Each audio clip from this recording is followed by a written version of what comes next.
Clipper Audio presents an unabridged recording of Strike Back, written by Chris Ryan, narrated by Colin Mace. This work is copyrighted 2007 by Chris Ryan. This recording is copyrighted 2007 by W.F. Howes Limited. In Beirut, a brilliant young Sky TV reporter has been captured by a ruthless gang of Hezbollah terrorists. She is to be executed live on television unless British troops are withdrawn from Iraq. Two soldiers, one Britain's most decorated military hero, the other an ex-SAS man, now living rough on the streets of London, believe they can save her. But only one of them can reach her. And now, Strike Back. Prologue. The Mediterranean, Tuesday, 12th of September, 1989. John Porter folded the telegram into the inside breast pocket of his olive-green combat uniform. He permitted himself a brief smile, then walked swiftly up the grey gunmetal stairs that led up to the deck of HMS Dorset. A stiff breeze was blowing up from the Lebanese coastline, and he could feel it catching his jet-black hair, thrusting it down into the bones of his face. Baby girl, born 23/11, 11th September 1989, £7, Sandy. Love, Diana. The telegram had read. The words were already stencilled into his mind. My first kid, he thought to himself. Sandy. I can hardly wait to see the smile on her face when she lays eyes on her dad. All I need to do is try not to bugger things up by getting myself shot in the next few hours. He walked purposefully towards the rest of the unit. The Dorset had been anchored off the Lebanese coast for 3 days now, waiting for the spooks to assemble enough info for the mission to kick off. A British businessman from one of the arms manufacturers that racked up billions in vital exports every year had been held in one of the brutal basements of Beirut for the last 4 months. There was no way the government was willing to negotiate with his captors. They were already armed to the teeth, without handing over the sophisticated missile systems they were demanding for Kenneth Bratton's release. So, the government had done what it always did when the going got tough. Called on the regiment to sort out the mess. Their mission was to go in and bring Bratton out, preferably, though not necessarily, alive. Congratulations! Porter's eyes swiveled round. Major Chris Pemberton was standing only a couple of feet away. A tall man, with more lines chiselled into his face than was normal for a man in his late 40s. He was smiling, but there were still traces of ice in his steely grey eyes. He had a rich Yorkshire accent and a scar sliced down the side of his right cheek. Porter nodded. "Thanks, sir," he replied. "A girl?" "Called Sandy." "Just as well," said Pemberton. "Girls love their dads, always. Doesn't matter what a useless old bugger you are." "Is that—" Porter could have finished the sentence, but he could tell the Major had already lost interest. He wasn't here to swap tips on brands of nappies. A harsh wind was blowing in from the coastline, and a few miles across the horizon some black-looking clouds were starting to swirl out across the sea. If they were going to fly in tonight, there wasn't much time left. It looked as if a storm was brewing. "We can stand you down if you want to," said Pemberton. "We have backup." Porter paused. Stand down? Why the hell would he want to stand down? He had spent 8 years in the Irish Guards and seen plenty of contacts across the water.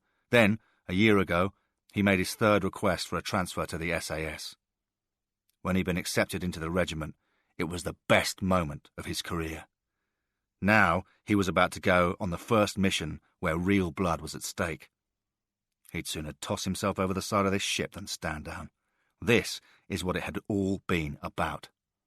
"Appreciate it, sir," he said tersely, "but I'll be fine." Pemberton examined him closely, the grey eyes flickering across his face, scrutinising him for any sign of weakness. "We don't like to send men out when they've got other things on their mind, and this is an important mission. We can't afford any fuck-ups. You're entitled to 48 hours leave when you have a kid, and if you want to take it, no one will think any the less of you." "I'll be fine. You've already proved yourself, Porter. You don't need to prove yourself again. I said I'll be fine. Pemberton patted him on the shoulder. Good man, he muttered. Together they joined the rest of the unit. Steve, Mike, Dan and Keith were all far more experienced than Porter. Mike had only been in the regiment 2 years, but the other 3 had clocked up 15 years between them. They should know what they're doing, Porter reflected, and if they don't, then God help us. The mission is set for 2000 hours, snapped Pemberton. There will be a full briefing in 15 minutes. Porter could feel the adrenaline surging within him. It was only 48 hours since they'd been assembled in Hereford and put on a plane to Cyprus. From there, they were flown out here on the same Puma chopper that was going to take them straight into enemy territory in the next couple of hours. Well done on the kid, mate, said Steve. He grinned. A Welshman with a neat line in patter, Steve was the only other man on the unit with a wife and kids at home. He joked all the time about how he'd rather be back in the Falklands than pushing prams around Newport. We can organise a nice little flesh wound if you like, said Keith. Get you a few months in hospital, chatting up the nurses, and by the time you get back, you'll have missed all the nappies. A Londoner with an easy charm, Keith was the joker of the pack, and always the first of them to organise a night out. Porter laughed. But there was no time left to mess around. The 5-man unit trooped below deck to the Dorset's ops room. Pemberton was standing in front of a white screen, tapping the palm of his right hand with a well-chewed pencil. At his side, Porter noticed a guy of maybe 27, 28, with dark blonde hair, the colour of biscuits, and a nonchalant, cocksure manner that Porter didn't much care for. "This is Peregrine Collinson," said Pemberton. "Irish Guards. He's going to be observing us today." "Call me Perry," Collinson interrupted. His voice rang out around the tiny room, at least a couple of decibels too loud. "We're just having a chat, mate," Porter thought. "You're not addressing a battle-ready battalion." "I'll call you Gloria," muttered Steve. Porter was already laughing when he heard Pemberton snap. "What was that?" "Glorious, sir. Glorious," said Steve. Pemberton ignored him. "I know we don't usually include men from any other regiments on our briefings, but Perry is a fine soldier, and I'm sure he'll be able to help out." There was no time for any of the men to worry about him. They had just a few minutes to memorise their instructions. After weeks of patient detective work, the firm had identified the address where Bratton was being held. Hostages were moved every 18 to 24 hours to reduce the chances of their location being revealed, usually using Hezbollah operatives posing as taxi drivers. Agents inside Beirut had managed to turn one of them. The man was desperate for money and grateful for the $50,000 handed over in crisp, clean notes. In return, he'd been given a Coke tin with a satellite tracking device hidden inside it. When he had a fix on the hostage's location, he crushed the tin to activate the tracker and dropped it in the gutter outside the house. He'd left it there 2 hours ago, and ever since then the firm had known precisely where Bratton was. But they had to go in tonight. By morning, he could have been switched to another location. Intelligence reckoned there were 12 Hezbollah guards on 2 rotating shifts of 6 men. There was backup not far away, so they would have to move fast. 30 minutes was the maximum window from touchdown to evacuation. Any longer than that, and they would be overrun by the enemy. The plan was what they'd trained for over the years. Standard hostage evacuation procedure. A Puma chopper would take them in and drop them onto the roof of the building. They would go in hard, kill everything that wasn't nailed down to the floor, then get the hell out. If anything went wrong, there was a backup unit waiting on the ship. They had all done it, at the killing house, back in Hereford, a dozen times. There was no need to change the formula now. Just make it work. "One word of warning," said Pemberton, his voice turning grave.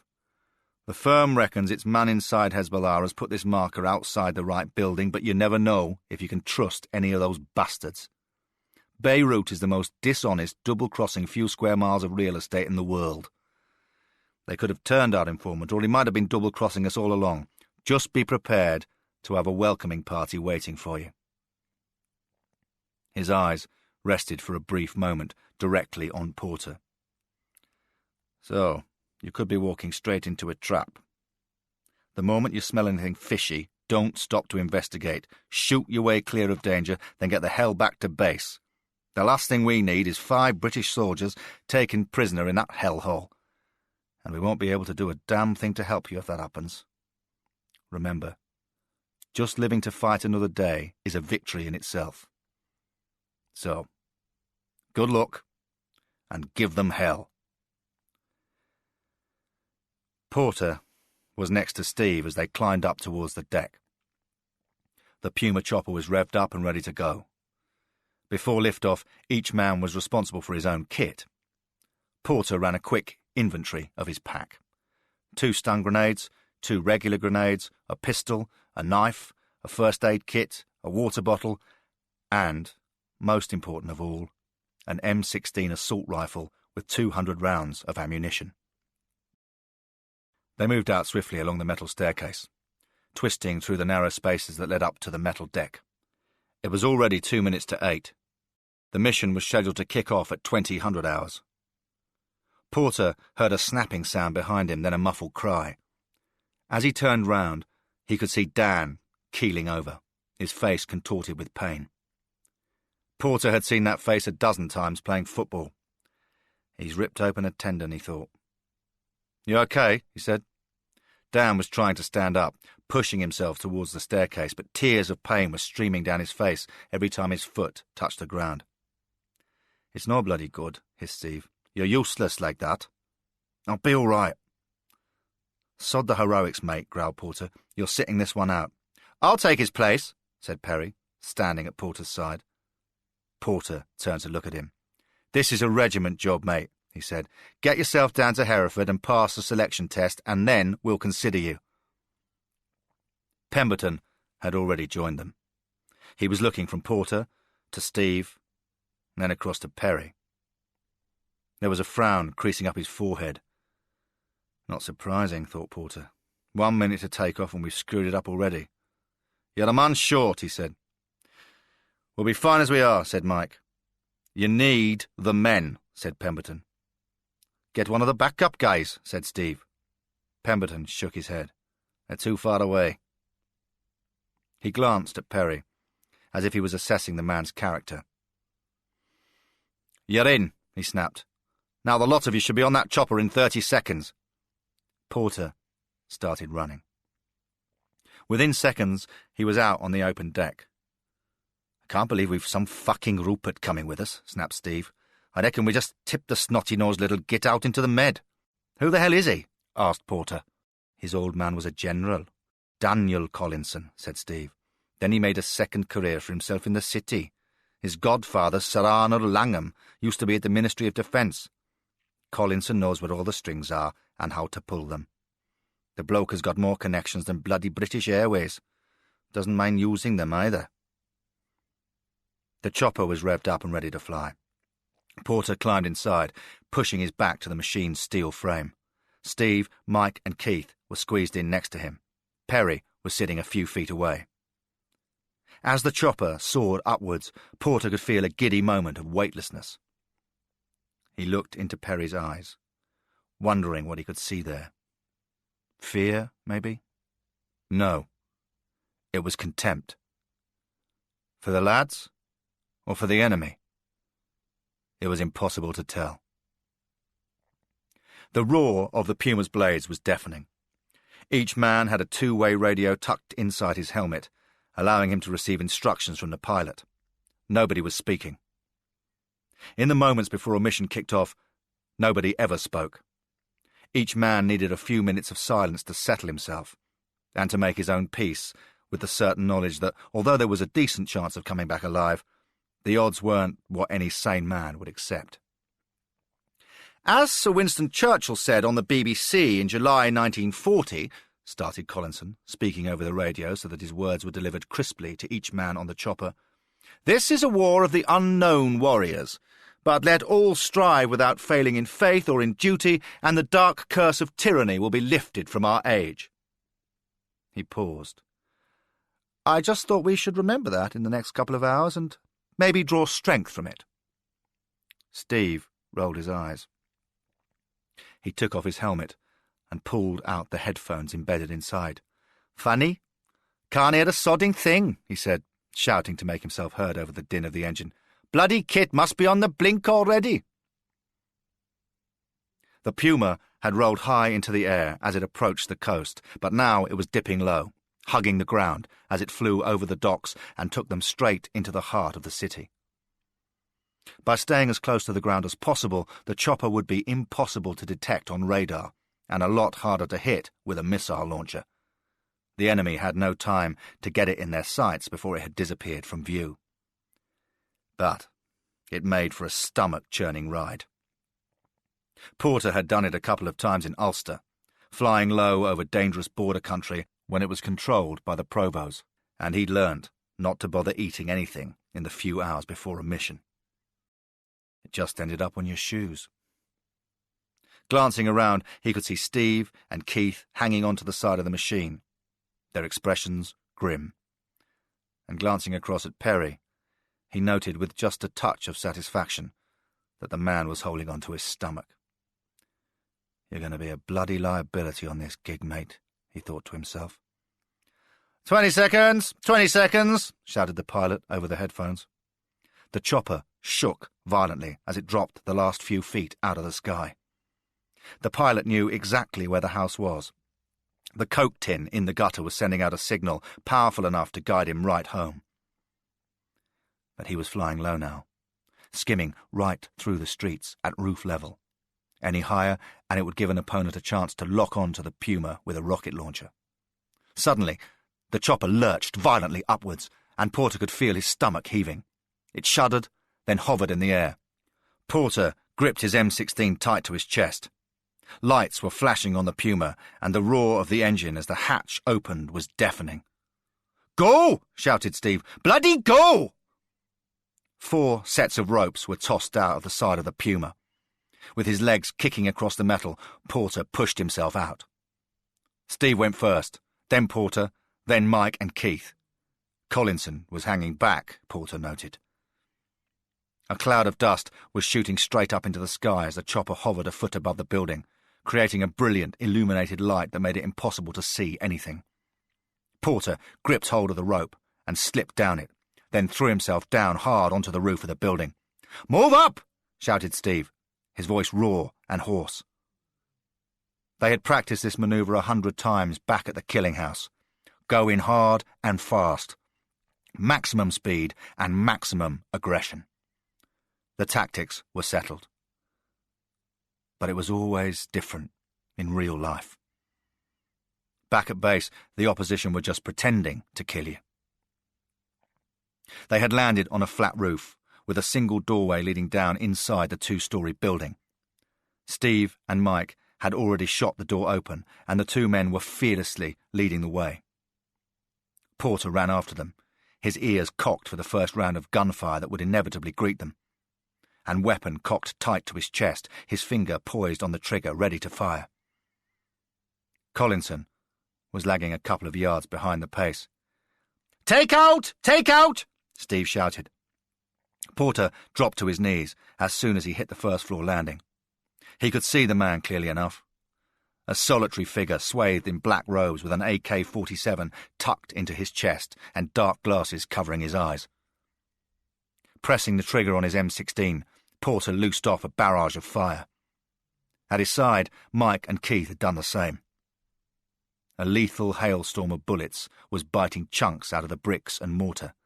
Enough of it lodged into the chest of their sole opponent to send him crashing back against the wall, blood spurting from a dozen different wounds, and a pitiful moan erupted from his lips as he clung miserably onto the last few seconds of his life. Steve kicked the body out of the way, affording it the merest glance to make sure there was no more breath left in it. The house was a simple, flat-fronted concrete structure, and it was only the intelligence reports that told them it was the front for an underground complex of bunkers. Another man was already running into view. A burst from their assault rifles quickly finished him off. Another bullet-ripped corpse lay in front of them. Porter could feel the excitement rising within him, making him stronger as each second passed. With a rapid burst of fire, Keith and Mike had kicked their way through to the ground floor of the building.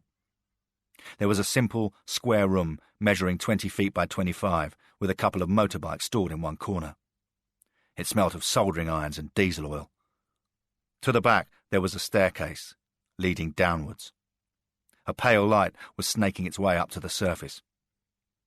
Porter paused for a moment. There was a brief, eerie silence as the guns stopped their murderous fire. He looked left, then right. Suddenly there was a cry, followed by a burst of fire. Porter could feel a chunk of the wall right next to him being cut open by bullets. He dropped to his knees and squeezed the trigger on the M16. He didn't even know what he was firing at until he saw his assailant keel over. "How many have we killed?" he barked. "3, maybe 4, said Steve. "But there must be more of the bastards." Porter walked towards the staircase. They could be certain there would be more Hezbollah fighters downstairs. "Stun grenades," muttered Steve. Both men unhooked the oval devices from their ammo belts, pulled the cords, then tossed them down into the stairwell. There was a delay of 3 seconds, then the muffled sound of an explosion. The blast of the grenade unleashed a wave of heat, followed by a rolling cloud of gas that would temporarily disable anyone who encountered it. In the 2 minutes it brought them, the unit had to get their man. "Let's go!" shouted Steve. Behind him, Porter could hear the sound of puking. At the side of the room, Collinson had just thrown up. He was leaning against the wall, looking down at his vomit in shame, clutching his chest as he tried to recover his breath. "You okay, mate?" said Porter. "Bloody fine," snapped Collinson. "You don't look it." "I told you I'm fucking okay," said Collinson. "You can stay here if you—" "Leave the fucking bedwetter," shouted Steve. "We're going down." Mike, Keith and Steve had already started to descend the staircase. Their boots were rattling across the bare concrete, sending a ripple of echoes resounding through the enclosed space. Porter followed swiftly in their wake. At the bottom of the stairs, there was a narrow corridor that stretched for 20 feet both left and right, with 2 doors in both directions. One man was lying unconscious on the floor, blood streaming from his nose. He had been knocked out by the smoke from the stun grenade. It was still filling the room with a noxious, brutal odour. A couple of pale light bulbs were filling the room with an eerie glow that struggled to break through the fumes. With one swift movement, Steve emptied 3 rounds of ammunition into the skull of the man lying at his feet, shooting his brains out. The corpse twitched on the impact, and a chunk of broken skull bone skidded across the concrete. But in less than a second, the corpse had stopped moving. "2 men left, 2 right," shouted Steve.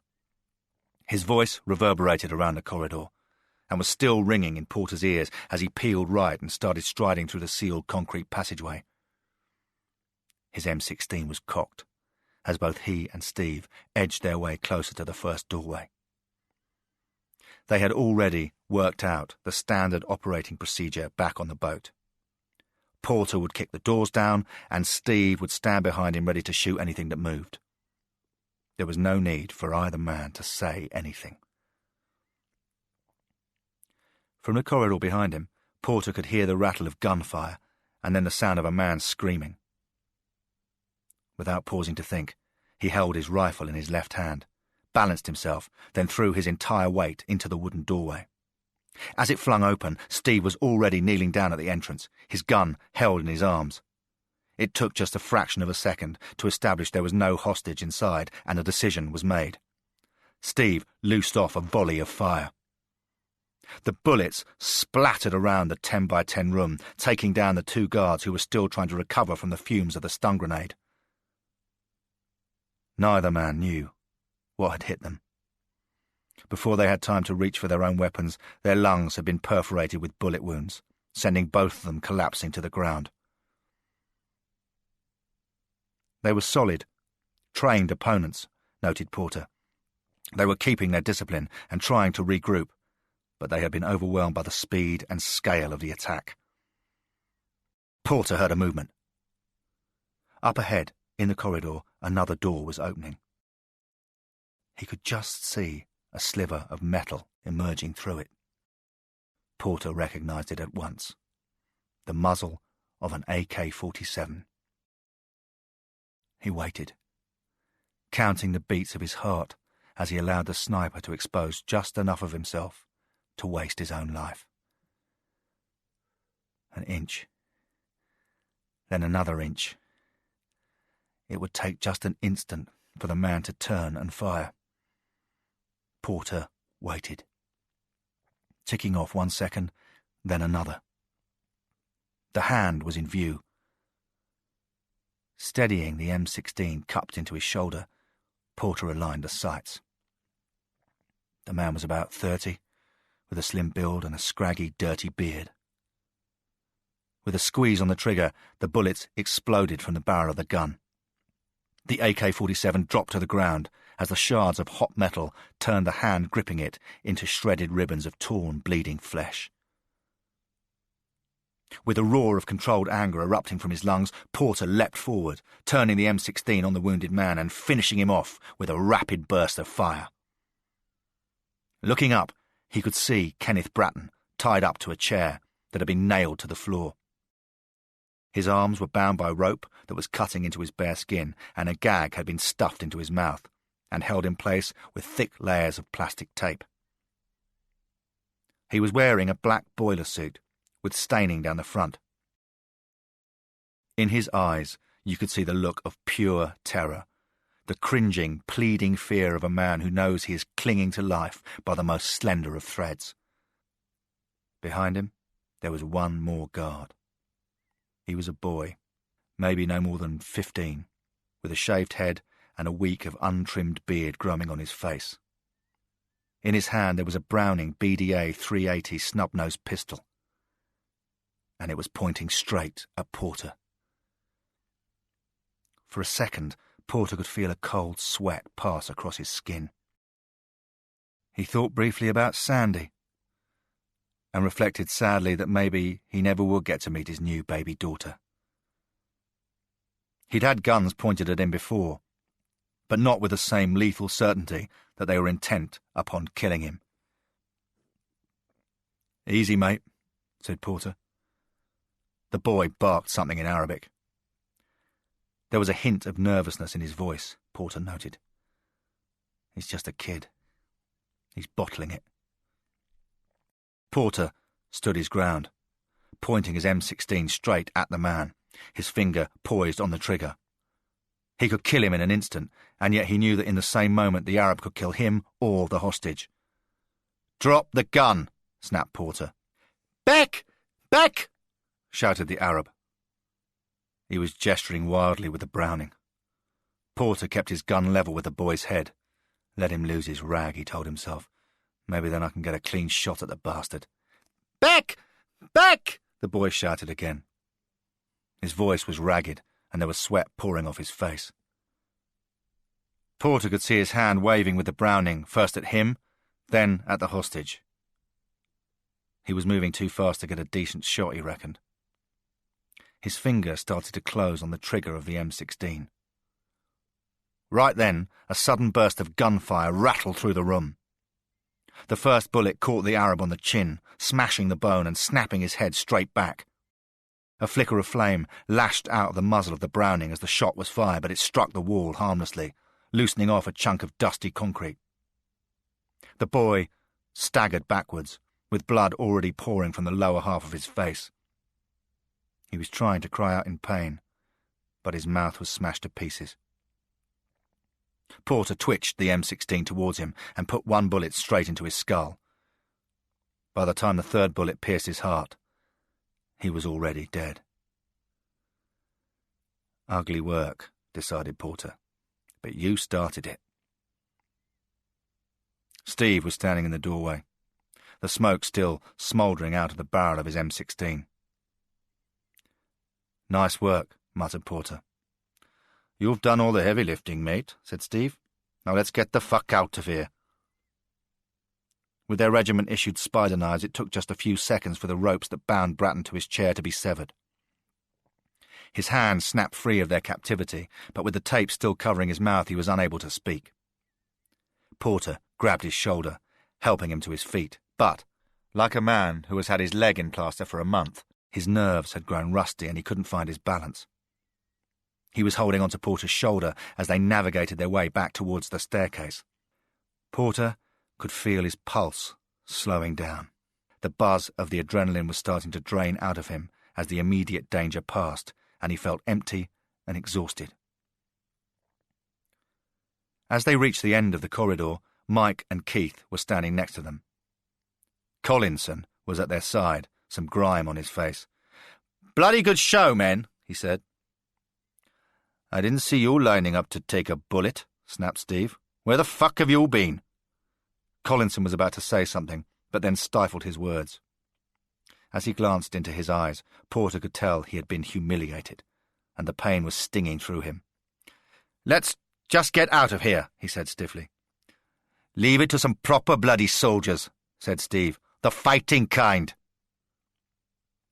He pointed to Keith to keep hold of Bratton, then started climbing the stairs. Mike and Porter followed him, with Collinson bringing up the rear. As Porter pushed his head up into the main room, the way seemed clear enough.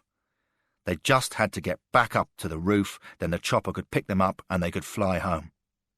"Clear," said Steve, as he looked out around the empty room. Porter motioned down the staircase. Keith and Mike started helping Bratton up the staircase. In the next instant, an explosion splintered the night air. Porter looked around, startled. His pulse was beginning to race again. The grenade had exploded just inches from the front door. Steve had already fallen back, crouching down low next to the staircase. "Covering fire!" he snapped at Porter. Without thinking, Porter laid down a burst of fire in the direction of the doorway. One fighter appeared and was killed instantly. Then another walked into the same hailstorm of bullets. Both corpses were lying bleeding across the doorway. Then a grenade was tossed into the doorway, 10 yards in front of him, and for a split second Porter could see it hissing. His blood was pumping. He could tell it was about to blow, possibly bringing the whole house down and killing all of them. He ran forward, grabbing hold of it, tossing it through the doorway, and watching as it rolled back down the alleyway. 2 seconds later, it exploded, bringing down half a wall in a heap of rubble. "Take the doorway!" shouted Collinson behind him. Porter glanced back. With his right hand, Collinson was directing him towards the doorway, straight into the line of fire. "Go, man!" screamed Collinson, his face red with anger. "I'll cover you!" "Since when were you in charge, you tosser?" snarled Steve. Moving forward, Porter crouched in the doorway. Amid the deafening roar of the explosion from the grenade, he took a second to catch his breath. His pulse was racing, and his nerves were shredded. As his lungs filled with smoky, dusty air, the sniper eluded his gaze.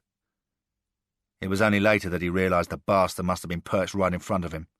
The shot came as if from nowhere, and the first Porter knew of it was when he felt the index finger of his left hand dropping clean away from his body. He looked down, at first unaware of the pain, then felt a strange tingling sensation running through his arm, like a mild electric shock.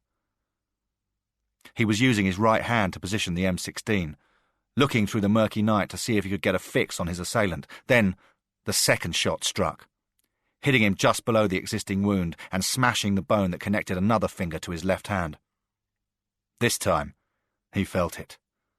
The numbness and the shock had started to subside, and the pain was like a blistering explosion. His nerve endings were screaming from pain, and the gun dropped from his right hand. He could feel the blood pouring from the wound, but the tears already welling up in his eyes meant he could hardly see anything. Another shot blasted the concrete in front of him, and instinctively Porter fell back from the doorway, edging back inside the room. "That's just a hand," he thought to himself. He could feel the desperation rising within him. There was no way of telling how many of them were out there or how long the firefight would last. The next shot was going to be far worse. "Get up here!" shouted Steve down the staircase. Keith and Mike ran up the passageway, their guns blazing. But Collinson had already fallen back, dropping down the stairs where he was out of the line of fire. The assault was starting in earnest now. 3, 4, then 5 heavily armed men started to charge the doorway, their guns cocked, their expressions grim with the determination of soldiers who had already prepared themselves to die. Steve was holding their position, managing to shoot a couple of guys as they approached the entrance. Keith took out another one, then the 4th and 5th, slicing into them with deadly fire. But there was still no sign of the attack abating. "It's us against... how many?" Porter wondered. "A whole bloody city." Suddenly, Porter could see something rushing towards him. 20 feet away, it was coming at him from the left. It must have slipped in through a hidden window, or crawled up through the sewers. A small, dark figure, no more than 3.5 feet tall and weighing 70 or 80 pounds. A child. The bastards were using kids to break through the lines. There was what looked like an explosive charge strapped to his chest, and he was heading straight for Porter. Desperately, he reached for the gun that had dropped to the floor. Then he realised he couldn't shoot the kid without detonating the explosives. That's what the bastards wanted, to blow the whole place up. The kid was reaching for his belt, just feet away from him now, searching for the cord that would take them all to meet their god. Porter lunged forwards, grabbing hold of the kid by the neck, pushing him to the ground. He fell on top of him, smothering the child with his body, determined that even if the explosive did blow, he would absorb enough of the force himself to save the others. The black robe that covered his face fell away. Porter looked down. He was a kid, no more than 12, with a slight, delicate build. Porter could feel his anger rising at the way the terrorists were using children to fight their battles for them. Why can't they send in men to take us on? He asked himself. The boy's eyes were a soft brown, and the expression of terror on his face suggested that whoever had persuaded him to die for his cause hadn't finished the job. His mouth was twisted out of shape, with the lower lip looking as if it had been severed in half. And at first, Porter thought it was just the fear.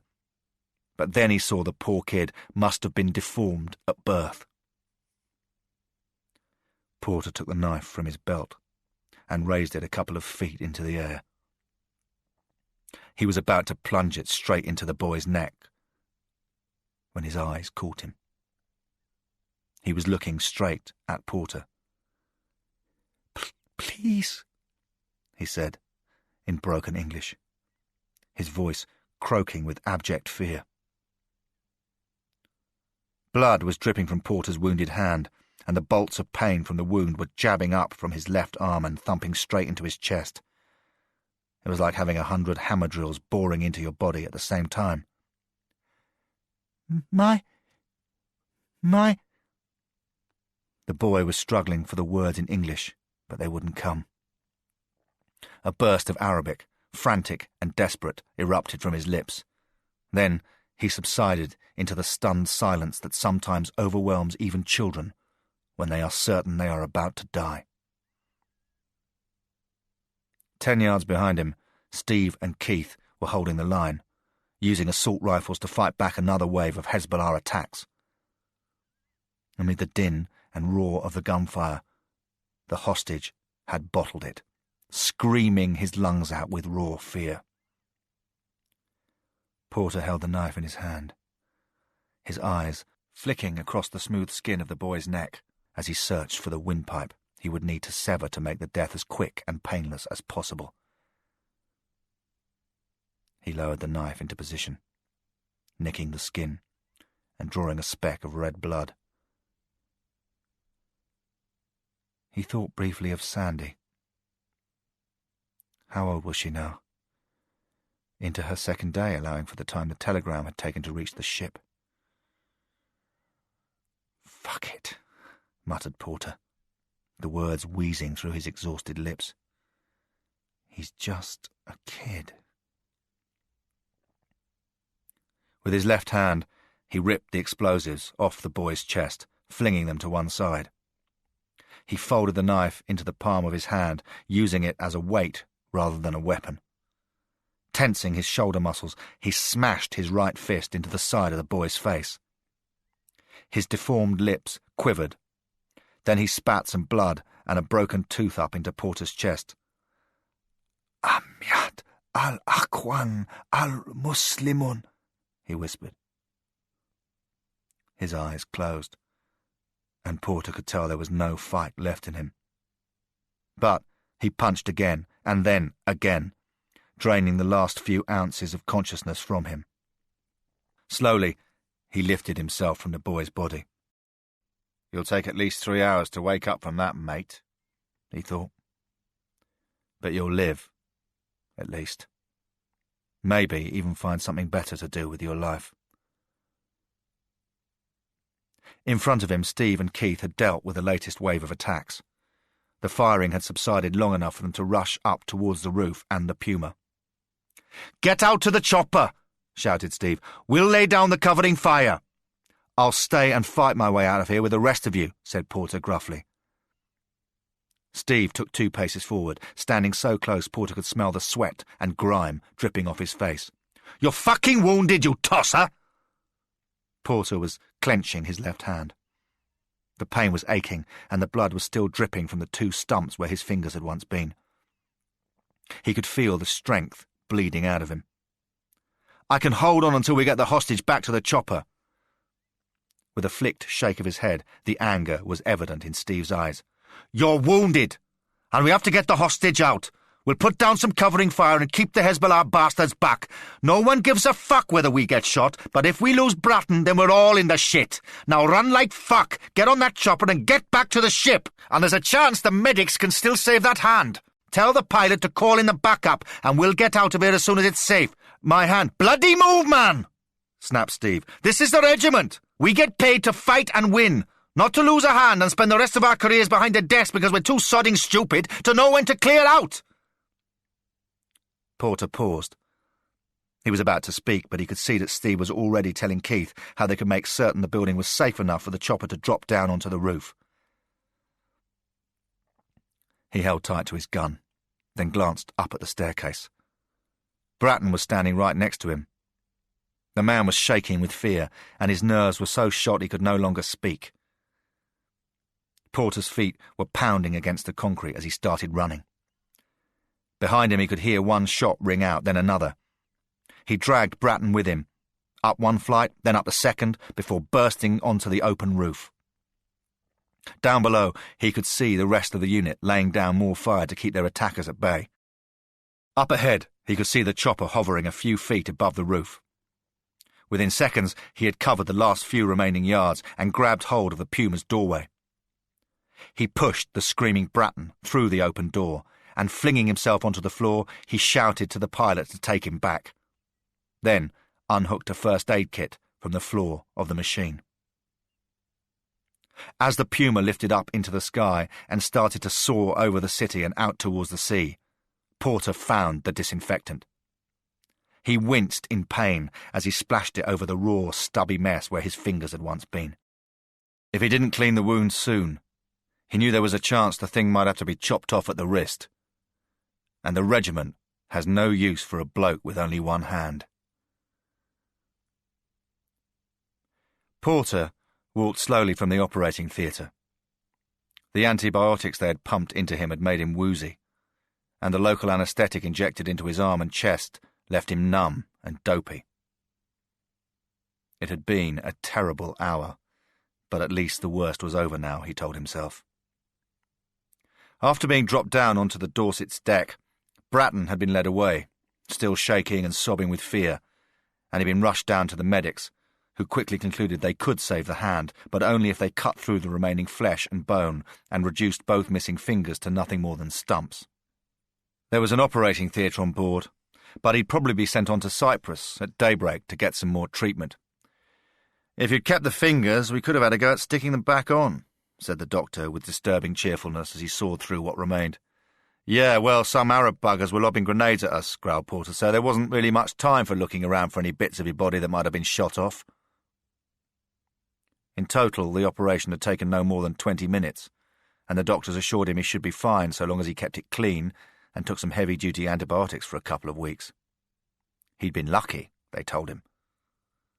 The wound had staunched quickly enough for him not to lose too much blood, any more, and he'd have passed out.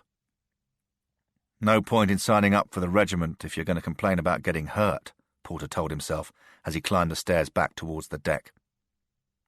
It had been that tosser Collinson's fault for sending him up to the doorway. But those were the breaks. In combat, stuff happened. You just had to live with it. He looked out at the sea. Taking out a packet of Rothmans, he cupped his hands against the wind and lit a cigarette. He'd promised Diana he'd give up when she got pregnant, and had managed not to smoke at all on his last leave, but he knew the nicotine would help to dull the pain that would inevitably come raging back once the anaesthetic wore off. "Lucky I don't hold the fag with my left hand," he grinned to himself as he chucked the ash into the sea swelling up around the side of the ship. With luck, it shouldn't hurt his career too much. There were plenty of guys in the regiment who'd lost fingers, but if they could still hold a gun straight, it didn't count against them. So long as it didn't disable you, a wound could even help you get ahead. It showed you could take the punishment. He heard the chopper first, its engine growling out over the sea, then saw its lights. It was flying low, skimming over the waves, before gaining altitude as it came in for a landing on the Dorset's deck. Porter glanced at his watch. It was now just after 10 at night. They'd set off 2 hours ago for the 10-minute flight. They had a maximum half-hour window to complete the mission. Porter had been on Lebanese soil for only 20 minutes. They should have been back an hour ago at least. What the hell kept them? Turning round, he watched the Puma hover for a fraction of a second above the deck before the pilot brought it into land and killed the engine. As the blade stopped turning, you could hear just the lapping of the ocean against the Dorset's hull and the humming of her propellers beneath the waves. 6 sailors were already running towards the Puma, securing the machine to the deck and flinging open the hatch. Porter took a deep drag on the cigarette, letting the nicotine mix with the anaesthetic to soothe his nerves. He watched as the first man stepped out of the chopper. Collinson. The little prat, thought Porter. Didn't fire a shot throughout the whole mission. Collinson was reaching inside the chopper. "Stretchers!" he shouted to the waiting sailors. "Shit," said Porter, his voice no more than a whisper, quickly stifled by the sea breeze. "I hope to hell we didn't take any more casualties." 2 sailors had already disappeared inside the chopper, carrying a stretcher, then 2 more, then 2 more. There was a wait of a few seconds. Porter took a step forward, taking a final hit on his cigarette. A stretcher was emerging, carried flat out of the helicopter, with a white sheet covering it. "Fuck no," Porter muttered. He could feel the pain stabbing up his left arm. Another stretcher, and another white sheet. Porter could feel his heart thumping. He took another step forward, then stopped. He couldn't bear to go any closer. One final stretcher emerged from the Puma, and it too had a white sheet covering it. Porter wiped away the bead of cold sweat that had formed on his brow. All 3 of them, he thought to himself. Steve, Mike, and Keith. Dead. How the fuck did that happen? "Porter!" The voice was sharp, insistent. Porter turned round. A young sailor was looking straight at him. "You're needed in the debrief room," he snapped. "Now!" With his pulse still racing, Porter began to walk. He knew exactly where to go. The same room where they had been briefed on the mission just a few hours ago. He was walking slowly, gripping onto the rails of the metal staircase. When he left them, Steve said he had the situation under control. He told him they just needed to secure the building, then evacuate. Now the 3 of them were dead. And I wasn't there to help them. He pushed open the door to the debrief room. Pemberton was already there, and so was Collinson, flanked by a pair of officers. Nobody was smiling. Pemberton looked at him coldly. "Come in, Porter," he said slowly. "Glad to see somebody survive the bloody mission." One chair had been positioned directly opposite the main desk. "Take a seat, Porter," said Pemberton. "I prefer to stand." "I said take a seat," he repeated icily. "You're injured. You need to rest." Porter pulled out the chair. He didn't recognise the two other officers, but he could see that one of them was taking notes. "What happened, sir?" he said. "To the other blokes, I mean." Pemberton rested against the edge of the desk but didn't sit down. "I'll let Collinson tell you," he said. Glancing up, he could see Perry taking a step forward. He was standing just 3 feet from where Porter was sitting, and you could still smell the gunpowder on his uniform. There was a tear on his jacket and a plaster covering a cut on his face. "It was like this," he began. "We evacuated you as well as the hostage. Steve wanted to secure the building. It was a sound enough plan. Steve's a good man. We laid down some fire, enough to keep the Hezbollah guys at bay. It shouldn't have taken more than a few minutes. We were getting ready to clear out when the little Arab fucker you left unconscious suddenly came round. He'd crawled across the floor and picked up one of the AK-47s his mates had left on the floor." He paused, glancing towards Pemberton before continuing. "Then he sprayed the place with bullets. Took Steve and Keith down instantly. Poor blokes didn't have a chance.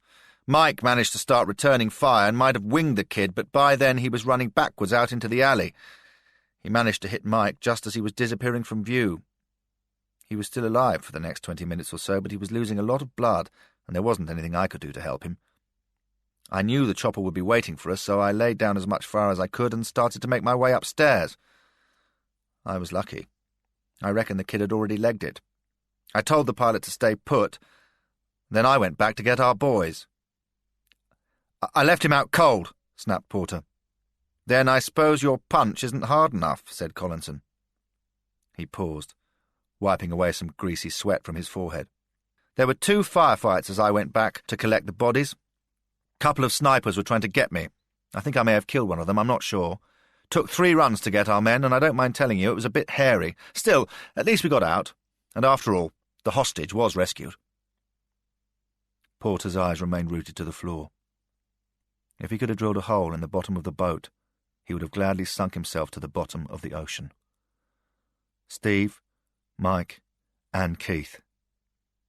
3 of the best mates I ever worked with, all dead, and all because I didn't finish off that little Arab bastard when I had the chance. "So, as Perry says, mission accomplished," said Pemberton. "The hostage is back and unharmed, but 3 of our men died, and the regiment doesn't take casualties lightly. This is our worst day since the Falklands. So the question is this, Porter. Why didn't you kill the boy?" Porter's eyes were still rooted to the floor. He couldn't move them. He wasn't sure they would ever move again. I... He could start the sentence, but how the hell could he finish it? "Well, man," snapped Pemberton, "what's the bloody answer?" He was just a kid, thought Porter. He was begging me. A child. "Sod it. Can't you even speak?" "We're not butchers," said Porter suddenly. "I left him unconscious. There was no way he should have come round." "But he did, didn't he?" said Pemberton. "And 3 good men lost their lives." "I can't discipline you, Porter. In this regiment, every man makes his own decisions in the moment of combat. We don't have a lot of officers analysing them afterwards." Pemberton leant closer into Porter's face, and he could smell a trace of whiskey on his breath. Burying his face in his hands, Porter was desperate for a drink. Any kind of drink. Under the Geneva Convention, you're not supposed to kill a child, so I don't think I can court-martial you, as much as I might want to. He paused. "But I will say this. Perry here deserves a bloody medal, and I'll make sure he gets one. And you? Well, I wouldn't want to be looking at your face in the mirror every morning, knowing that I had the blood of 3 of my mates on my hands." Porter turned round and started to walk back towards his cabin. He felt empty and bitter inside. Nobody was looking at him, but he heard one man whisper, "There's going to be a lot of dead eyes looking at that bloke." Chapter 1. Vauxhall, London, Monday, 23rd of October 2006. Porter could feel the dampness in the sheet of cardboard that was covering him. There had been some light drizzle during the night, and although he had taken shelter inside a railway arch, that didn't stop the rain from seeping in. On Godding Street, between the Albert Embankment and Kennington Lane, it was one of a strip of arches that the developers hadn't yet got their hands on. He could feel a dirty light from the river flicking down the alley, and painfully opened first one eye, then the next. Some rubbish from one of the local kebab shops was overflowing in the bin next to him. The guys running the shop tipped it out there when they shut up at 3 or 4 in the morning. But from the smell he could tell there was nothing that he'd want to eat. One dog had already walked past without stopping. He pushed the cardboard aside and stood unsteadily. A thumping pain was ringing through his head, like having his skull drilled open. There was a pain in his left leg. The nerves were shot to pieces, he could tell, and there was some nasty bruising. He knelt down to take a look and noticed the state of his feet. It was more than a week since he'd taken off his shoes and socks, and although he didn't much feel like taking a look, he sensed there was some blood starting to coagulate somewhere around his toes.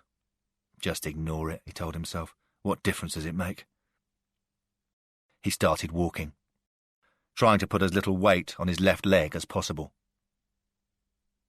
For a brief second, he thought about his daughter, Sandy, and wondered what she might be doing. What day was it today, he wondered? The weekend? He glanced towards the tube station. No, too many men in suits. Must be the week then. Maybe the start of a new one. Not that it makes any difference. One week is much like another down here. The Travel Inn was a half-hour walk away, along the side of the river.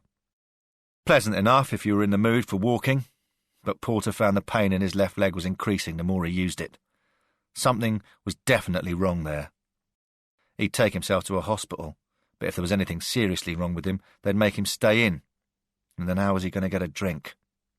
No, he told himself, he'll be okay in a day or two, and if not, well, who cares anyway?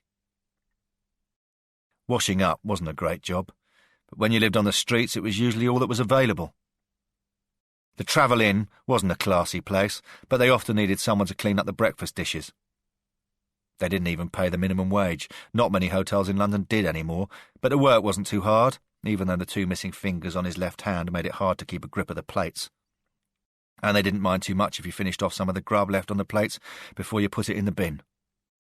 All in all, there were worse ways to start the week. Porter knocked on the back door. The kitchens were run by a guy called Dan, a rough Ulsterman who claimed to have spent a few years in the territorials, although he could never tell you which regiment. In truth, Porter didn't much care for the man. He had a sarcastic manner to him, and he ran his pitiful little empire like he was commanding the household cavalry. There were 3 chefs and 6 waitresses, and he bullied the blokes and hit on the girls, but he still skimped on their wages, and everyone said he kept half the tips for himself. Often he'd ask for a kickback of 20 or 30 quid before he'd give anyone a job. "What the fuck do you want?" said Dan as he opened the door. For a few seconds Porter just stood there. What do I want? He wondered to himself. He tried to hold on to the thought for a moment, but the splitting headache soon drove it away. "Some work," he said plaintively. "Nothing doing," snapped Dan. "Now piss off!" Porter stepped inside. It was warm in the kitchen, and the grilling of sausages and the frying of eggs filled the room with cosy warmth. Over by the sink he could see a pile of dishes, at least 50 of them. "There's work," he said. "I can see it." "Which of the 2 words, piss and off, are you having trouble understanding?"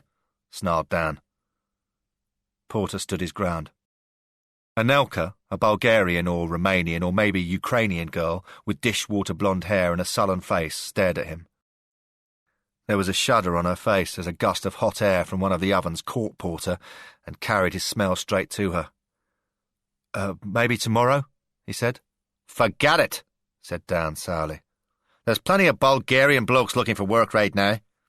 They put in a full shift for £1 an hour, they don't nick the grub, and they don't stink of special brew. Now piss off! But Porter kept walking forward. Dan had already been distracted by a waitress shouting at one of the chefs that some eggs were overcooked and was no longer paying attention. The words bounced off him, the way rain bounced off the windscreen of a car. Just gets wiped away, he thought. So many humiliations have been endured already. One more doesn't make any difference. Maybe try Bulgaria, he decided with a wry smile, at the same time as he took half a sausage from a dirty plate. So many of their blokes are over here. There must be some work going spare there. Hey, leave that food alone, you old tosser, snapped one of the chefs. Without thinking, Porter kept on walking through the kitchen and out into the lobby of the hotel. There were so few staff on duty, nobody tried to stop him. A clock on the wall said it was just after 8. Nobody was checking in yet. Too early. One of the cleaning girls was arranging some freshly cut flowers in reception. She glanced at Porter suspiciously, then looked quickly away. She could tell he didn't belong here, he realised, but it wasn't her job to deal with him. Too scary. In the corner of the lobby, a flat-screen TV pinned to the wall was tuned to Sky News. The half sausage he'd just eaten had made Porter realise how desperately hungry he was. It was more than a day since he had eaten. Yesterday's calorie intake had consisted of half a pint of vodka. There was no money in his pocket, however, and little prospect of getting any, not now Dan had refused to give him work. Now for the latest on this morning's breaking news, said a smooth-faced young presenter. The capture of Sky News reporter Katie Dartmouth in Lebanon.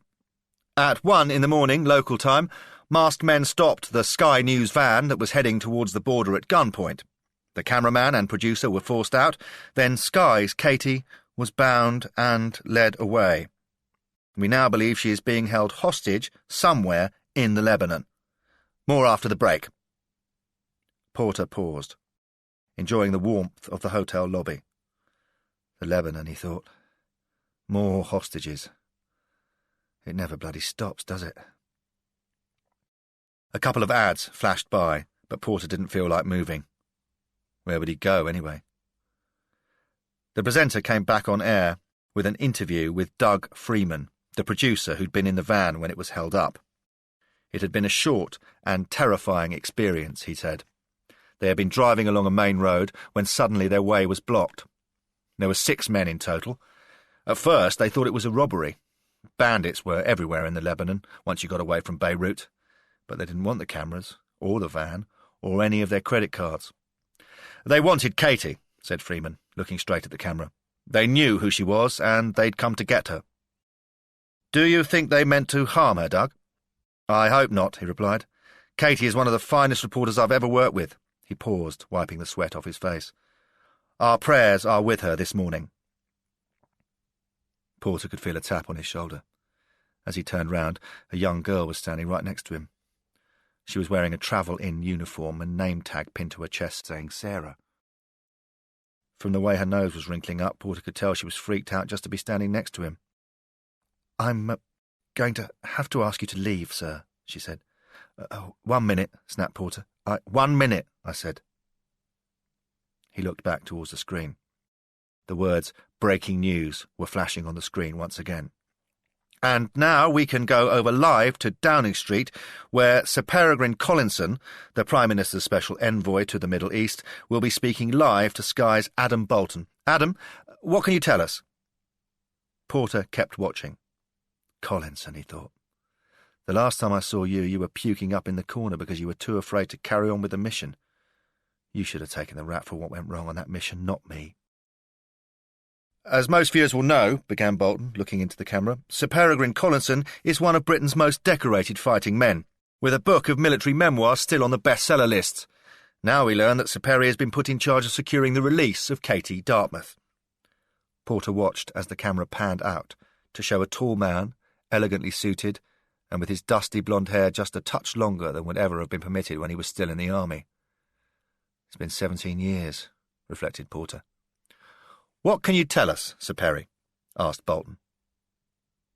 Collinson pursed his lips and furrowed his brow thoughtfully. He conjured up an air of seriousness. There's only so much we can say at this stage, Adam, he began. We don't know who has taken Katie Dartmouth, where they've taken her, or what they want, but the PM has asked me to take full charge of this investigation, and I can assure you that every muscle we possess will be strained to bring Katie back safely. And you really don't have any clue where she is? Collinson shook his head. At this stage, I'm afraid there is nothing firm to go on. All our efforts, however, will be devoted to getting her back.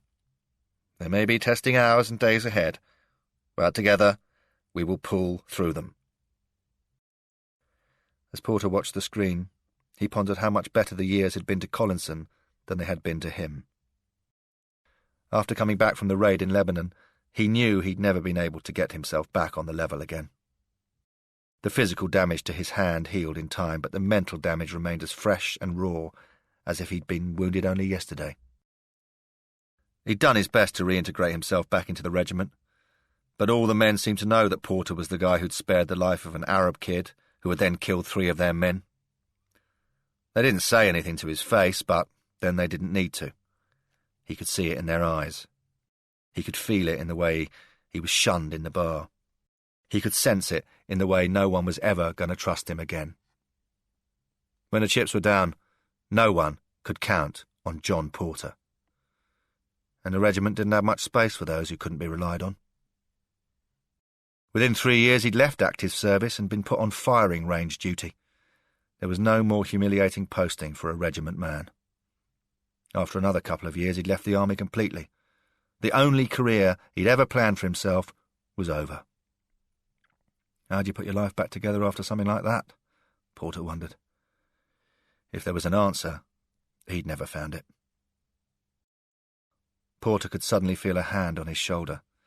As he spun round, Dan was looking straight at him. I thought I'd told you to piss off. I'm just, started Porter. You're just stinking the place up, snapped Dan. Now scarper before I call the police and get you banged up for the night.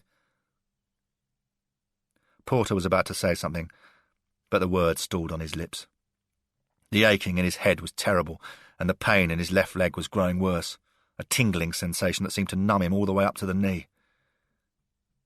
With his head bowed, he started walking. The bloody back door! Shouted Dan.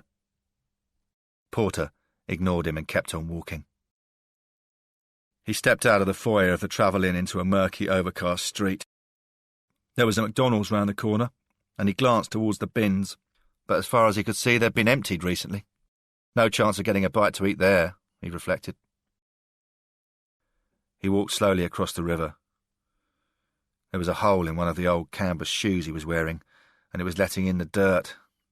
But his left leg was already in such terrible condition it probably didn't make any difference. There were plenty of people around him as he walked across the bridge and up the busy road that led towards the prosperous houses, shops and bars of Chelsea and Fulham. Could you spare me some money? He mumbled to a man who was walking past him towards the tube station. The man looked away, not saying anything. Just a couple of quid to help me out, Porter muttered to another guy who was standing right next to him. He snapped something in what sounded like Polish, then headed past him. Quid for a cup of tea, love, he said, trying to meet the brown eyes of a girl who was rummaging around in her handbag for a ringing mobile phone. She said nothing. Glanced at him once, then started smiling as she answered the phone. Jesus, Porter muttered. Doesn't anyone... A woman brushed past him, ignoring him as he wobbled on his feet. His head was spinning and he was having trouble concentrating. Watch where you're fucking going, he shouted. She turned round and looked at him. She was 40 or so, with dark brown hair, a well-cut black trouser suit and a briefcase under her arm. Piss off, she snapped sharply. Some of us have got jobs to get to. Porter walked towards her menacingly. He wasn't sure what he was going to do. He couldn't even think straight. The splitting, beating noise in his head was getting worse. There were stars flashing in front of his eyes, and he was finding it hard to balance. He was swaying as he walked, unsure how much longer his feet would support him. Watch your fucking mouth, he shouted, surprising himself with the strength and anger he put into the words. You know nothing about me, fucking nothing.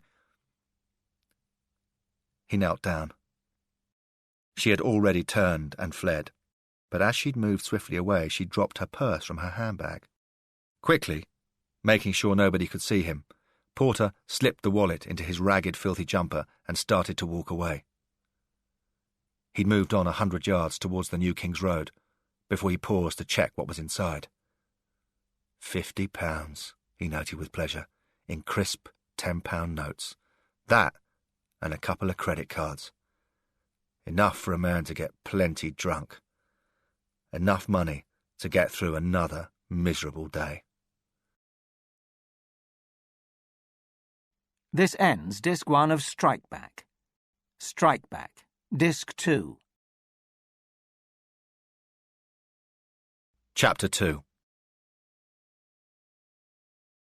Porter held the bottle of Asda own-label vodka in his right fist, twisted the screw cap with his teeth, and poured it slowly into his mouth.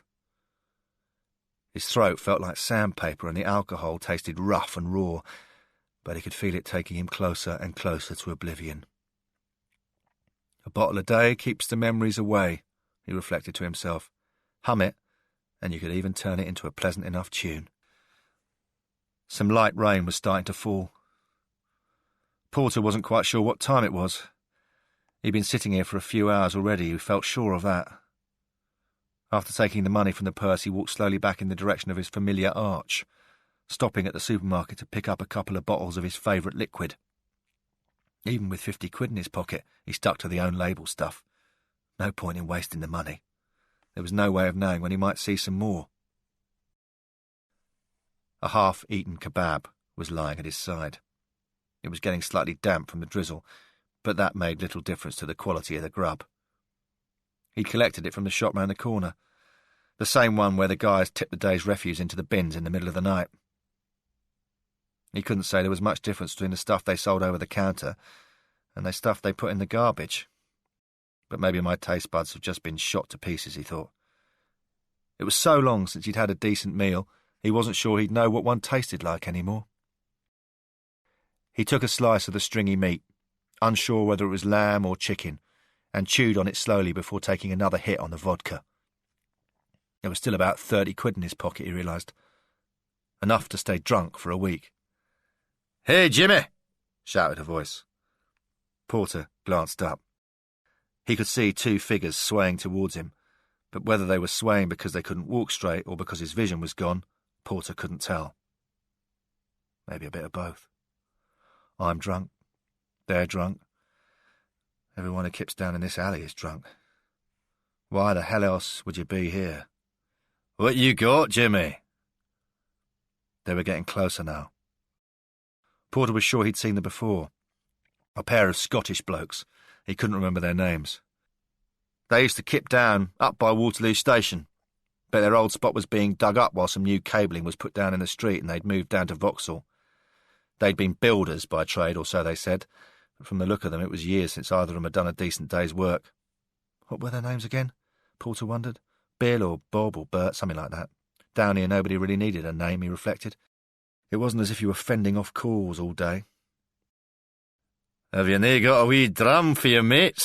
said the first man. He was leaning into Porter's face, and there was a nasty snarl on his face.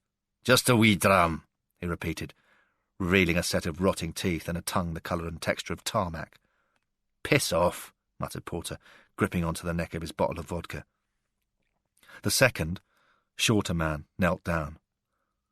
He smelt of stewed meat, and his eyes were like tiny black pebbles swimming around in pools of scabby flesh. "Piss off, you say, Jimmy," he croaked, his voice harsh.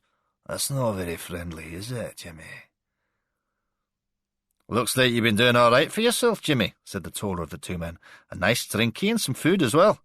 Oh, very lush, Jimmy. You've probably got a pair of lasses tucked underneath that pile of cardboard boxes as well." "And you'll be wanting to share with your mates, won't you, Jimmy?" chipped in the shorter man. The rain was starting to come down heavier now.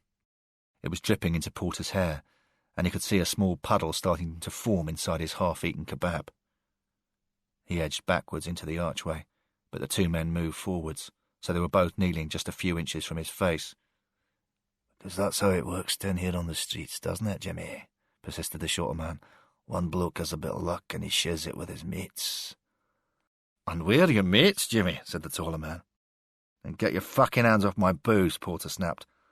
"But nobody's taking your stuff, Jimmy," said the shorter man. His hand was reaching out for the vodka bottle. "Sharing, that's all." Porter snatched the bottle away.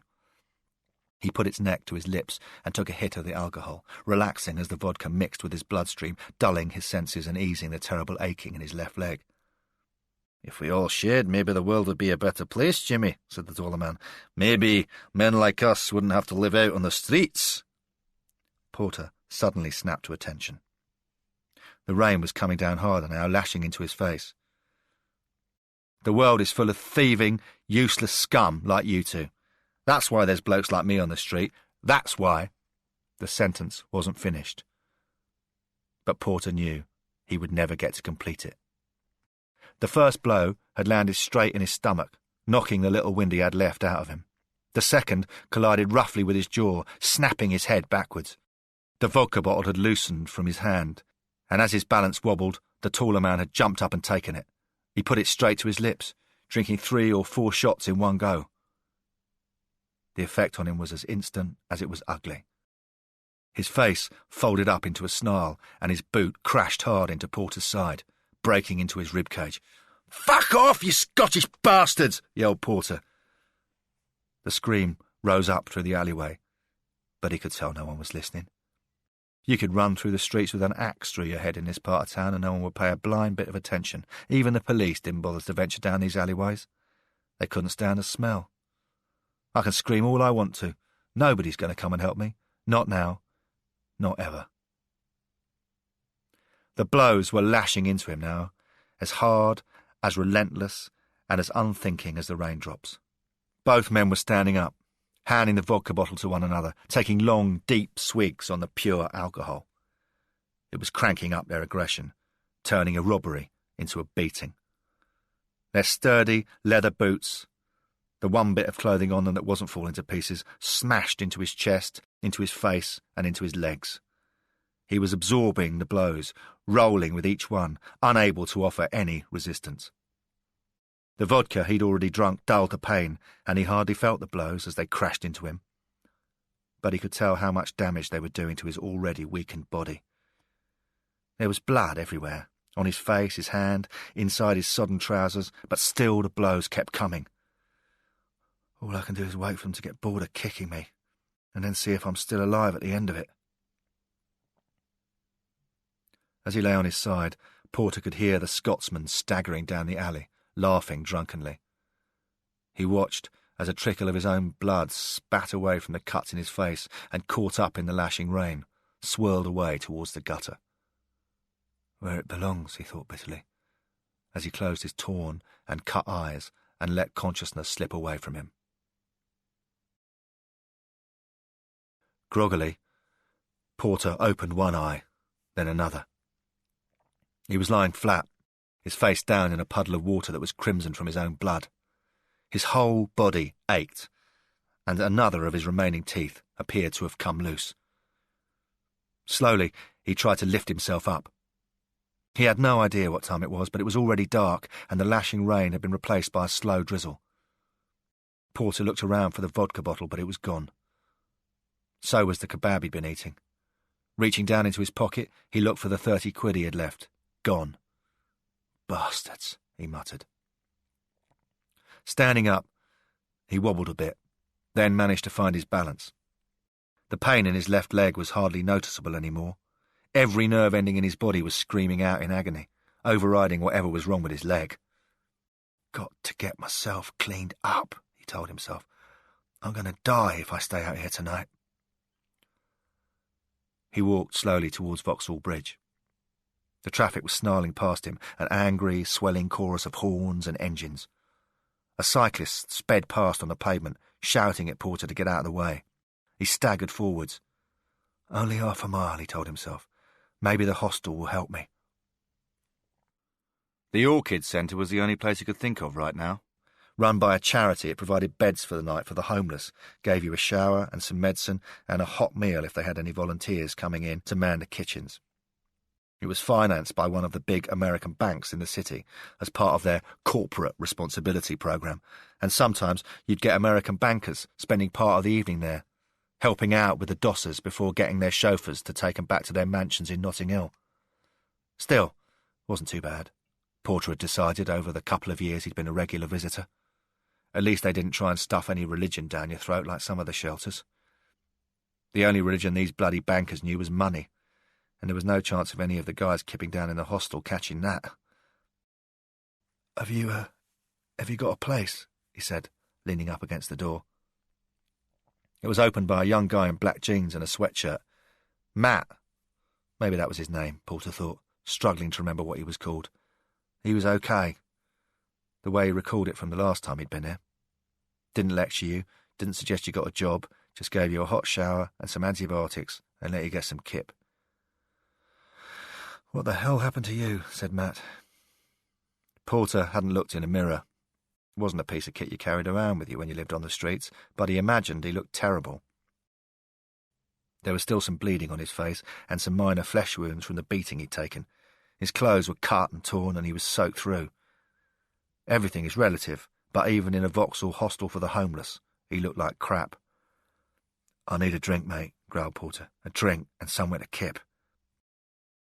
Matt took a step back, and Porter followed him. The entrance hallway to the Orchid Centre was painted lime green and smelt of disinfectant and boiled cabbage.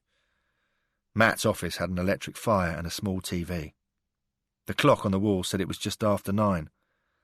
"There's no booze here, Porter," said Matt sharply. "You know that." Porter was wobbling, trying to hold on to his balance. There was still enough vodka swilling around inside him to make it hard to stand up straight. On the TV, he caught a glimpse of Peregrine Collinson. He was talking about Katie Dartmouth. It was a replay of the same interview he'd seen earlier in the day.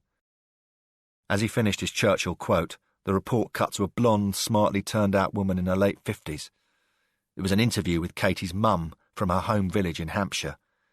There were tears in her eyes as she said how worried they were about Katie and how desperately they wanted to see her again.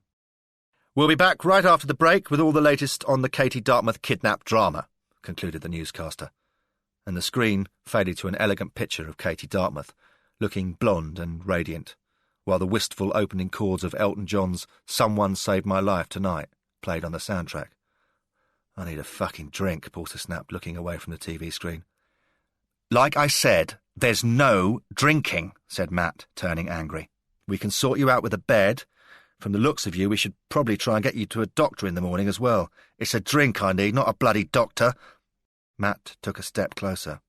He was slightly built, but he'd worked in the hostel long enough not to be intimidated by any of the guys who kipped down there. "You need to learn to play by the rules, mate," he said. "I'll bloody pay you," Porter snapped. He fished around in his pockets and took out the 2 credit cards he'd taken from the woman's purse that morning. The Scots guys had emptied the cash out of his pockets but hadn't bothered with the plastic. They knew that even the dodgiest off-licence in Vauxhall wasn't going to let them pay by card. Porter shoved them at Matt. "I'll pay for some booze." Matt glanced down at the cards. "You're called Helen now, are you?" he said, reading the name that was written across the thin strip of plastic. "Very fetching, it suits you." He looked straight into Porter's swollen, bloodshot eyes. "We're here to help guys like you, and we do a pretty good job, but we aren't interested in bloody thieves." "I need a drink, man," cried Porter. "Just one bloody drink. Look at the state of me." "Get out of here," said Matt. "I'm bloody desperate, man. What's one fucking drink?" Matt pushed him back. Porter wobbled but managed to hold on to his balance. "Get lost," he said. "We might be a charity, but there's a fucking limit, and you've just crossed it. Sober up, and we'll help you. Stay like this, and you're on your own." "Fuck! There's just no sodding point," Porter snarled. His face was suddenly creased up with sadness as he turned round and started walking back into the rain. Behind him, Matt was turning the sound up on the TV. Porter could hear the strains of "Someone Saved My Life Tonight" whistling through the cold air. Turning left, he walked through the slowly falling rain. He was heading towards the river. No point going back to his old archway. The Scots bastards would just give him another kicking. There was a spot close to the bridge, next to a new apartment block where some blokes sometimes kipped down for the night. Maybe I'll go there, Porter thought. See if I can find some way of keeping warm. See what tomorrow brings. Chapter 3. Porter looked down at the river. A dirty puddle of water was lapping up by the muddy shores of the Thames. He dipped his hands down into it. The water felt cold and refreshing, and he sloshed some across his face, trying to clean away the blood that was clinging to his skin. He'd already walked a mile or so along the riverfront, looking for somewhere to kip down for the night. One spot under the first arch of Oxall had already been colonised by some Macedonians who built a campfire and seemed to be heating up some tins of grub. Porter had gestured that he might join them, but if he didn't already know the Macedonian for piss off, then he did now. An abandoned petrol station where guys sometimes kipped down had been taken over by a couple of brawlers, and Porter was in no mood for another fight. Just somewhere to rest his head until he could pick himself up and start again. But there didn't seem to be anywhere. In London, he couldn't even find anywhere to sleep rough and not be disturbed by anyone anymore. Somewhere, up above, a few beams of moonlight were trying to break through, but mostly the sky remained dark and angry. He sat down on a concrete ledge, looking out at the river, and felt a stiff night breeze blow through him. Just got to try to stay warm, he told himself, until tomorrow. "John!" shouted a voice. It ran out across the empty stretch of concrete that led down to the water. Porter hunched his shoulders and looked out again over the river. When you were called John, you got used to hearing your name and no longer assumed they were looking for you. Who the hell would want to talk to me anyway, he thought bitterly, this or any other night. "John!" the voice shouted again, drawing closer this time. Porter glanced round.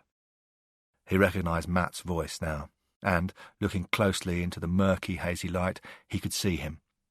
About 100 yards away down the river, with someone at his side, a doctor maybe.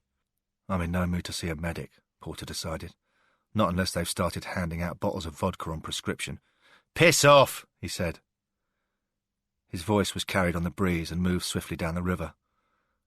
He looked back at the shoreline, watching the slow progress of a barge moving towards the sea. The day had been bad enough already. All he wanted to do was to get it over with, move on to the next one. "I've someone to see you," Matt shouted. Porter glanced to his left. Matt was maybe 50 yards away from him now. The shape at his side was hard to make out. An overcoat was all he could see. Bollocks, he thought.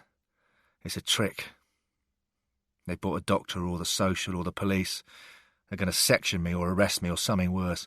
"Piss off," he said again, louder this time.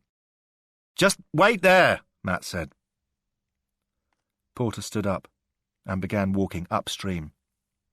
His legs were exhausted and he could feel the bruising all over his body, but he still had the strength to get away if he had to. "This woman needs to speak to you," Matt shouted. Porter turned round, looking straight at him. The shape at his side was moving closer now, maybe 30 yards from him. She was wearing a long, blue overcoat, smartly tailored, and she had thick, black hair that tumbled about 5 inches past her shoulders. Just a kid, really, thought Porter briefly. No more than 17 or 18. A looker, though. She had sharply elegant features, high cheekbones, and a strong mouth. Not just any kid, he realised. My kid. Sandy. It shouldn't be hard for a father to recognise his own daughter, should it? Porter asked himself. Diana had thrown him out of the house 11 years ago when Sandy was just a child of 6, and he hadn't seen her since. She'd changed a lot, and so had he. But her face was printed onto his soul, and he'd no more forget it than he'd forget his own name. "Dad?" she said, her voice hesitant and gentle. "Dad? Is that you?" The words pierced Porter's skin more painfully than any of the blows that had rained down on him in the alleyway earlier that day. Her voice settled in his ears, and for a moment he wanted to run to her and take her in his arms, Then he paused. It's not me, is it? I'm not her dad. I abandoned that job 11 years ago. I couldn't hack it, and her mum couldn't put up with my drinking anymore, and I can't say I blame her. I can't change that now. There's no point in even trying. I'm nobody, he growled. It's me, Dad, she said. Sandy. He could hear the determination in her voice, and it reminded him of her mother. She was always the strong one. I might have been the soldier, but she was the one who knew how to fight. Piss off, shouted Porter. I've never heard of a girl called Sandy. He turned round and started walking along the river. It wasn't true, of course. There wasn't a day that had passed in the last 11 years when he hadn't thought about her. Probably not even so much as an hour. But he couldn't look at her now, not like this. Nobody wants a dad who lives out on the streets, who doesn't have a house to live in or a car to drive, who smells like a sewer. What's the point of a parent like that? Better just to keep on moving. She'll get by without me. She has done so far, and it'll only get easier as the years go by. Suddenly, he heard footsteps running down the pathway. The wind was blowing up stronger now, and the clouds briefly cleared, sending bright shafts of moonlight flooding across the river. Porter felt a hand on his shoulder. He spun round. Matt was standing right next to him, his face sweaty. "For fuck's sake, you old bugger," he snapped. "It's your daughter." Porter paused. He could see Sandy standing 20 yards away, not moving. "She came to the hostel tonight looking for you," pressed Matt, fighting to recover his breath. "She's been looking for you for weeks. She contacted Safa, tried everything, and eventually she found someone who knew you kipped down with us sometimes. I guessed you'd be down by the river." He looked straight into Porter's eyes, his expression piercing and harsh. There was a world of judgment in those eyes, and none of it was in Porter's favour. "She wants to meet you. Just do that for her. It's bugger all to ask." Porter nodded. It was a simple movement of the head, but it was harder than throwing the strongest punch. Glancing up at Sandy, he attempted a rough smile. "Come on then, love," he said. "We'll hit the bloody town." She smiled back and walked towards him. Porter felt embarrassed about the way he looked. Usually he didn't care. When you lived out on the streets, it made no difference to the people around you. Now he wished he'd found somewhere to wash, maybe even had a change of clothes. It would have been good to scrape some of the blood off his face. She probably wasn't expecting much when she came looking for me, but this, Christ, nobody could be prepared for this. "I'm sorry," he said, glancing down at his wet, filthy clothes. "It's okay," said Sandy. "Let's find somewhere to talk." Porter nodded. He walked alongside her, away from Vauxhall, up towards Waterloo Station. He wasn't sure what time it was, 11 maybe, or 12. Most of the pubs would be shutting, but there was a cafe, he knew, where the cabbies went to get a coffee and a bacon sandwich before heading out onto the nightclub shift. They didn't mind what you looked like in there, and they never shut. Porter paused outside the entrance. He could hear the sound of bacon frying and smell the comforting fug of grease and cigarette smoke. They had walked in silence, neither of them sure of what to say. "I'll pay," said Sandy, as he hesitated by the door. "Don't worry about it." Sitting down, Porter watched as she sauntered up to the counter, ordering them 2 coffees and 2 bacon sandwiches. A few of the guys in the place were following her with their eyes, and one of them looked like he was about to say something to her, but then he noticed Porter glaring at him and quickly went back to reading his newspaper. There was a TV in the corner, tuned to the latest in the Katie Dartmouth kidnap saga, with a few people glancing occasionally towards it. An ultimatum had been issued, according to the newsreader. She'd been captured by Hezbollah terrorists who were demanding that British troops be withdrawn from Iraq and Afghanistan by 8 o'clock on Saturday night, or else Katie was going to be beheaded, live on television. Porter looked away. Why is everyone so interested, he wondered. It's not like there's anything they can do to help her. Sandy put the coffee and the bacon sandwiches down on the table. He could see her better now, with her coat off and in the proper light. She was a strong, powerfully built young woman, with none of the playful puppy fat that he remembered from the little girl he'd left behind. She had pale green eyes and a seriousness about her that Porter wouldn't have expected. Still, as he watched her move through the cafe, He couldn't help feel a pride in her simple existence. I may not have got much right. Probably nothing at all when you try and calculate it. But at least she is something to be proud of. "What the hell are you doing here?" he said. Sandy looked straight at him, and Porter was taken aback by the affection in her eyes. It was so long since anyone looked at me with anything other than contempt, I'd forgotten what it feels like, he reflected. "Mum won't ever tell me about you," she said, stirring a sugar into her coffee. "It's like you never existed. But of course, I remember you from when I was a kid." She pushed a lock of black hair away from her face. "Mum wouldn't give me any clues about where you were, but her brother, Uncle Ken, said he reckoned you were down in London. He'd heard you were on the streets, that you'd been having a bad time, and there was a hostel where you went sometimes. He put me in touch with the Soldiers and Airmen Forces Association, and after I spoke to them on the phone a few times, they pointed me in the right direction. Ken made me promise not to tell Mum, or Auntie Sally." Sandy wrinkled up her nose in a way that made Porter fall in love with her all over again. "I don't think Aunt Sally likes you very much, either." Porter laughed. "Women don't like me," he said gruffly. "You'll find that out soon enough." "Anyway, I've got an interview at University College London tomorrow afternoon, so Mum gave me the money to get the train down from Nottingham," she continued. "I'm getting the 8 o'clock train back tomorrow evening. It's the first time I've ever been to London by myself. The first time I've had a chance to look for you. Mum would kill me if she knew, but I don't care about that. I went to the hostel and talked to Matt. Nice bloke. He said you'd been in and he reckoned you'd be down by the river somewhere." "I can't even look after myself. Never mind a kid," said Porter bitterly. "You'd be better off without me." "Bollocks," snapped Sandy. That anger again, noticed Porter. It was like sitting opposite her mother a lifetime ago. "No one's better off without a parent. It doesn't matter how useless they are." "I'm the exception," snarled Porter. "No, you're bloody not," said Sandy. "Nobody's an exception, not you, not anyone. You're the only dad I've got. That's probably bad luck on both of us, but we're just going to have to live with it." Porter paused. She was looking straight at him, and he could feel the pride swelling up inside him again. What was the point? He reflected bitterly. How could he have a relationship with her now? What was she going to do? Come down for the weekend and kip down underneath whatever archway found himself sleeping under? Trudge around town while he looked for some work washing dishes? Maybe meet some of his mates, like the Scottish blokes? Other divorced dads could take their girls skiing, whiz them around in their Jaguars and Land Rovers. Not me. I would offer her everything I have, except I've got nothing. And how can you offer someone that?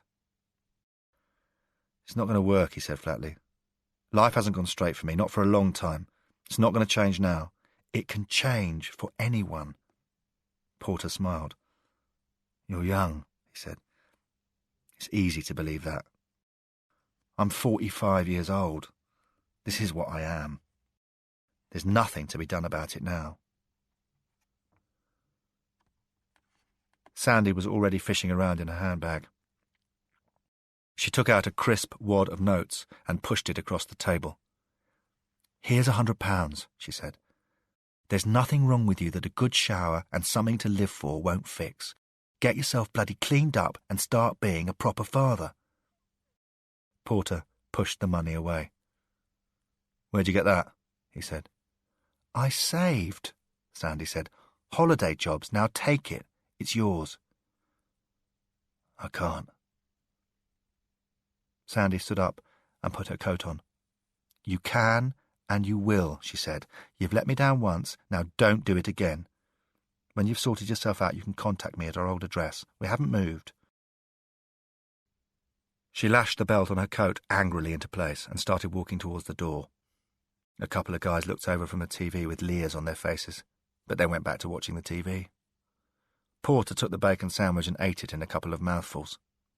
Sandy had only nibbled on hers, so he ate that as well.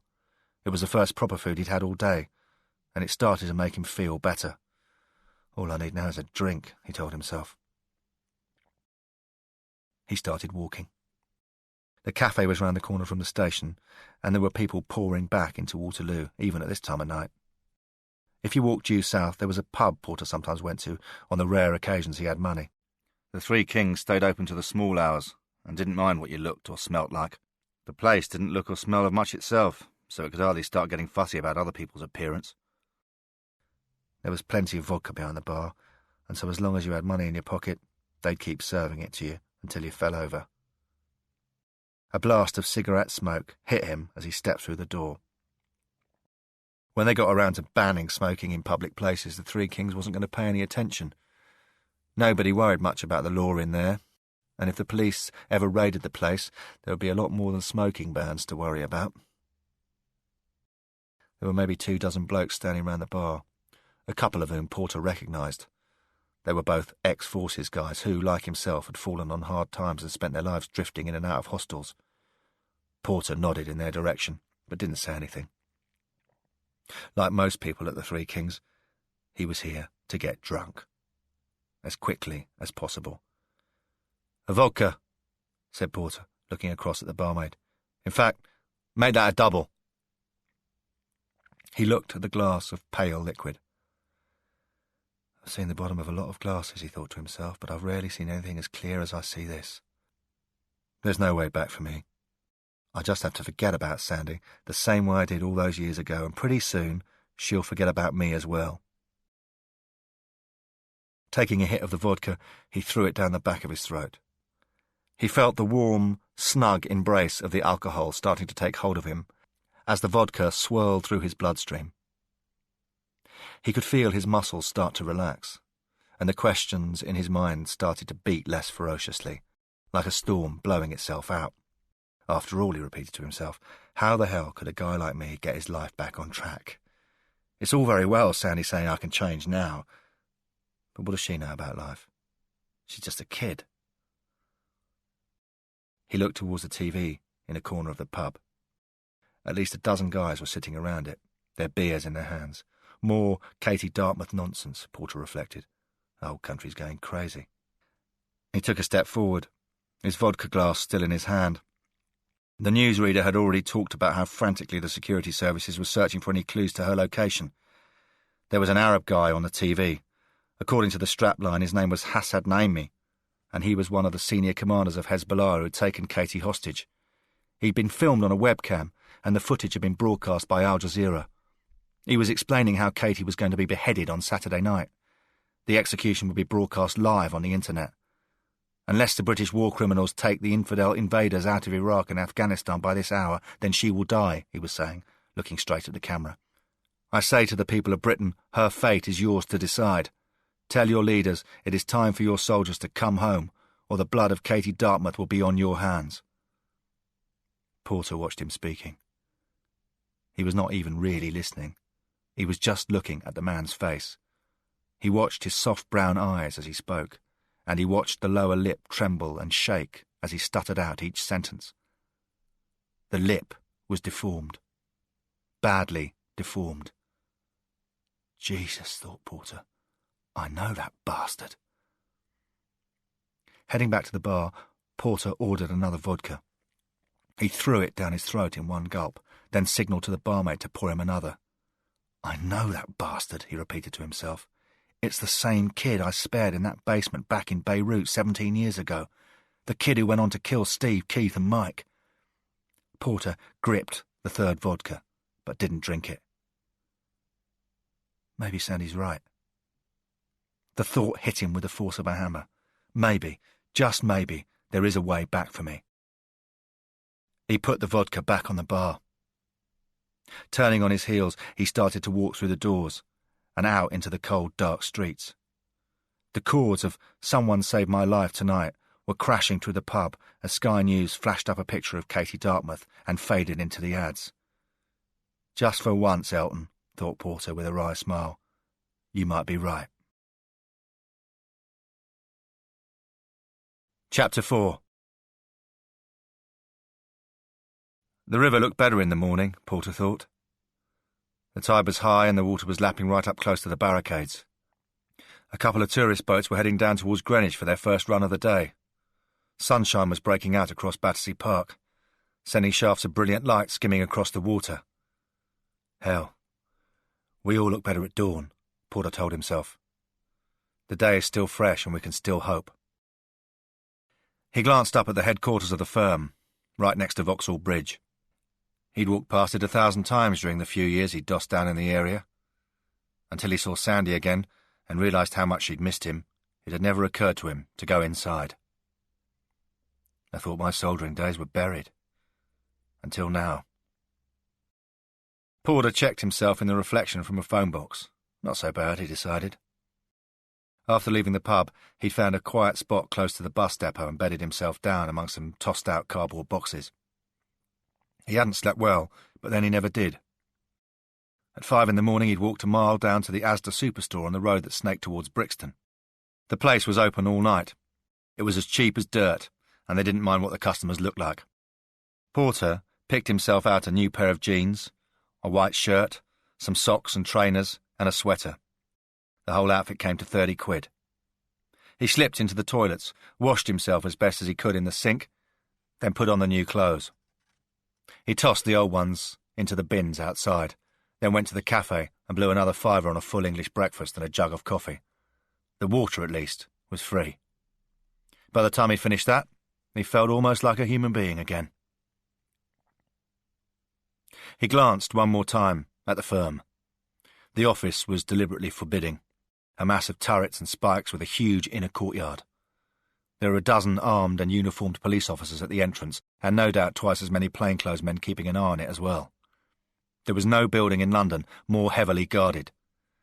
Don't worry about it, Porter told himself. You can do this. It's just a matter of holding your nerve. He walked steadily towards the building, at an even, unvarying pace. Run into this place and they were likely to gun you down. Looking across the river to the clock on Big Ben, he noted it was just after 7 in the morning. Early. But the spooks never slept, and certainly not when they were in the middle of a crisis. The policeman looked at him suspiciously as he walked across the driveway and into the entrance lobby, but they made no attempt to stop him. It's a public building, Porter reflected. They have to at least let people walk into the place. It was only once you checked in at the desks that they ran you over for guns and knives. The foyer was decorated in grey, with slate floors and a bank of glass at the front. Marble-clad walls led up to a bank of elevators. Along one side there was a reception desk with 3 uniformed guards sitting at it. At the other, there was a pair of black leather sofas and a collection of the day's papers spread out on a coffee table.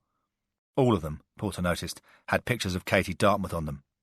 "Bring our boys home today," said huge letters across the front page of the Independent. "Save her," said the Mirror. Porter walked steadily up to the desk. A thick-set man in his 40s looked straight at him, his expression as welcoming as a chunk of granite. "I know how to get Katie Dartmouth out," said Porter. Even as he delivered the sentence, Porter knew how ridiculous he sounded. If it wasn't for the fact he knew it was true, he'd be laughing at himself. The receptionist looked at him, taking half a second to make a judgment, and then reached underneath his desk to press a button. Even though he was trained to remain impassive, Porter could tell he had already reached his own verdict. He thinks I'm a nutter. Who knows? Maybe he's right. 5 armed officers appeared from the door that led away from the elevators. They walked quickly across the slate floor, not running, but moving with purpose. A few people were coming through the entrance doors, heading towards the lifts to get to their desks, but they simply made way for the armed men, paying them no attention. "We'll have to ask you to leave, sir," said the first officer, standing in front of Porter. He glanced at the man's face. It was expressionless, like rock. He was wearing no uniform, but he didn't need to. There was an MP5 assault rifle strapped to his chest, and that gave him all the authority he needed. Porter looked straight into his steely blue eyes. "I know how to get Katie Dartmouth out." He could see the man's reaction in his face. Nutter, he was thinking, just like the other guy, but he remained silent. "I can get her out." "This way, please, sir," said the officer. Porter could feel his chest thumping. This was his one chance to show Sandy he could amount to something, to look her in the eye without feeling ashamed of himself. He'd no more throw it away than he'd throw away his own life. "I'm the only man who can get through to her kidnappers," Porter shouted. He could see a few of the office workers looking at him distastefully before hurrying on. None of them wanted to hear what he was saying, and none of them were looking in his direction. The 5 guards were slowly closing in on him, forming a tight semicircle from which there was no chance of escape. "This is your one chance to save her," said Porter. "I was SAS. I know something about the man who's holding her, something we can use." He could feel a hand grabbing hold of his arm. The MP5 wasn't jabbing into his chest, but it was definitely pointed in his direction, and the expression of the man with his finger on the trigger suggested he wouldn't hesitate to use it if he had to. They were starting to move him towards the door. Porter shrugged himself free. These goons weren't going to listen to anyone, he reflected bitterly. Osama bin Laden could walk through the door offering to turn himself in, and they'd tell him to come back when he'd made an appointment. "I can walk," he growled. A fresh blast of cold air struck Porter in the face as he stepped out into the morning air. A gust of wind was blowing through him. "It can take my hopes and blow them away," Porter told himself. "I must have been mad to think they would listen to me." "Don't come back," said the officer firmly. A Jaguar was pulling up outside, and a man in a charcoal grey suit was climbing out of the back seat. Porter recognised him at once.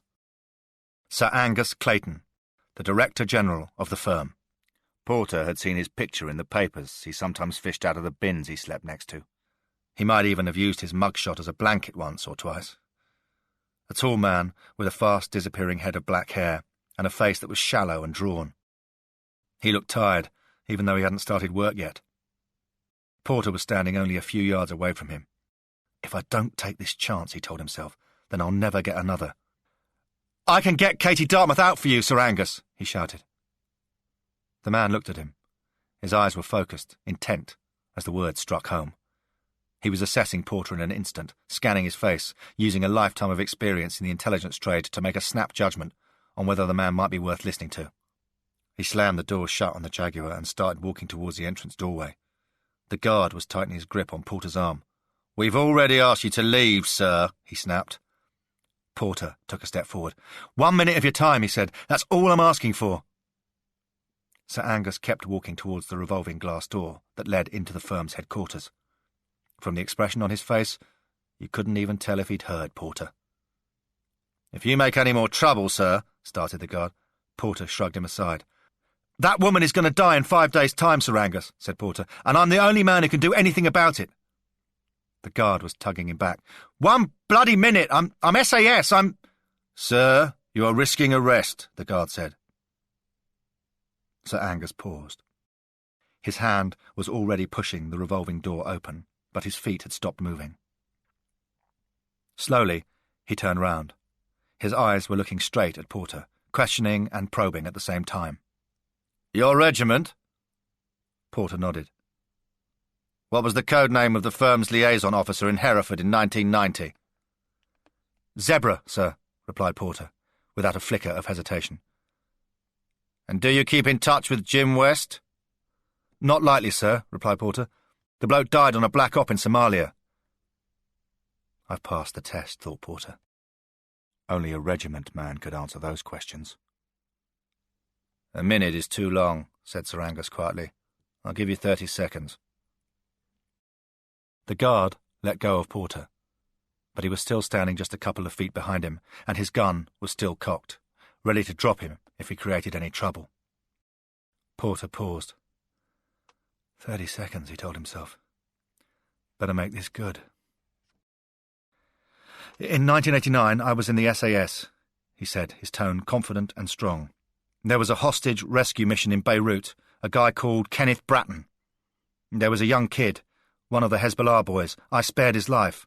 It's that Hassad bloke, the one who's holding Katie Dartmouth hostage. I recognised him because of the deformed mouth." Porter paused, looking straight into Sir Angus's eyes.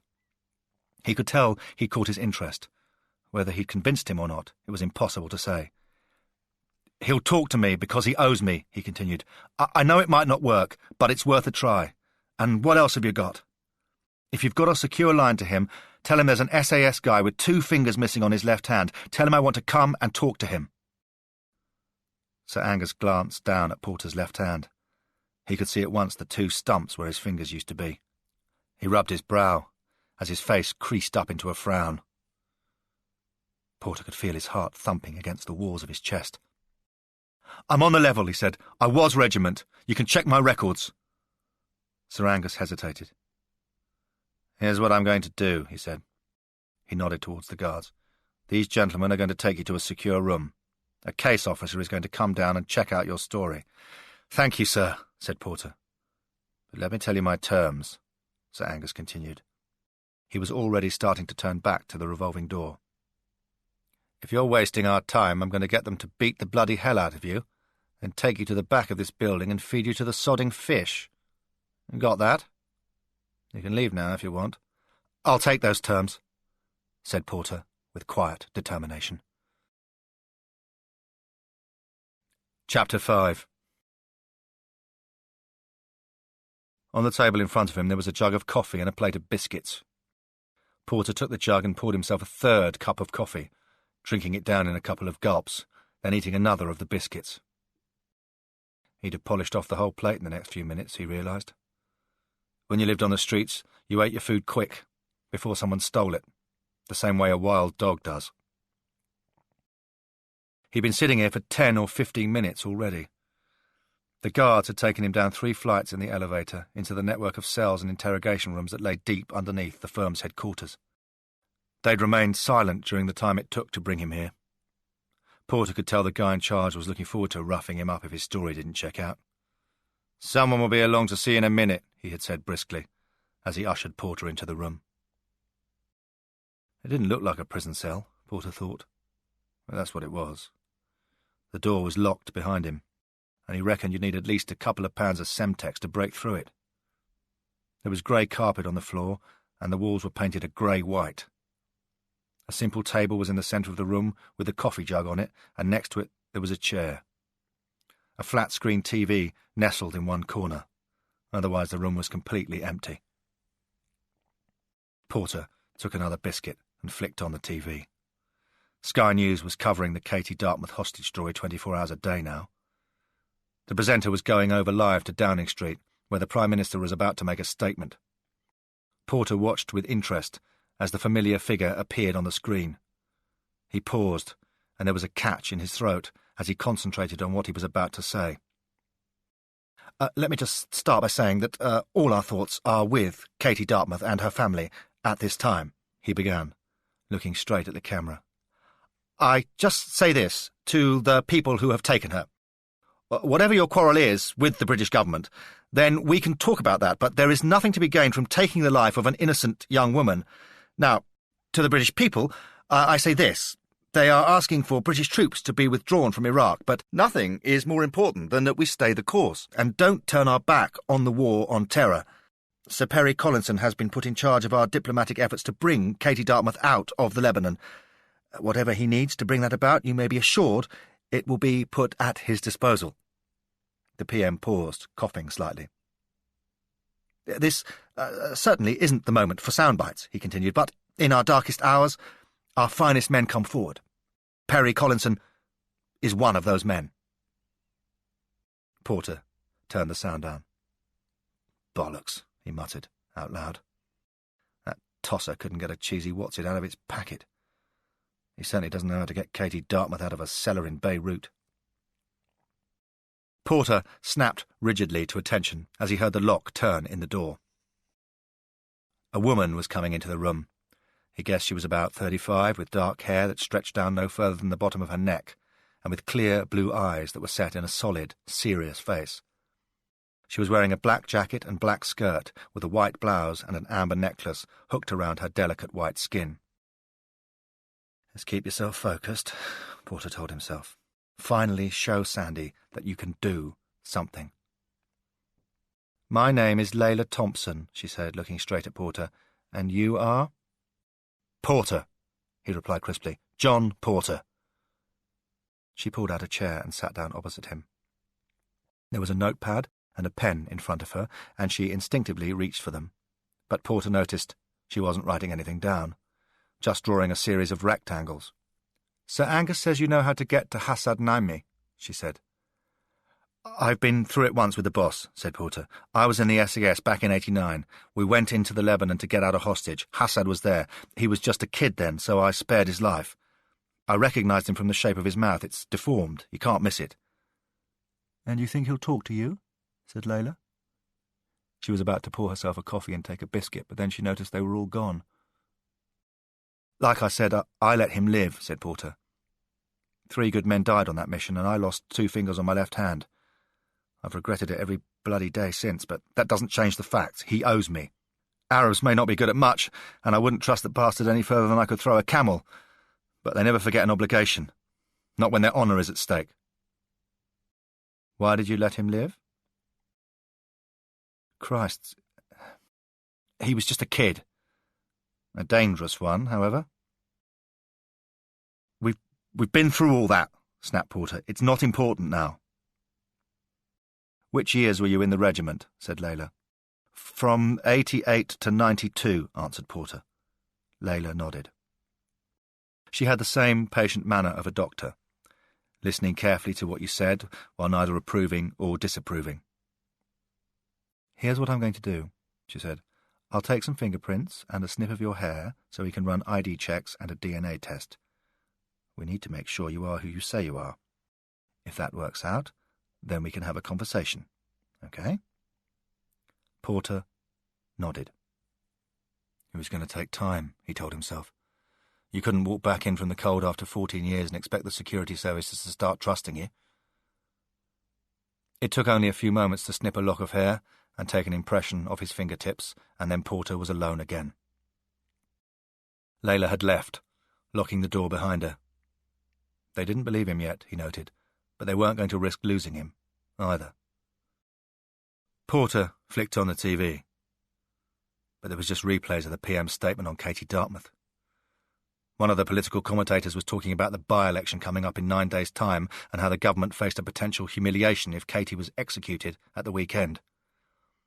There were more calls from the opposition for troops to be taken out of Iraq, and a vigil had already been started by the Stop the War coalition in Trafalgar Square.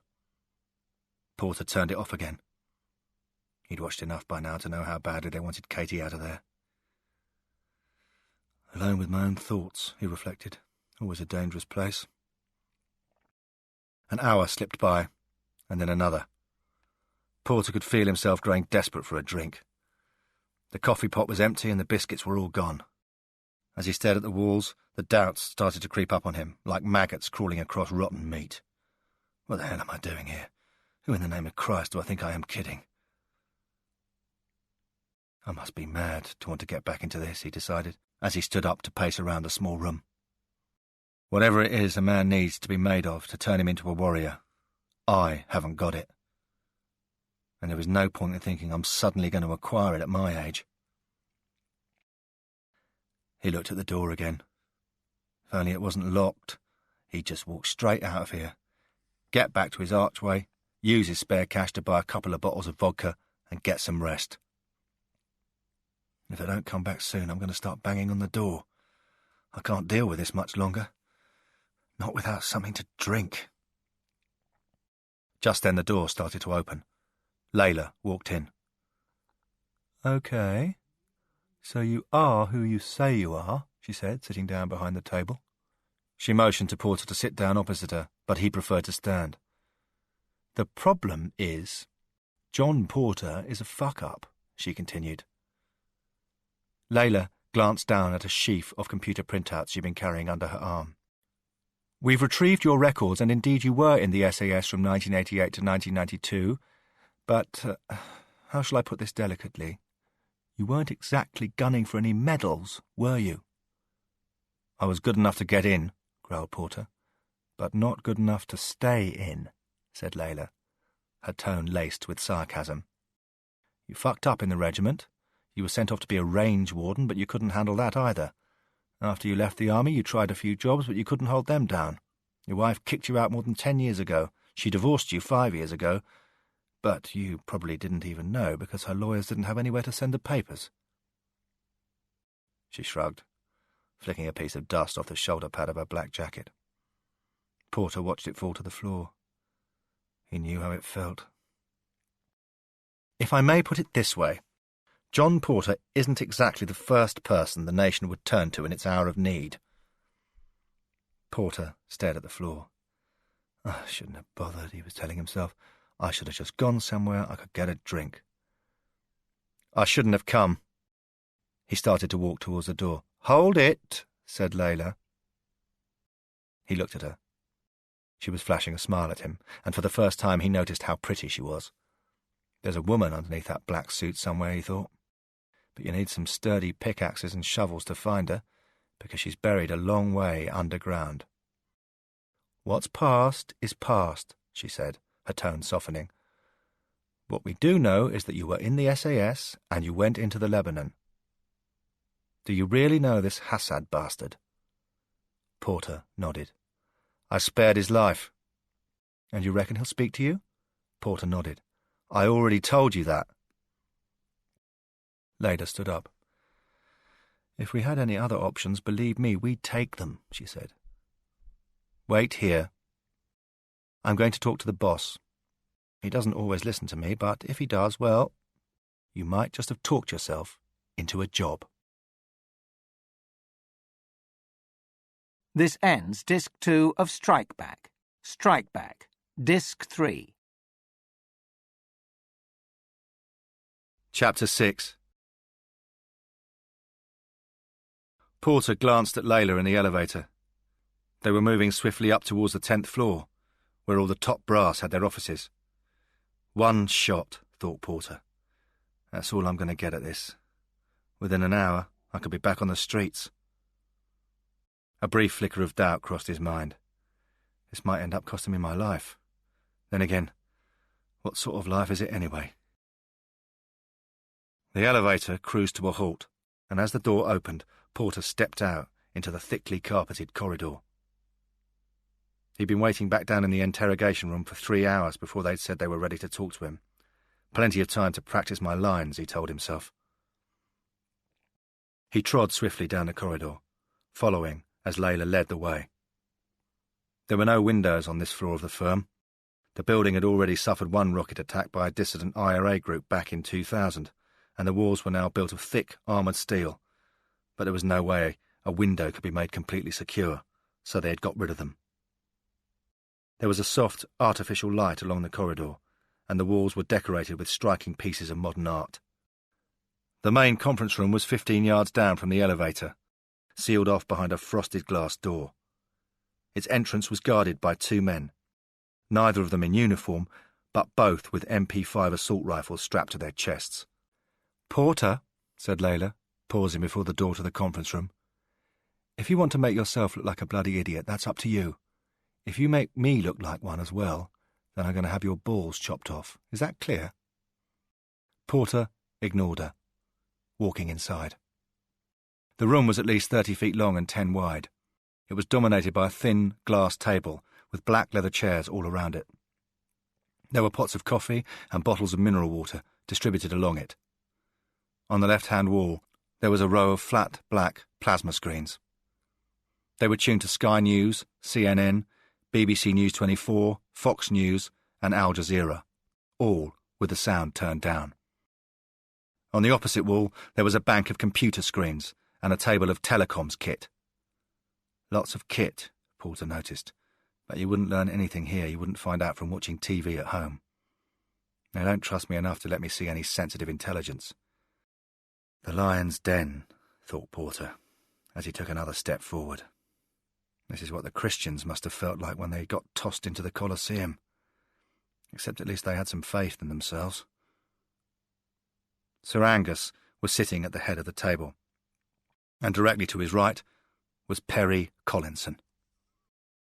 Porter's eyes flashed towards him, the contempt unconcealed.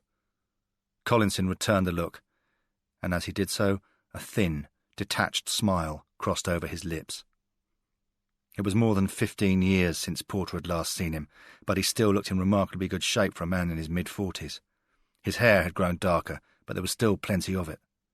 There was a little more flesh on him, but he was still lean and trim. "John, sit down," said Layla quietly. She pulled out a chair at the head of the table. He could see how her manner changed as soon as she saw Sir Angus.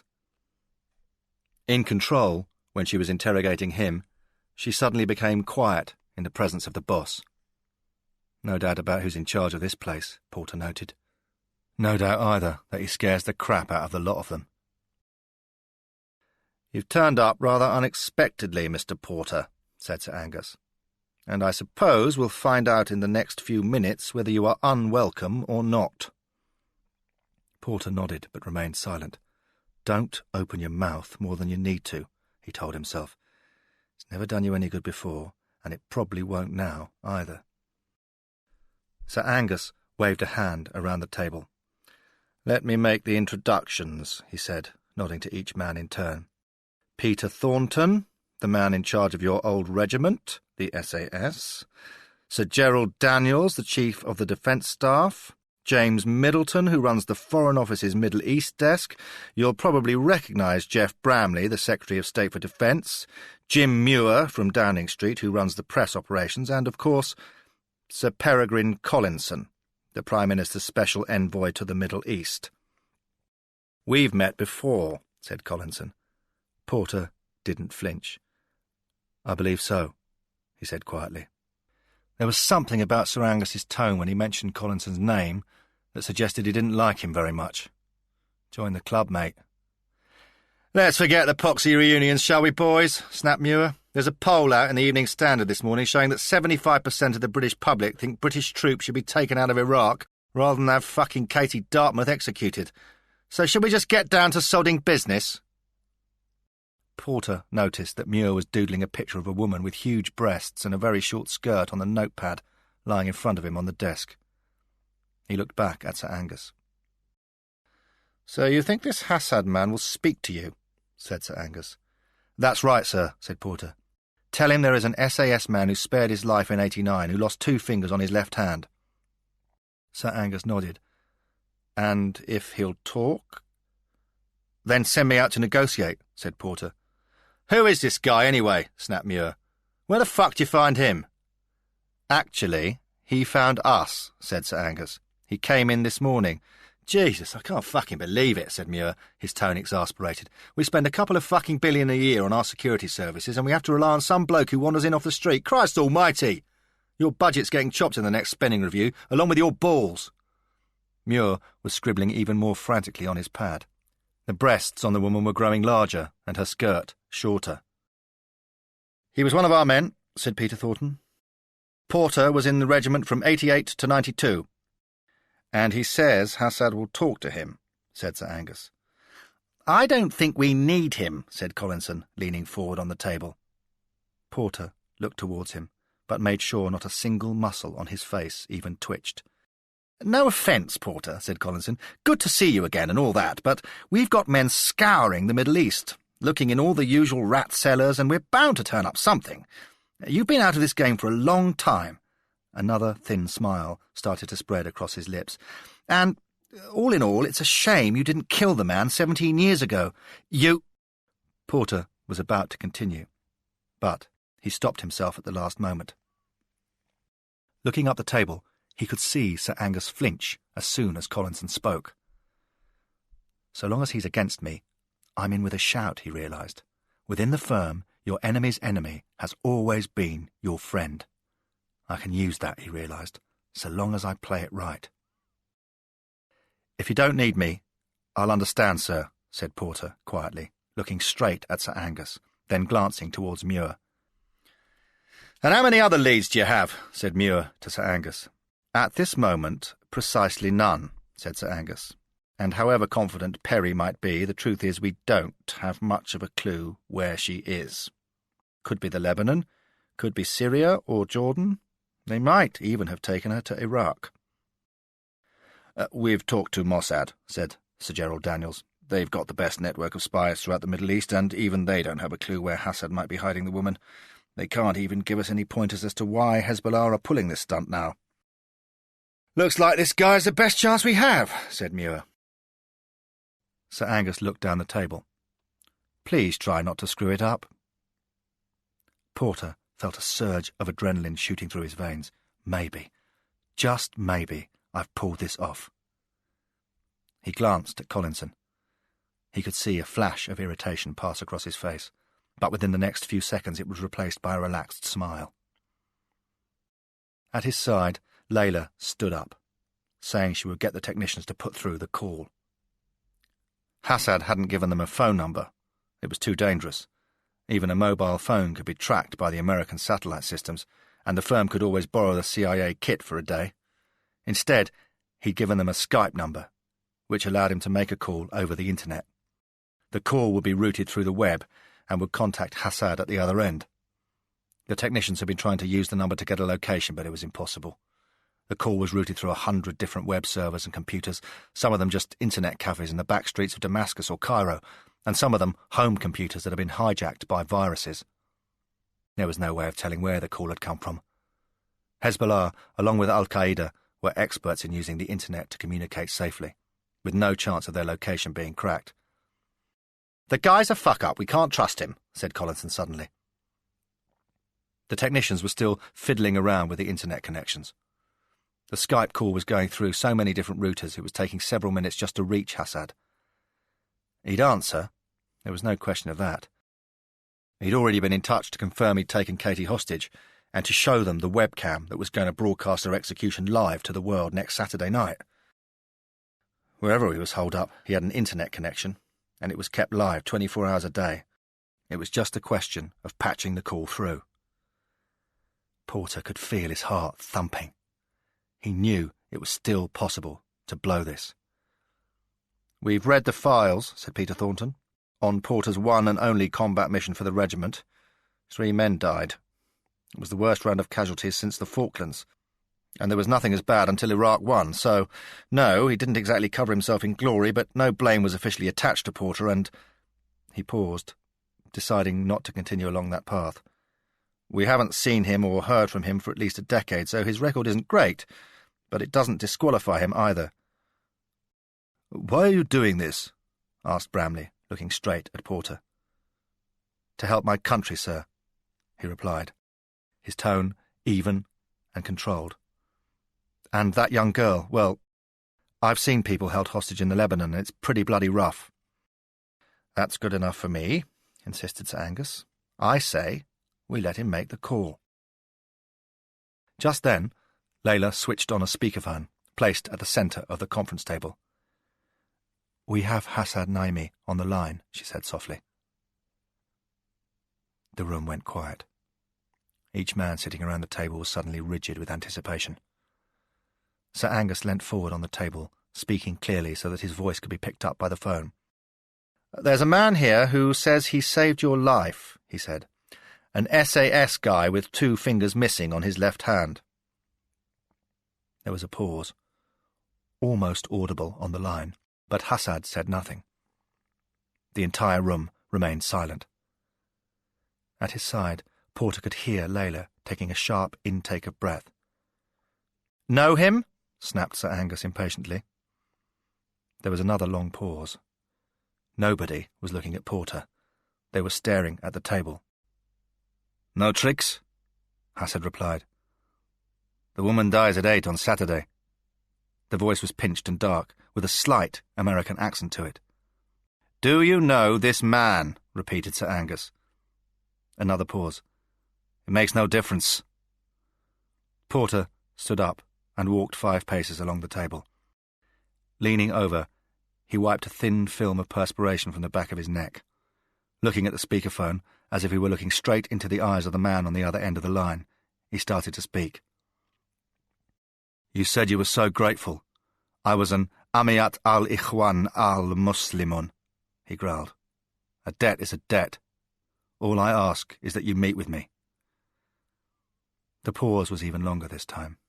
1, 2, then 3 seconds, during which the only sound in the room was the muffled hiss of the speakerphone. "When can you be here?" said Hassad. "Where is here?" said Porter. Everyone in the room exchanged glances. "I can't tell you," said Hassad swiftly. "But if you fly to Beirut, then we can collect you." Porter glanced up at Sir Angus. He'd already scribbled 1 word down on a piece of paper and was pushing it down the table. "Thursday," said Porter. It was Tuesday today, so that gave him less than 48 hours to get ready. "I can arrive in Beirut on the Thursday morning flight." "Then I'll make arrangements for you to be picked up," said Hassad. I owe you a conversation. I acknowledge that. But any tricks and I'll slice off your head right after I kill the girl." Silence. The phone connection had already been severed. Up at the head of the table, Porter could see Sir Angus glance at Collinson, and he could see the anger written into the creases around the man's mouth. "Looks like you've got a job as a negotiator, Mr. Porter," said Sir Angus. "Welcome to the team." Porter stood up straight and started walking back to his own chair. The perspiration was still running down his back, but hopefully no one would notice it. "I'll need payment," he said. Sir Angus stiffened. The fingers of his right hand were tapping on the tabletop. "I thought you were volunteering to help your country," he said coldly. "I did that when I was younger, thanks," growled Porter, "and I ended up in the gutter." "Then how much?" said Sir Angus. £250,000, paid into my bank account tomorrow morning. Sir Angus glanced down at the papers on his desk. "You haven't even got a bloody bank account," he snapped. "You haven't even had a proper job for 7 years." "Then run down to sodding Barclays and open one," said Porter. He could feel his confidence growing now he'd spoken to Hassad. They needed him now. If he could just put enough money in the bank to take care of Sandy, well, then at least she'd have some respect for his memory. That would make it worthwhile, even if he didn't return from the mission. "I'm risking my life for you," he said. £250,000 is a lot of money, said Sir Angus. Porter was resting his hands on the edge of the table. He could feel the blood pumping through his veins as the argument took hold of him.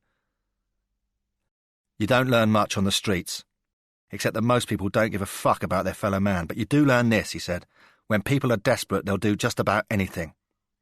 I reckon I'm the last bloke in England you want back on the payroll, and that means you're desperate, so you'll pay all right." Sir Angus was about to say something, but along the side of the table Jeff Bramley had already raised his hand. "Just pay it," he said. "We'll send the bill to the Chancellor. Always good to ruin that miserable Scottish bastard's morning." Porter nodded towards the Defence Minister. He'd lost 2 fingers in the regiment, and they'd never even paid him a proper pension. So this was the last they could do for him. "Thanks," he said. "Let's get the details sorted. If I die on this mission, and let's face it, we all know there is a pretty good chance that I will, then I want the money to go to my daughter, Sandy. Set the account up in our joint name and make sure the money is paid in before the plane takes off."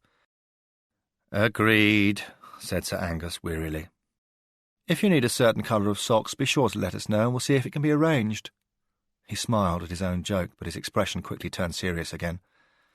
"Layla's going to get you cleaned up and back in training," he says. "We've got 24 hours to get briefed and to decide our tactics."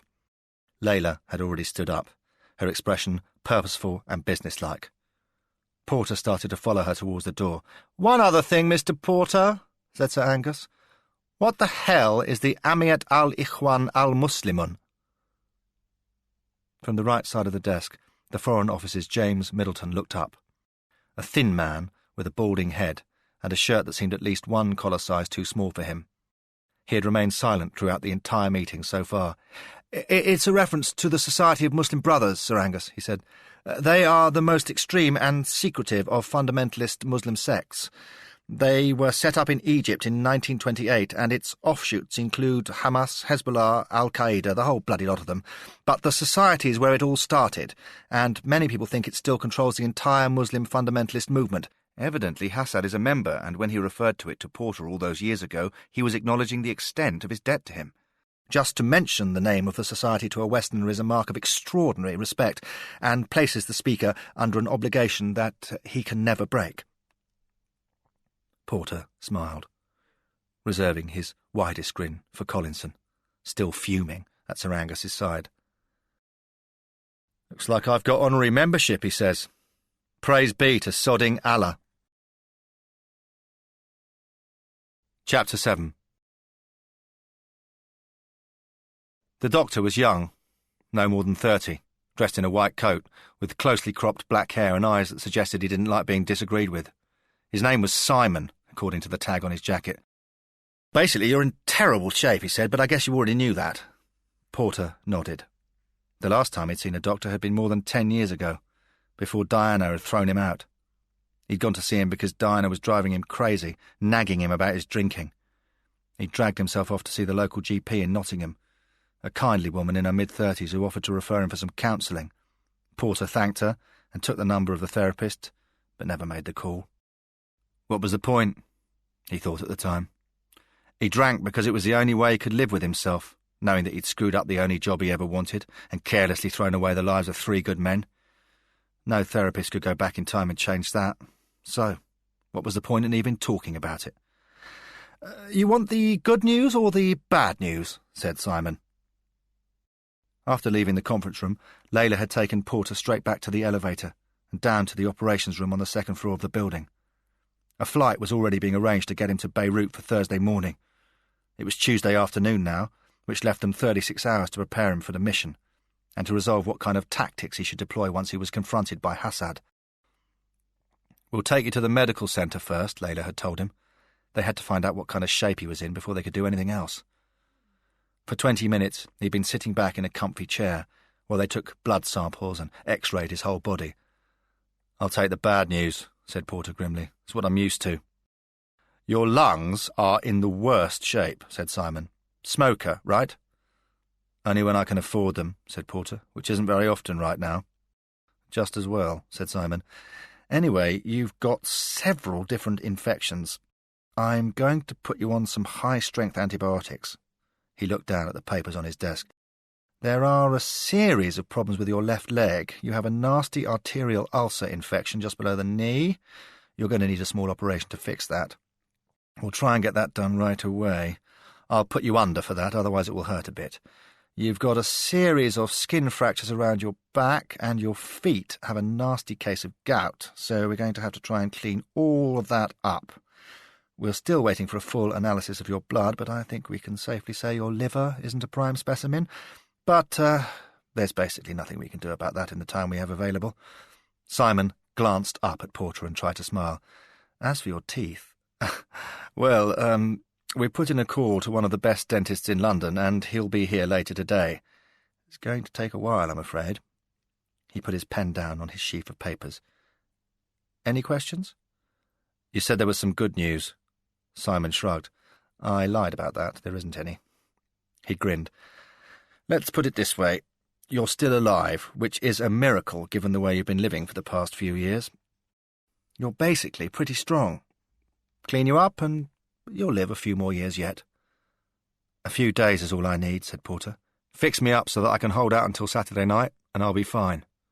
Simon nodded. Then we'll start right away.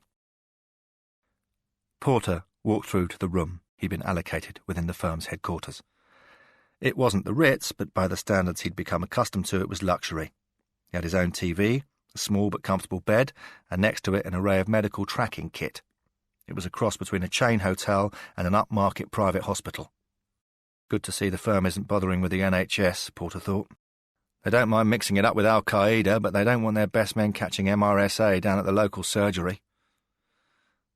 Along one wall there was a wardrobe, and when he checked inside there was a new charcoal grey M&S suit, a white shirt and a dark blue tie, and some black half-brogue shoes. Next to it there were some cream chinos, a blue linen shirt, some loafers and a black sweater. Smart or casual, Porter thought, but either way, it was all a lot better than anything he'd worn for at least a decade. I guess they don't want anyone on the payroll who dresses at Asda. On the table there was a bank statement. Porter checked it briefly. An account had been set up at the Westminster branch of Barclays. It was in the names of John and Sandy Porter, registered to her address in Nottingham. According to the opening balance, there was £250,000 in the account, and it was giving 4% interest, paid monthly. There were 2 debit cards, one in his name and one in Sandy's. No nonsense about your card being in the post and taking 3 working days to process a payment, thought Porter with a smile. Amazing how quickly you can get things done when you lean on the right people. In the corner, there was a fridge. Porter knelt down and took a look. Some bottles of mineral water, some Coke and lemonade, a couple of sports energy drinks, and some peanuts, he noted. No sign of a bottle of vodka. No boozing, said a voice. Porter turned round. The nurse was blonde, with hair that tumbled a couple of inches past her shoulders, and a shapely figure that had a couple of centimetres more flesh on display than was strictly necessary. She was standing in the doorway, dressed in a starched white uniform with a nasty-looking needle in her right hand. According to the name tag pinned just to the side of her ample left breast, she was called Danny. "Where do they stash the alcohol in this place, then?" said Porter. "They don't," said Danny, stepping forward. "It's dry," said Porter. "Like the Gobi Desert, sir," said Danny. "You've got more chance of getting a bevy down at your local mosque than you have in this place." She had big blue eyes and a face that was friendly rather than classically beautiful. "What's that for?" he said, nodding towards the syringe. "It's a syringe. So you take a wild guess," she replied. "Now lie back on that bed like a good boy. I can do this so it hurts, or doesn't hurt. It doesn't make any difference to me either way." Porter lay back on the bed.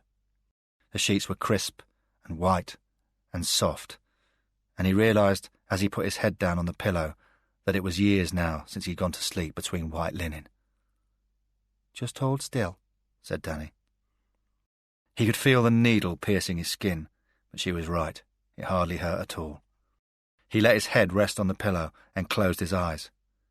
In only just over a day, I'll be face to face with Hassad. I can kill him, the way I should have killed him 17 years ago. And then... But before he could finish the thought, he lost consciousness. Porter struggled to open his eyes. A fierce, white light was shining down on him. He suddenly jerked back and sat bolt upright. He was sitting on a metal chair, padded with leather, and a man in a white coat was standing next to him. There were lights and equipment everywhere. "What the—" he started. "Steady, old chap," said the man in the white coat, pushing him back down into the chair with a firm hand. He was about 50, with brown hair and a chubby, friendly face. Porter had not seen him before. His head was spinning, and his legs felt sore and weak. "You've been under anaesthetic, and you're only just coming round," said the man. "We haven't got much time, so we decided to whisk you in here while you're still under. My name is Peter Shaperio. I do some dental work for these guys. I hope you don't mind me doing some work while you were still under, but since you were already out cold, it seemed to make sense." Porter started to speak, but he could feel the numbness in his mouth. "OK," he said. "Not like I have much choice," he thought to himself. "You've got a lot of problems, I don't mind telling you. I won't ask how long it is since you last had a check-up, since I suspect I won't like the answer. While you've been asleep, I've taken 2 teeth straight out. They are molars, so you won't miss them that much. We could do implants to replace them if you like, but there's no time to do that before you head out of here. I've put another 2 crowns on teeth that needed to be reshaped, and I've got 3 fillings left to do before I finish, so just lie back. We'll only be another half hour or so." Porter put his head back on the chair and closed his eyes. He could sense the lights coming in, down close to his face, and feel their heat on his skin. But he was feeling so tired and so drugged up by all the anaesthetics, it was hard to concentrate on anything. He could hear the drill grinding into action, scratching away inside his mouth, but he felt nothing apart from a slight headache. The dentist had put some jazz on in the background. Nice, light, relaxing music to try and soothe him, but it wasn't going to work. He was too hyped up, too excited. It was impossible to relax, he reflected, when you just made £250,000 and you knew you might well die in the next 48 hours. "All done," said Shaperio, putting down his drill. He offered Porter a glass of green liquid, which he swilled around his mouth, then spat out. "Normally I'd give you a lecture on flossing regularly," continued Shaperio, "but somehow I don't think there would be much point." "I'll be fine," said Porter. "Thanks, anyway." He started to lift himself out of the chair, but his legs were weak. He was starting to wobble, and it was only with Shaperio's help that he managed to steady himself. What they'd done to his leg in the operating theatre he couldn't be quite certain, but there was a bandage around both his left knee and his right foot. His head was dizzy, and his body felt as if he'd just come off the worst in a pub brawl. "You'll be okay," said Shaperio, helping Porter to steady himself. "You just need some rest, that's all." Through the door, Layla was already waiting for him. "This way," she said sharply. He followed her down the brightly lit corridor. At the end of it, both Danny and the Dr. Simon were waiting for him. Danny took hold of his arm, and he could smell the perfume of her neck and see at least an inch of cleavage through the one open button of her starched white tunic. Her skin felt good next to his. She was steering him towards a table. Simon was already looking at him closely. "Get some rest," he said firmly. "The operation went fine, and so did the dental work. I can give you something to help you sleep, if you like. A good long rest, and you should be ready for action by the morning." "We've got you some food," said Layla. "You need building up badly." Danny put the food down on a tray in front of him. A pasta with some kind of meat and tomato sauce on it, some chips, a green salad, and a bowl of steamed spinach. Porter couldn't even remember the last time he'd had such a good meal. Probably the last Christmas before Diana had kicked him out. Although he'd been so drunk already by the time she'd got the turkey cooked, he wasn't sure he'd been able to taste anything when he started eating. "Where's the wine list?" asked Porter, smiling. "Forget it," said Layla. Porter started to tuck in. His mouth felt sore and numb from all the dental work, but so long as he didn't chew too much, he was able to eat without too much pain. Simon put a row of 16 different vitamin tablets down in front of him. "Pudding," he said. "We ran a sample of your hair, and you are deficient in just about every major vitamin group." "Except vitamin B, funnily enough," said Layla sharply. "Maybe it's because you find that one in vodka." Porter ignored the remark, carrying on eating. No one else was having anything, but that didn't bother him. He finished the pasta and started swallowing the vitamins one by one, washing them down with the pint of orange juice that was on the table. "I need to get out," he said. "Can you get me a car?" Layla stared at him. "You're kidding, right?" Porter shook his head. He waited until Simon and Danny had left the room, then said, "My daughter Sandy has been interviewed for a place at university today. I think she'll be on the 8 o'clock train from St Pancras back to Nottingham. I'd like to say goodbye to her." Layla shook her head. From her expression, she wasn't even going to think about it. "You can see her when you get back." "I'm not coming back," thought Porter. "I'm going to try to break Katie out, but the ragheads will probably cut my limbs off one by one and feed me to the dogs. You know how risky this is, and we're not going to take a chance on losing you." The words were still hanging between them when the door was pushed open. Perry Collinson had already let himself in. He glanced over at Porter, an attempted smile creasing up his lips. "Let him go," he said quietly. Layla glared at him, angrily. "We'll need to check with Sir Angus." Collinson shook his head. "He can take my car. It's got a permanent police escort." "Who's running this operation?" said Layla. "Actually, my dear, I think you'll find I am," said Collinson. "The personal appointment of the PM, if I need to remind you." He looked towards Porter. "I've spoken to the PM about you, and he's bloody pleased you've come on board. Only bit of good news he's had so far on this whole bloody Katie Dartmouth saga." "If it was up to you, I'd be sleeping on the streets tonight," growled Porter. "The last time I saw you, you were getting your fingers blown off," snapped Collinson, "and letting the enemy live because you felt sorry for the little buggers." Porter stood up.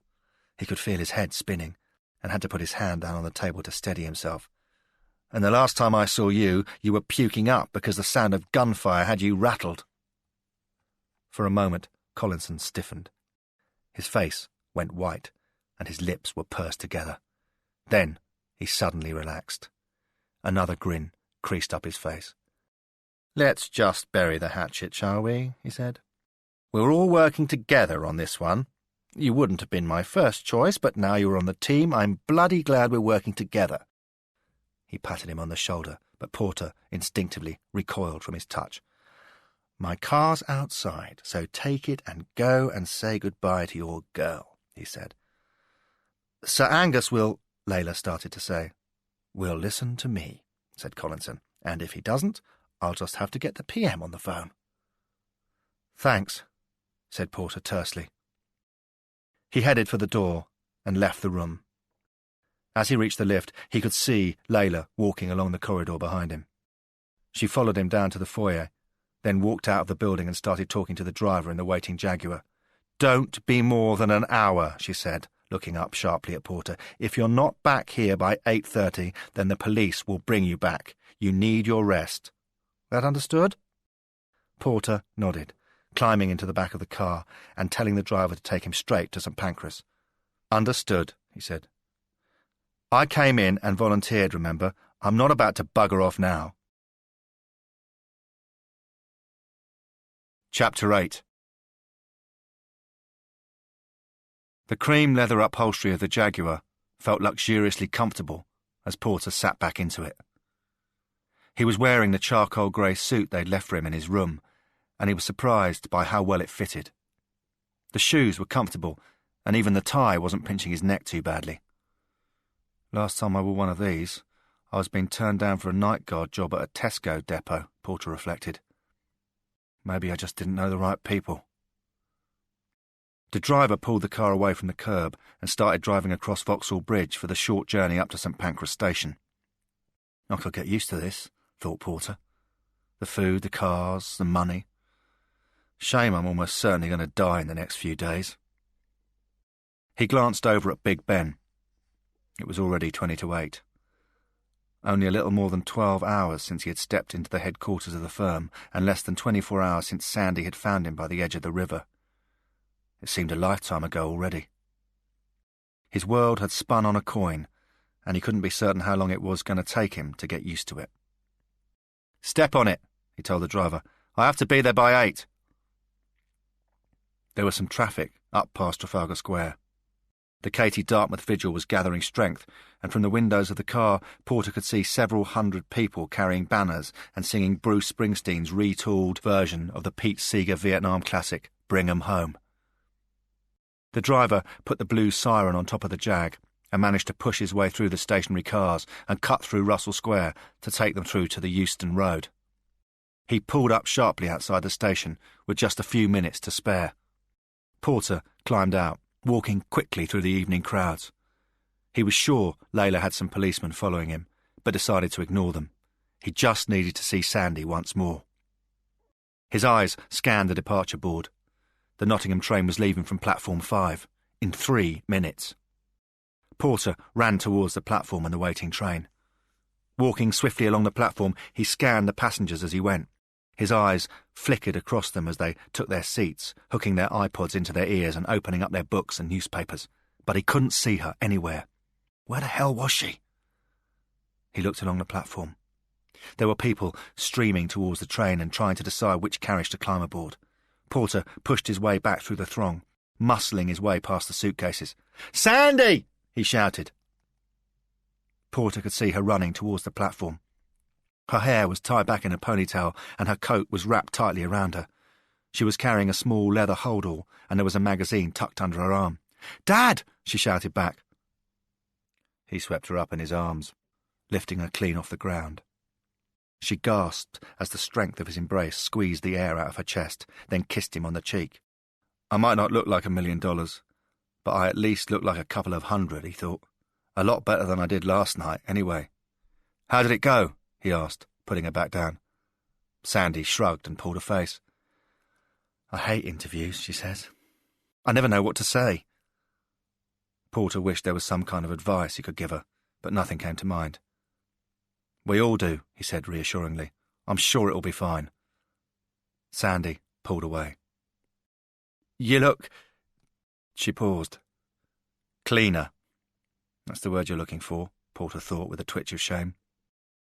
"Better," Sandy continued. Porter took her holdall and started walking with her along the platform, looking for a carriage where she could get a comfortable seat for the journey home. "You helped me out," he said, "and now I've got myself a job."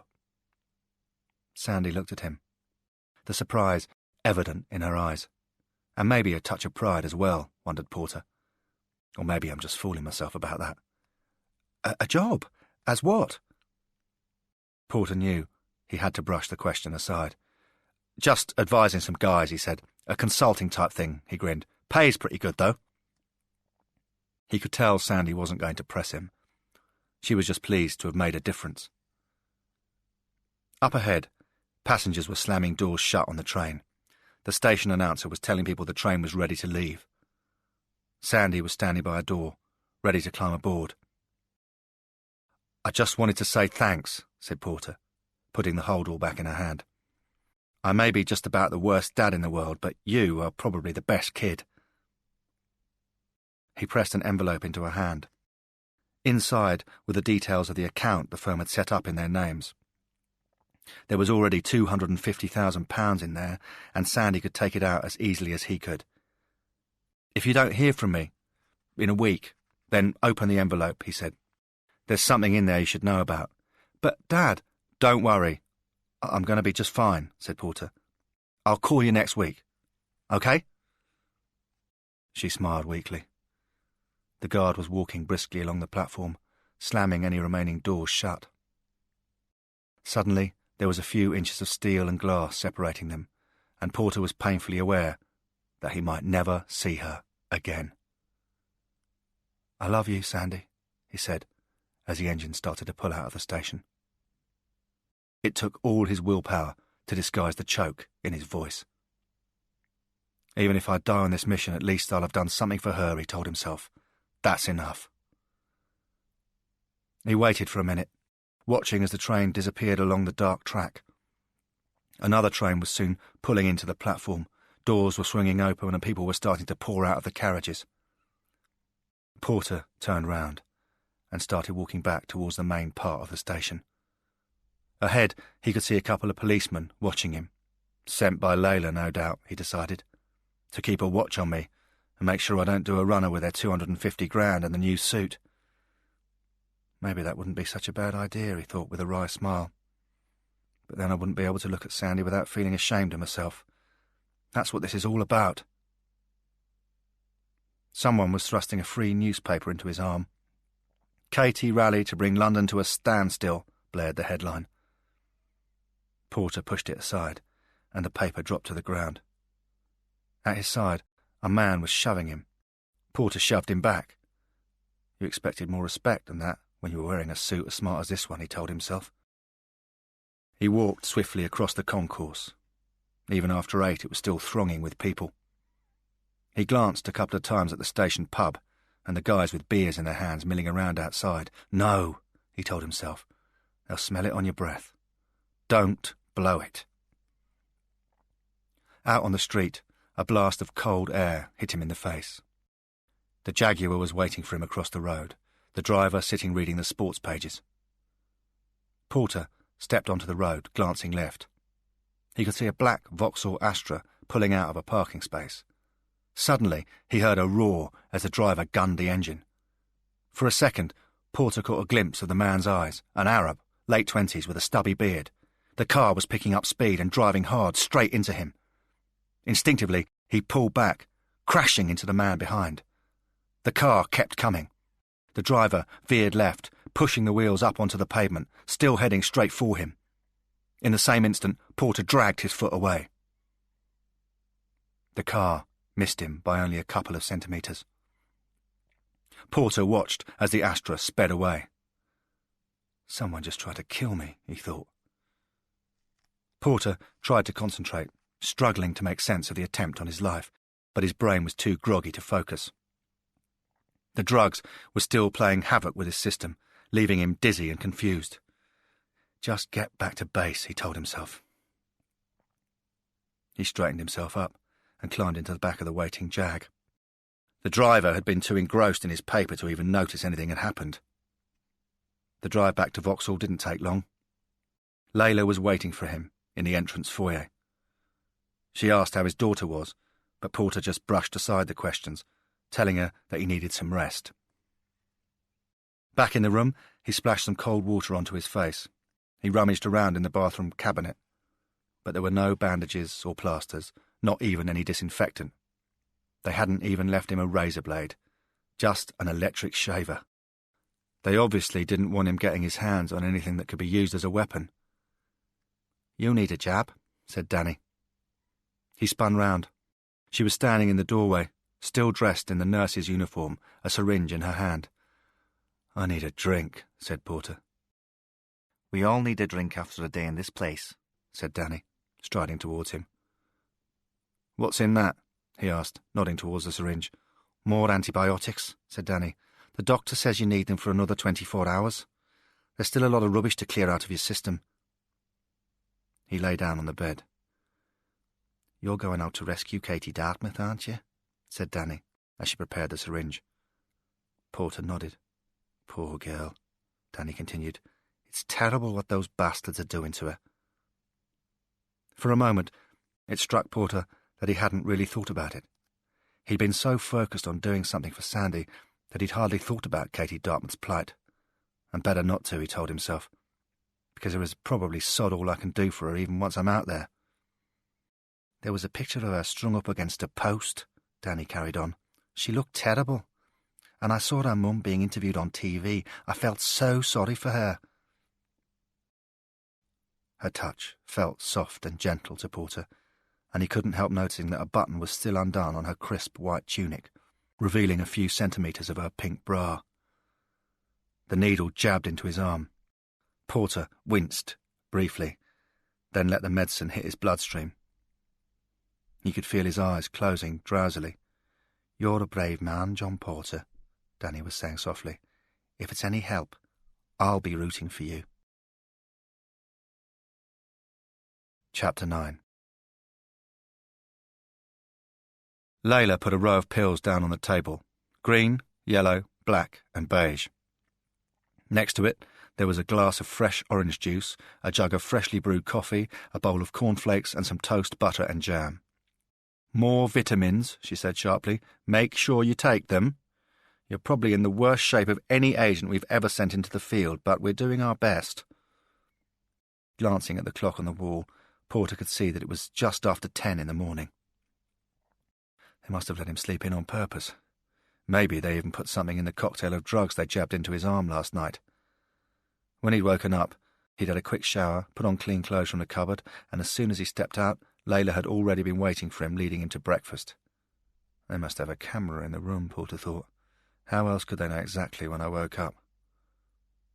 His eyes scanned the bed, the washroom and the walls, but he couldn't see anything. That makes no difference. The cameras they make these days are so small I'll never find them. I'll just have to get used to being watched. "Here's your schedule for the day," said Layla. "This morning we're going to put you back in training. Basic firearms, self-defence and—" "I was in the regiment, you know," interrupted Porter. "And it's more than a decade since you left," said Layla. "Warfare has changed a lot since then. There's a lot more kit and a lot more brain work." "Lucky I'm out of it then," said Porter, taking a hit on the orange juice. Layla nodded, then a brief smile flashed across her face. "Probably so." She poured herself a cup of coffee, then carried on. "The training should take all morning, then this afternoon we're scheduling a series of planning meetings to talk through what you do when you get out there. Any breakthroughs?" Layla shook her head. "Nothing," she said. As she spoke, he caught the exhaustion in her voice. Her eyes looked as if she hadn't slept in several days. "We've got every intelligence agent in the region, offering a fortune to their informants, but so far we've come up with nothing. The freelancers and mercenaries know we will pay handsomely for any lead, but nobody's talking. The satellite systems are scanning the region, and our computer wizards are monitoring all the internet chatter. And so far, we've come up with absolutely sod all." She could be anywhere. "I thought Peregrine Collinson was confident he'd find something," said Porter, "so they wouldn't need me." "He was talking rubbish as usual," said Layla. "Everyone in here hates the guy, starting with Sir Angus. He's a complete waste of space.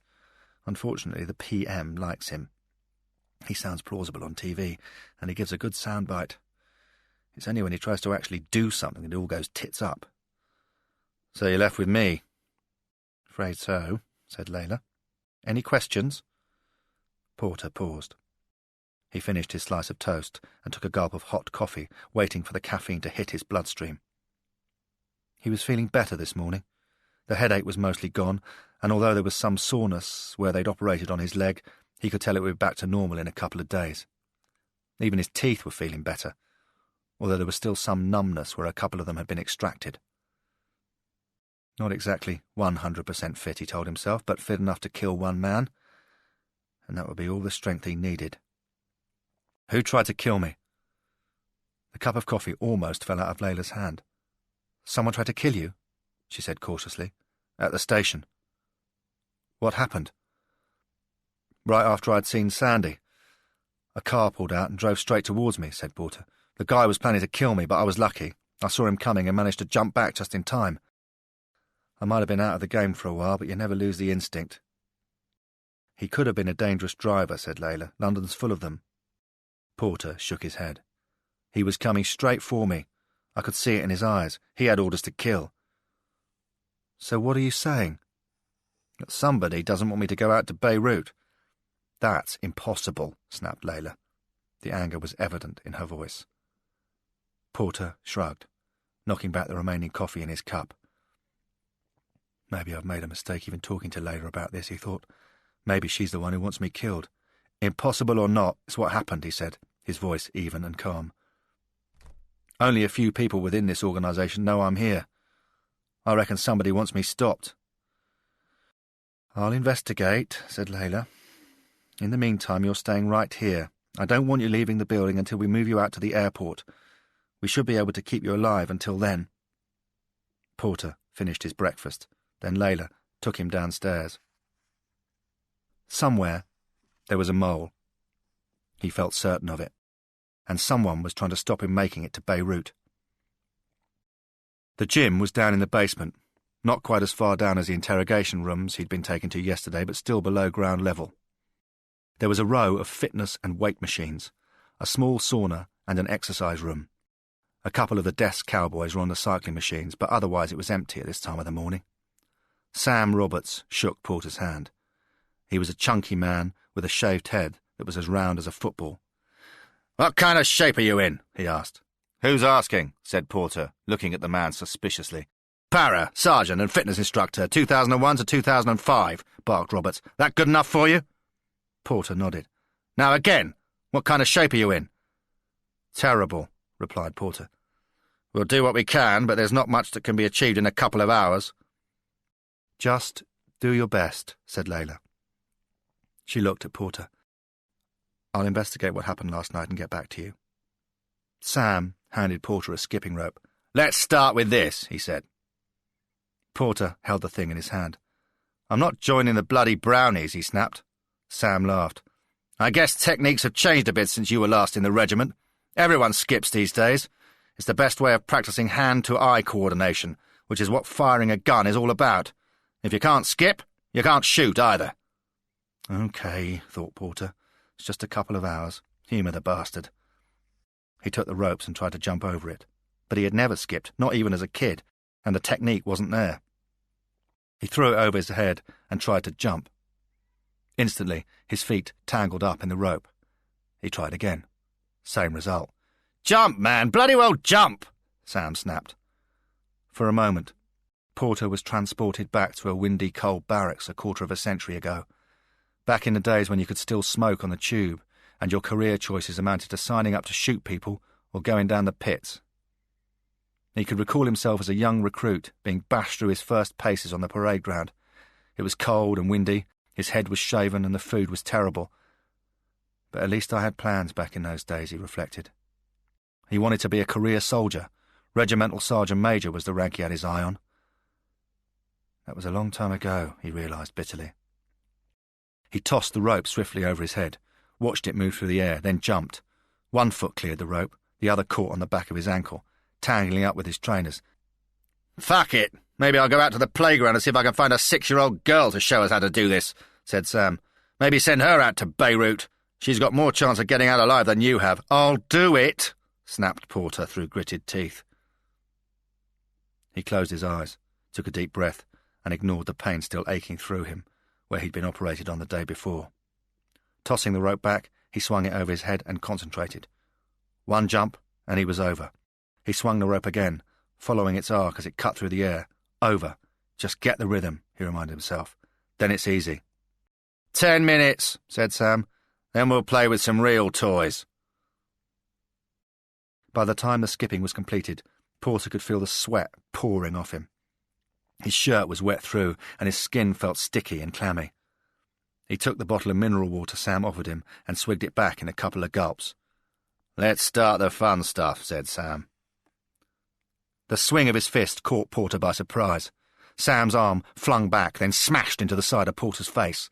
The palm of his hand hit his cheek, stinging the skin. Instinctively, Porter lashed out, thrusting a clenched fist forward. But Sam had already danced out of the way, and Porter was left flailing in thin air. His lungs were gasping for air, and he was still trying to recover his breath when Sam grabbed his right arm and swung it viciously upwards. Porter gasped with pain as Sam slowly increased the pressure on the arm.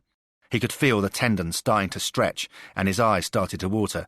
"You've got to be faster than that, mate," said Sam. Porter roared, filled his lungs with air, then snapped his right arm down.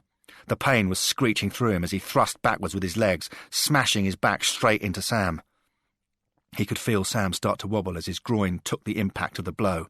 For a fraction of a second, the grip on his arm weakened. Porter tugged it free.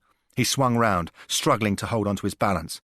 Ducking, he put his head down, then threw himself forward, smashing into Sam's chest with his head.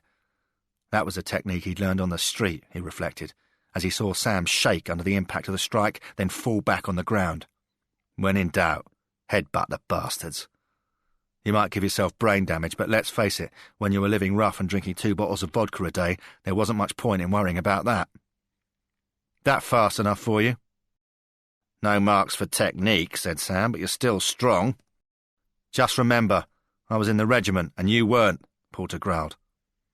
Sam picked himself up off the ground, and this time it was him drinking half a bottle of water and struggling to recapture his breath. You need to calm down, though. You're getting riled up too easily. Take your time. Figure out your opponent's weaknesses, then strike. Sam led him towards the shooting range. There wasn't enough room underground for a full-scale range, but there was a single block of enclosed concrete with a target at the end of a 40-foot strip. The firing point was just a white line printed on the ground, and next to it there was a black wooden table with a row of about 30 guns laid out on it. From a quick glance, Porter could see they covered the complete range of global arms manufacturers. There were Berettas, Brownings, Mausers, Walthers, Enfields, Webleys, Colts, and, of course, Kalashnikovs, as well as a dozen different variants of Asian and East European knockoffs. "What do you want to have a go with?" said Sam. "What type of kit are Hezbollah using these days?" said Porter. "All kinds of stuff," said Sam. "They're pretty well financed, and of course you can buy just about any weapon you want in Beirut. It's the B&Q of global terrorism out there. For assault rifles, it's mainly going to be AK-47s and M16s you're up against. For handguns, it could be just about anything. Berettas, Walthers, Brownings, take your pick. They use the good stuff mostly. None of that Bulgarian knockoff crap that blows up in your face." Porter studied the desk. He hadn't picked up a gun since he'd left the army more than a decade ago. Haven't even thought about it. Scanning the weaponry, he picked out a Beretta 92 pistol, a firearm he could recall training with back in the regiment. The 92 was a short recoil-operated, locked-breech weapon. It carried 15 rounds, and its lightweight aluminium frame weighed just under 100 grams, making it easy to hold and even easier to slip inside a jacket or a pocket. It took a moment to reacquaint himself with the feel of the weapon, but once he curled his fingers around its cold metal barrel, it was like welcoming back an old friend. He took 2 strides forward. A white line was smeared across the floor, and the target was 20 metres away. Raising the gun with his right hand, Porter steadied himself, then lined up the target in the Beretta's sights. He squeezed the trigger once, then twice, enjoying the powerful recoil as the gun kicked back into him. A gun in your hand was like a suit and a tie. It made you feel like a man. It gave you power and control and certainty. And those were all the things you missed when you lived on the streets. "An eye," said Sam approvingly. "It never leaves you." He was walking back from the target, noting where the bullets had struck. Neither was a bullseye, but both were close enough to it to at least disable an opponent, if not kill him outright. When you were in a firefight, that was all that counted, Porter told himself. If you wanted to kill the bastard, you could always do that with a double tap to the head afterwards. "Try it again," said Sam. "Legs a bit further apart and keep your shoulders slightly squarer." Porter adjusted his position. He moved his left leg slightly, giving himself better balance, and relaxed his shoulder muscles. The pistol felt comfortable in his right hand, almost as if it was an extension of his own body. One squeeze on the trigger, then another. The noise of the explosion echoed around the room. Squinting, Porter could see where the bullets had struck. One just a fraction of an inch to the left of the target, and the second, a bullseye. Pretty good, he told himself. At least on a firing range. Combat will be very different. Yeah, "Try this," said Sam. He tossed an AK-47 to Porter. Grabbing a hold, Porter slipped it into his arms. The polished wooden stock of the gun and its elegantly shaped cartridge both instantly familiar. The missing fingers on his left hand were no problem. He could grip the gun between his 2 remaining fingers and his thumb, while his right hand was on the trigger.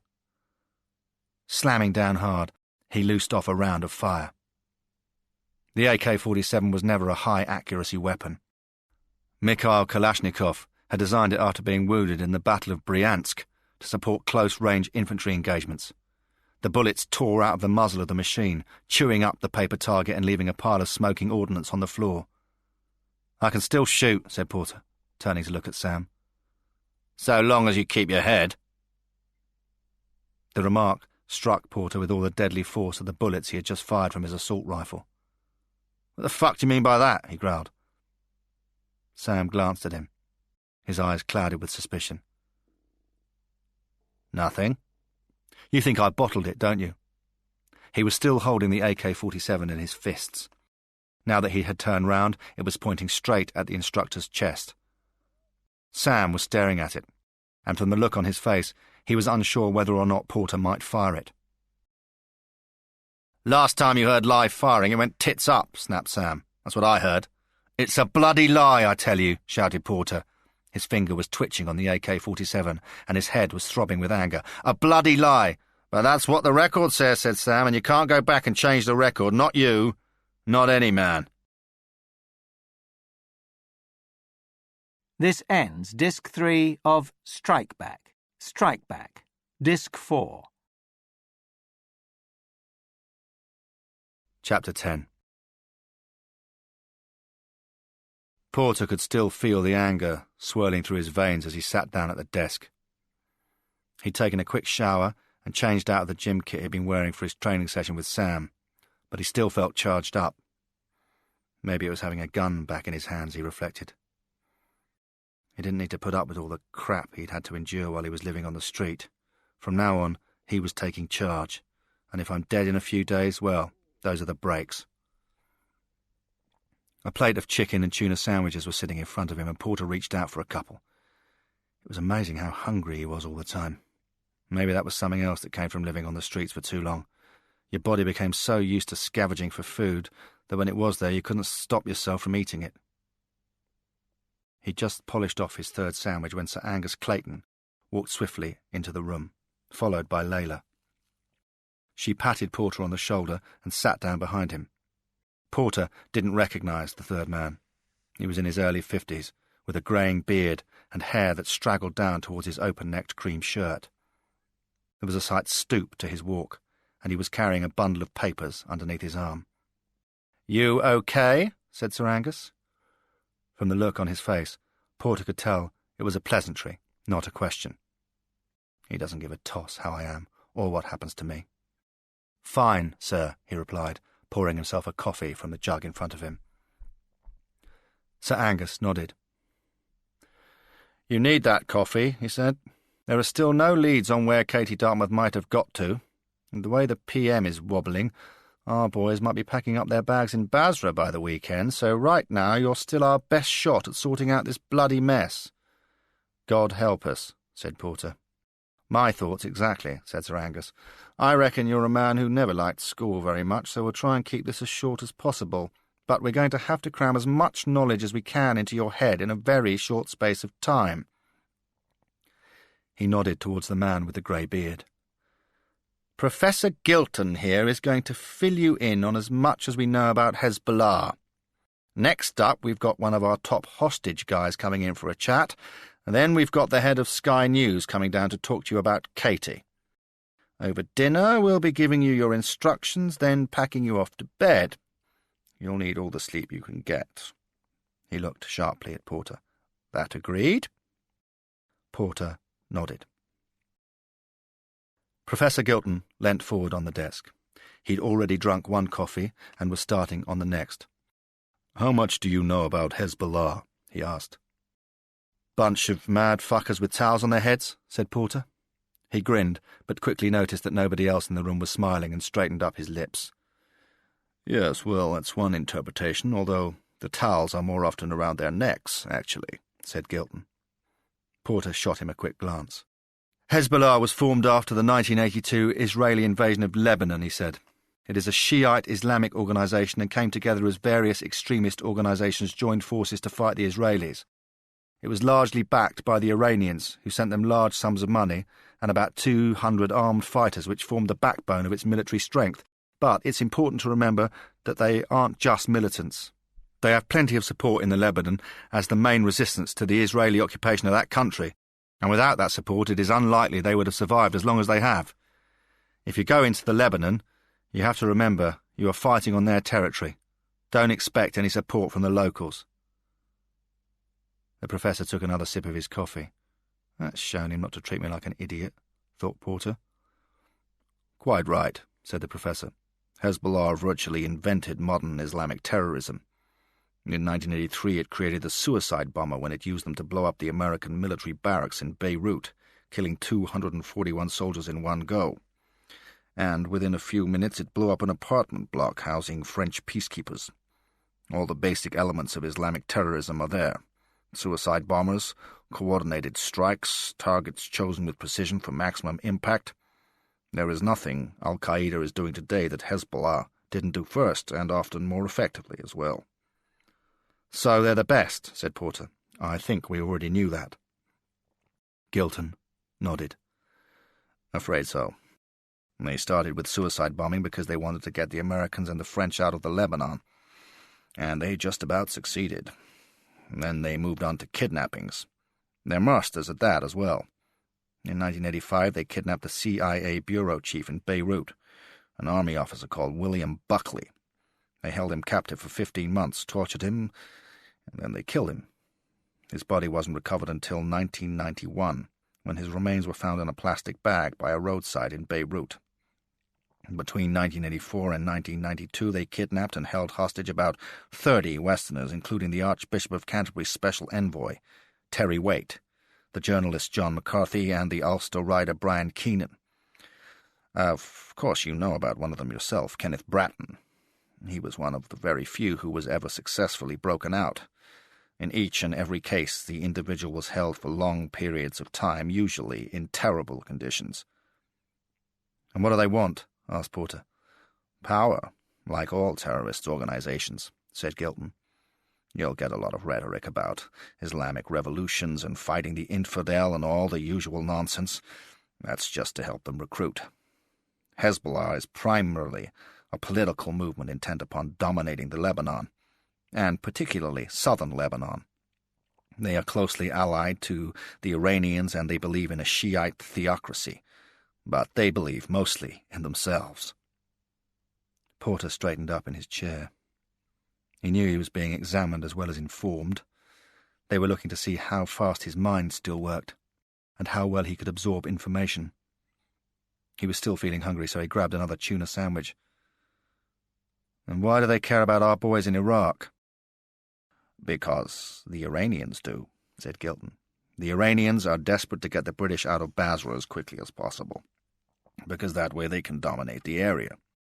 Southern Iraq is Shiite as well, and it's going to be virtually an Iranian puppet state once we get out of the way. So they're doing the dirty work. Precisely, said the Professor. The Iranians don't want to start kidnapping British hostages and threatening to behead them. They don't have much of an image in the world, but even for them that is a step too far. They get Hezbollah to do it for them. And since they are the main supplier of money and arms to that organization, they don't have much choice but to go along. Hezbollah take the girl, demand the British troops get out of Basra, and the Iranians can move into southern Iraq, which is where most of the oil is, incidentally, unopposed. Meanwhile, their hands are clean. So it's not just some random kidnapping. Not a bit of it, said Gilton. They have a plan, and I have to admit a pretty clever one. It all fits together very well. They know just how vulnerable British public opinion is over Iraq, and they picked Katie Dartmouth because she is young, attractive, and popular, and because they knew the story would get round-the-clock coverage. They knew there was a by-election coming up next month as well, and if the government loses that, then the PM is probably toast. Like I said, it's a plan, and a damn clever one. Sir Angus leant back in his chair. So, maybe the only flaw in the plan is you, Porter, he said. They didn't reckon on you. What are their weaknesses? Asked Porter. Well, they don't really have any, I'm afraid, said Gilton. Hezbollah is a tight-knit organization. There are none of the splits between the military and political wings you used to get with the IRA, for example, and there's none of the factionalism you get within Al-Qaeda. They have their orders, and they execute them ruthlessly. But it's not their war, said Porter. Right. That's our one advantage, said Gilton. They've taken Katie Dartmouth to help the Iranians. They don't themselves care very much whether the British are in Iraq or not. Israel is the enemy for them. If you get into conversation with them, you need to hammer home that point. This isn't really their fight. They're just working for the Iranians. If you can persuade them to believe that, then maybe you can start to weaken their resolve. It's not going to work, is it? Said Porter. I mean, they don't care what I think of them. The professor remained silent. He probably knows that as well as I do, thought Porter. You can't talk these bastards out of anything. There was more coffee and another plate of sandwiches before Gilton shuffled out of the room, and Sir Angus brought in David Provost, a thin, intense man with reading glasses and blonde hair that was combed across his forehead. He glanced briefly at Porter before taking his seat and reaching for a glass of water. He was described as the firm's top hostage expert. He'd visited sieges all over the world and studied the subject for years. There was nothing he didn't know about kidnappers and how to deal with them. There's just one major principle in every hostage negotiation, he said, looking at Porter. Keep the conversation going. It doesn't really matter what you're talking about or whether the discussion seems to be going anywhere. Every minute you spend talking achieves two things, and they are both important for you. One, it delays the moment of execution. When they're talking, they aren't killing. Next, it draws you closer to the kidnappers. The more of a relationship you build up, the harder it becomes for them to kill the victim. So what do I talk to them about? Asked Porter. First, find out what they want, said Provost. One thing you learn about most kidnappers is they say they want one thing, but they really want something else completely. You need to burrow away at that, dig and find out if there's something else that would satisfy them. Like what? Said Porter. They've said they want British troops out of Iraq and Afghanistan. How the hell am I meant to negotiate that? Provost ran a hand through his stringy hair and glanced nervously across at Sir Angus. Porter sensed he wasn't being told everything. The firm had its own ideas and plans, and they weren't about to let him into their secrets. For all I know, he thought, they might even have started negotiating with Hassad without thinking to tell me. Again, that's what they say they want, said Provost. Don't believe it. They can't really expect a whole British army to be withdrawn in response to a single kidnapping. So there's your answer. That's not what they want at all. Well, then what is it? Publicity, said Provost firmly. Look at how they are operating. Who do they kidnap? A TV journalist. If you want to influence politics, you kidnap a politician. If you want money, you kidnap a businessman. But if it's publicity you want, then you kidnap a journalist, particularly a pretty blonde one. And they've certainly got it. Right, said Provost. But the point is, there is no more perishable commodity. Katie Dartmouth might as well have a sell-by date stamped on her forehead. As soon as they kill her, the story is dead too. So what you need to do is string it out for them. Keep reminding them that when they kill her, they've basically lost. They haven't got the troops out, and in a few days' time they're not going to be in the news anymore either. Why the hell should they listen to me? Said Porter.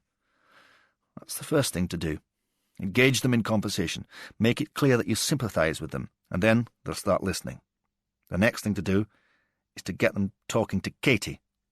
From the picture they've put out on the web, she's bound and gagged. That's no good. Tell them she needs water and food, and she needs to breathe more easily. Do anything to get that gag off her. As soon as you've done that, get her talking. About anything, it doesn't matter what. If needs be, the two of you should sit there chatting. At the moment, she's just a symbol, and they are easy to kill. Turn it into a human being, however, and it gets a lot harder. I need to be able to offer them something, said Porter. We'll get to that later. said Sir Angus. Porter nodded. We're not getting anywhere, he told himself. All this talking isn't going to make any difference to anyone. When you get out there, Sir Angus will have given you some concessions you can make, continued Provost. Every hostage negotiator always has those.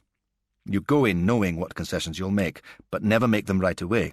You need to feed them out slowly. That way, the other side feel like they're extracting something from you. Any questions? Said Sir Angus. Porter rested his arms on the desk. So, in your experience, has anyone ever negotiated a hostage out of Hezbollah? Provost coughed and glanced at Sir Angus. No, he said crisply. Then I bet I have a plan B, growled Porter. The coffee tasted good. Porter sipped on it slowly as he waited for the next talking head to be wheeled into the room. Layla had disappeared to get a fresh pot by the time Ken Stewart was led into the room. He was wearing cream cargo trousers, a blue jacket and a pink open-necked shirt. His dark hair was worn long, but his face was lined and craggy, making him look a lot older than his 40 years. Ken is in charge of Sky News, said Sir Angus.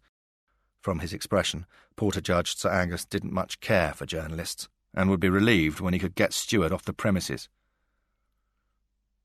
We're completely off the record here, and he's agreed that not a word of your mission will be leaked on air, but he knows Katie better than anyone, so he might be able to help us. Stewart scrutinised Porter's face like it was an exhibit in a museum. His eyes ran across him, probing and questioning as he scoured his features. "You're really going out there?" he asked. "Tomorrow morning," said Porter. Stewart nodded. "She'll be damn pleased to see you." "What's she like?" Stewart paused before replying, giving himself space to think. "Most TV journalists are pretty tough, particularly the ones that get sent abroad," he said. "But even among a hardened breed, Katie stood out for her toughness. Forget all the soft soap stuff we've been putting on air for the last few days about Katie as the nation's darling, the kind-hearted girl from the Hampshire village. It's just for the ratings. 24-hour TV news is a competitive business, and we couldn't afford to let an opportunity like that pass us by. Katie's a great girl. She works hard, and she doesn't mind bruising a few egos if she needs to get a story on the air fast, but her heart's in the right place." "What's her background?" said Porter. "She went to Cambridge and read English, just like they all do," Ken answered. "Then she got a job in local TV news down in Devon, and did that for a couple of years before joining Sky. We put her on the regional news beat for a couple of years, but she was clearly a star right from the start. The camera loves her." "And you think she'll hold up under captivity?" Stewart sighed. "We've seen the pictures of her, and there are more you can get off the web that we haven't even wanted to broadcast. Let's face it, she's bound and gagged, and we don't even know if she's been given anything to eat or drink in the past few days. We can't be certain, but the chances are she knows they are threatening to execute her in a few days' time. I don't know how anyone would hold up in those circumstances, but I'll tell you this much. If anyone can, then Katie can." Porter nodded.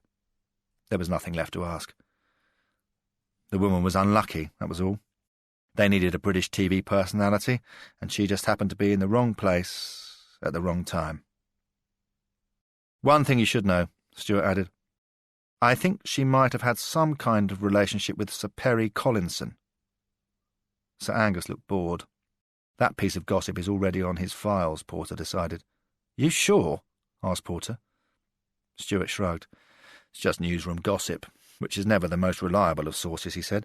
"But she did a 3-part series of specials on him just over a year ago, the same time that his book was on the bestseller charts. Afterwards they were seen at a couple of drinks parties together. I don't mean to be sexist, but Katie didn't mind sleeping with her contacts, at least from what I hear. It doesn't even have to be that cynical. She's a young single woman, and she likes powerful older men. Nothing strange about that." "Thanks. That's all," interrupted Sir Angus. Stewart started walking from the room. As he passed Porter, he paused, resting his hand on his shoulder. "She's not a bad kid, so do your best. We'll all be rooting for you." Porter nodded. "If I can," he said, "I will." Stewart grinned. "And don't forget to take some hairspray with you. If by some miracle you get her out of there, we want her right on camera. And if you don't give her something to fix her hair, then you really will be in trouble." Chapter 11. The food tasted surprisingly good. A rack of lamb with a thick herb crust, some minted new potatoes, the plate heaped with other steamed vegetables. All it needed was a nice bottle of Merlot and a shot of vodka, and the meal would be perfect. Even the row of brightly coloured vitamin pills laid out on the table couldn't spoil Porter's enjoyment of it. A condemned man's last meal, he thought to himself as he chewed on a lamb bone. They know I haven't got much chance of coming back dressed in anything other than a wooden overcoat. At least they're giving me a decent send-off. Sir Angus stepped into the room. He sat down opposite Porter, picking up a bread roll and chewing on it absent-mindedly. "Surprised they haven't given you any wine with that," he said, nodding towards the food. "If they could, Porter's not drinking right now," interrupted Layla. "Doctor's orders." "I've drunk enough over the years," said Porter. "One more isn't going to hurt me." Sir Angus nodded. "I've seen the medical reports. If they say no juice, then there is no juice," he snapped. 250 grand is a hell of a deal, and for that kind of money I don't expect you just to be on the payroll, clocking in, keeping your nose clean, and waiting until you can bugger off home. He leant in so close, Porter could smell the aftershave on his smoothly shaven skin. "I expect to own you. Whatever I want, you do it. That understood?" Porter nodded. He spooned some more potatoes onto his plate and carried on eating. They were fattening him up for something, he knew that, but, like a turkey just before Christmas, it wasn't any reason for not eating the grub. "If you want someone else to go and get Katie Dartmouth out, feel free, mate," he said, a slow smile spreading over his lips. "I won't be offended or anything. In fact, I'm quite happy just sitting here." "You're going, all right," said Sir Angus. "Tomorrow morning." He spread some papers out on the table. "OK, this is the plan," he started. "Layla, give him the details." "When we finished up here, you get straight to bed," said Layla. "We don't really have any idea when you might sleep again, so the more you can get tonight, the better. The doctors still want you on antibiotics, so we'll make sure they give you something for some shut-eye as well. The BA flight for Beirut leaves Heathrow at 8 and takes 4 hours 45 minutes. We need to be out of here at 6 at the latest. I'll be taking you to the airport, and the cars are already booked. There'll be some police vehicles tracking us en route, but nothing high profile. BA have been notified, but we haven't asked for any special favours except that they put us in the VIP lounge so we don't have to queue up at check-in like everyone else. We've block-booked 3 rows of seats near the middle of the A320 that BA uses for that route. All of them will be occupied by our people, but they won't be making themselves known to you, and you shouldn't make yourselves known to them. It's just a precaution so that no one can get close to you on the flight. We aren't expecting any trouble, but in case anything happens, we'll be prepared." Danny came into the room and cleared away the plate of lamb. She put down a bowl of chocolate mousse and refilled his water glass. Her hand appeared to brush against the side of his jacket. He felt certain of it, and she hovered beside him, clearing away the cutlery for a fraction of a second longer than was necessary.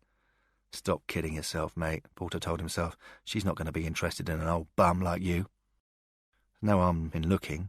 Never is, but there's no point in fooling yourself if you're going to get anywhere." He dipped his spoon into the pudding.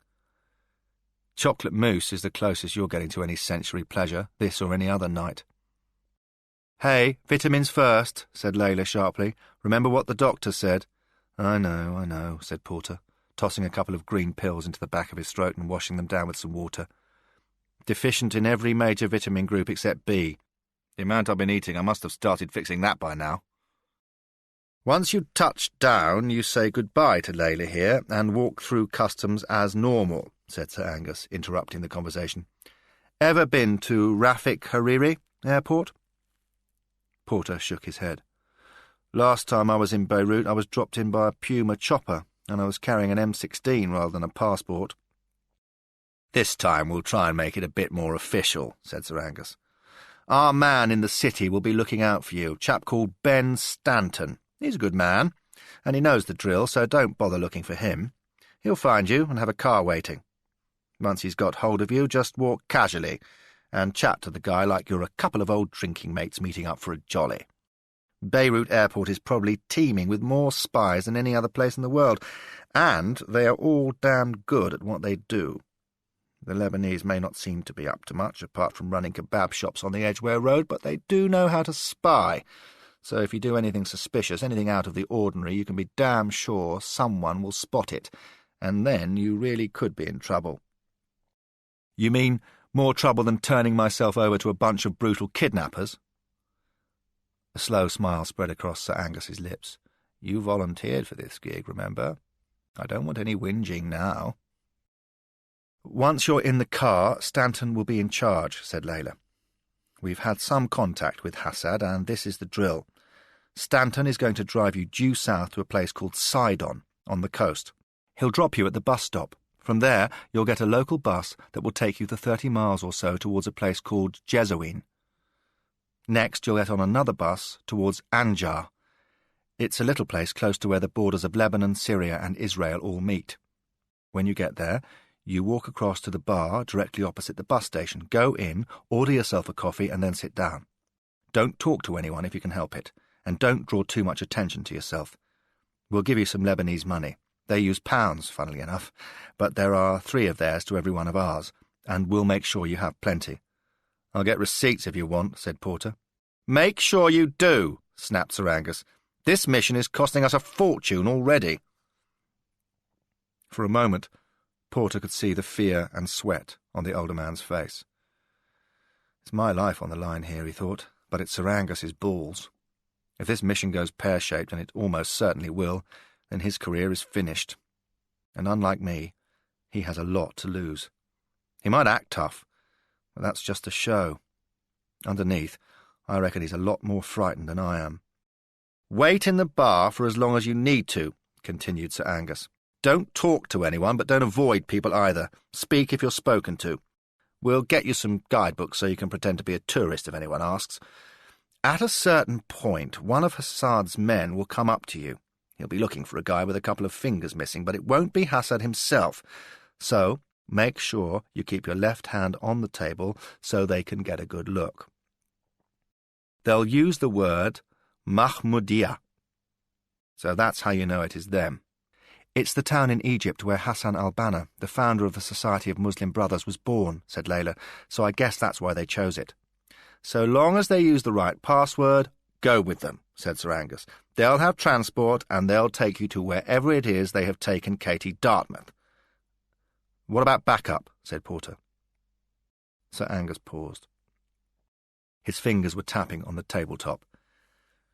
There isn't any, he said.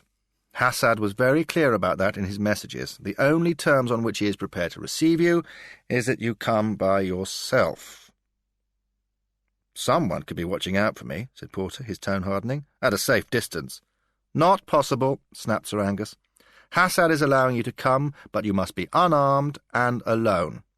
We have virtually no capability in the Lebanon. They're so hostile to us we can't build a network, and the people who want bribes take the Israeli money because they pay better. The only people with agents on the ground are Mossad, and we can't ask them because they need all their assets for themselves. If we give you any backup, the chances are that Hezbollah will know all about it. This is their home turf, after all. Hassad has made it very clear that if you are followed in any way, then he'll execute Katie Dartmouth on the spot and make sure every TV station in the world has a live feed of the beheading. And when he's holding her freshly severed head in his hand, he'll blame the whole thing on our treachery. Sir Angus wiped a bead of sweat away from his forehead. We can take crap if we need to. It's what we're paid for, he said sourly. But even this organisation doesn't want to have to deal with that. If that's the case, make sure his instructions are obeyed. Sir Angus hesitated. Of course, he said. So what do I do when I get there? Said Porter. Your job is to get Katie Dartmouth out, alive.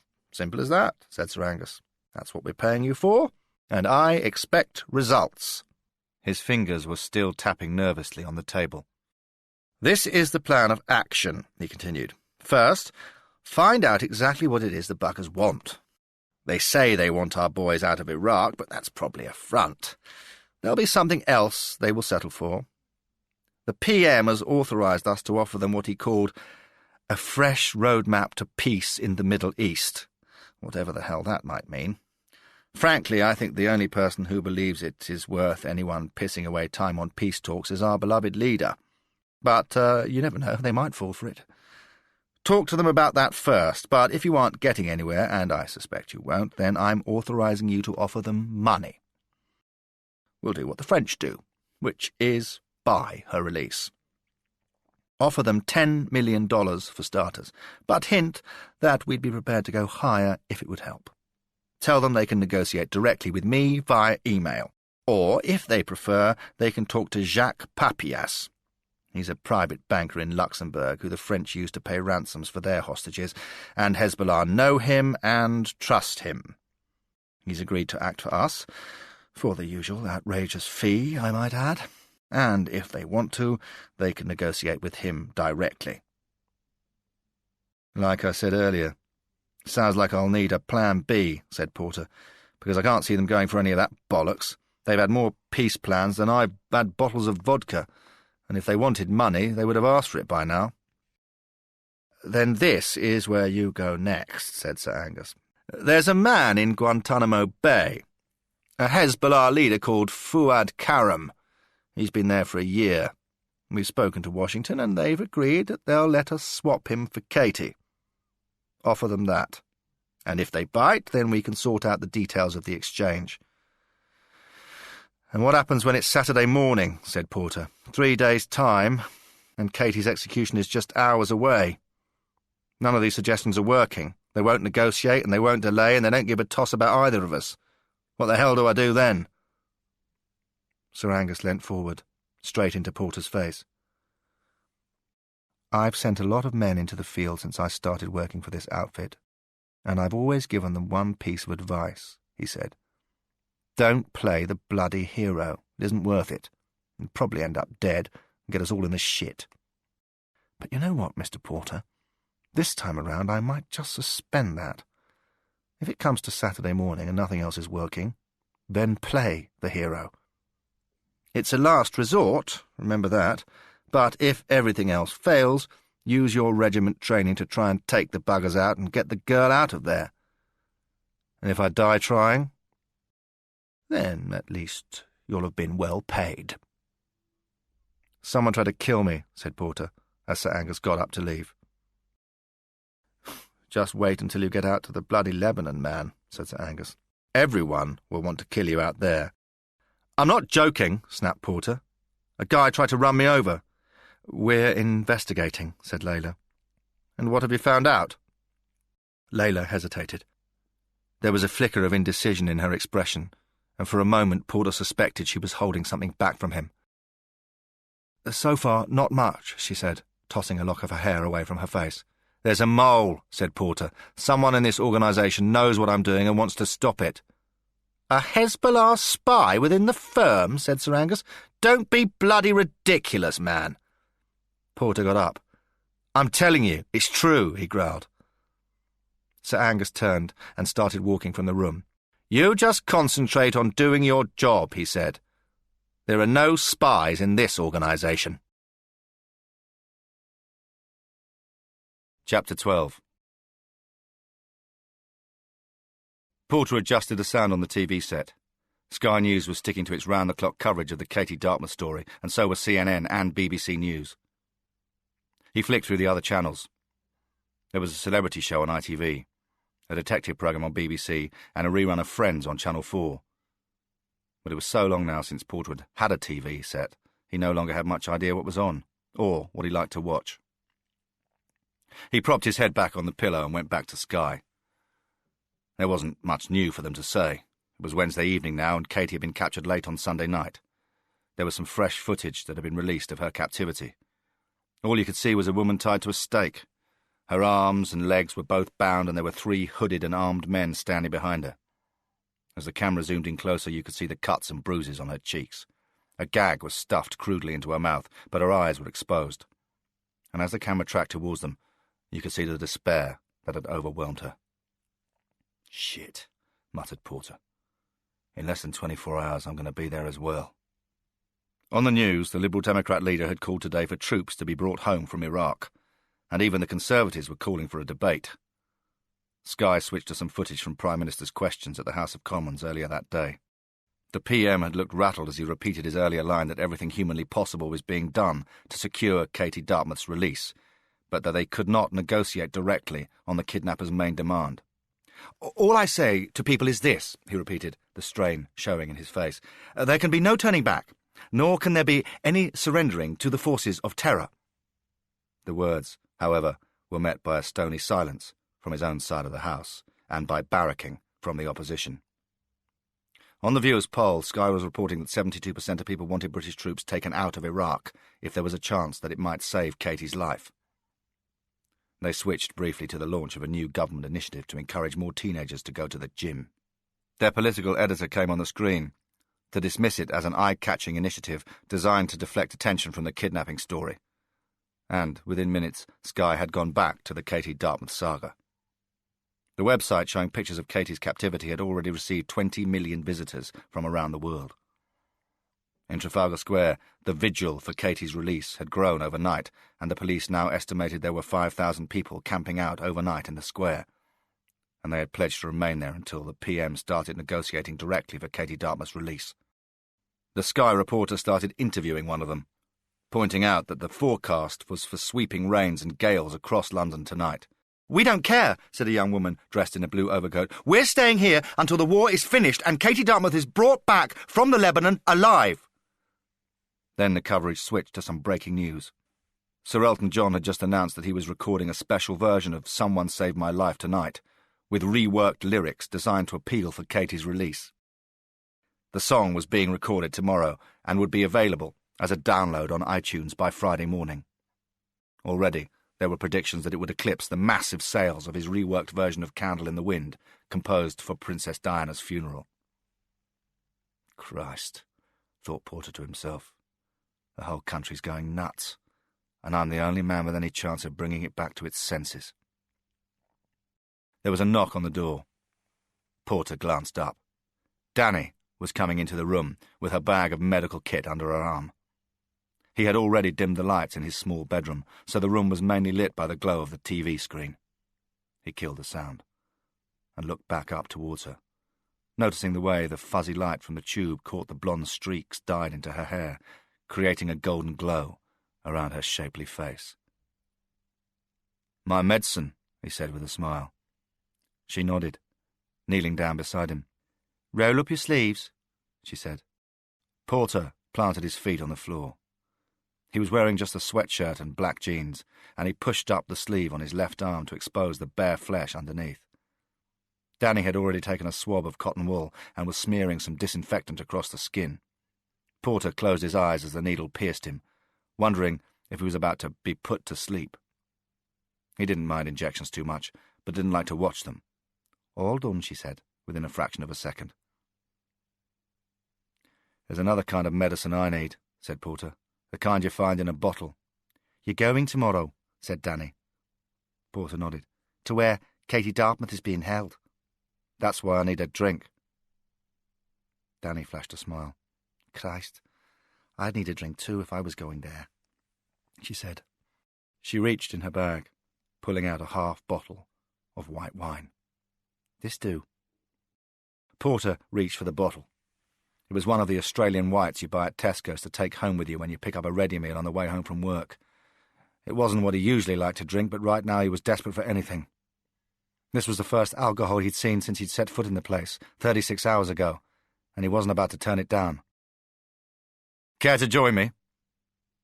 Danny shrugged. "Okay," she said. Porter unscrewed the cap, pouring the wine into 2 tumblers he'd grabbed from the wash basin.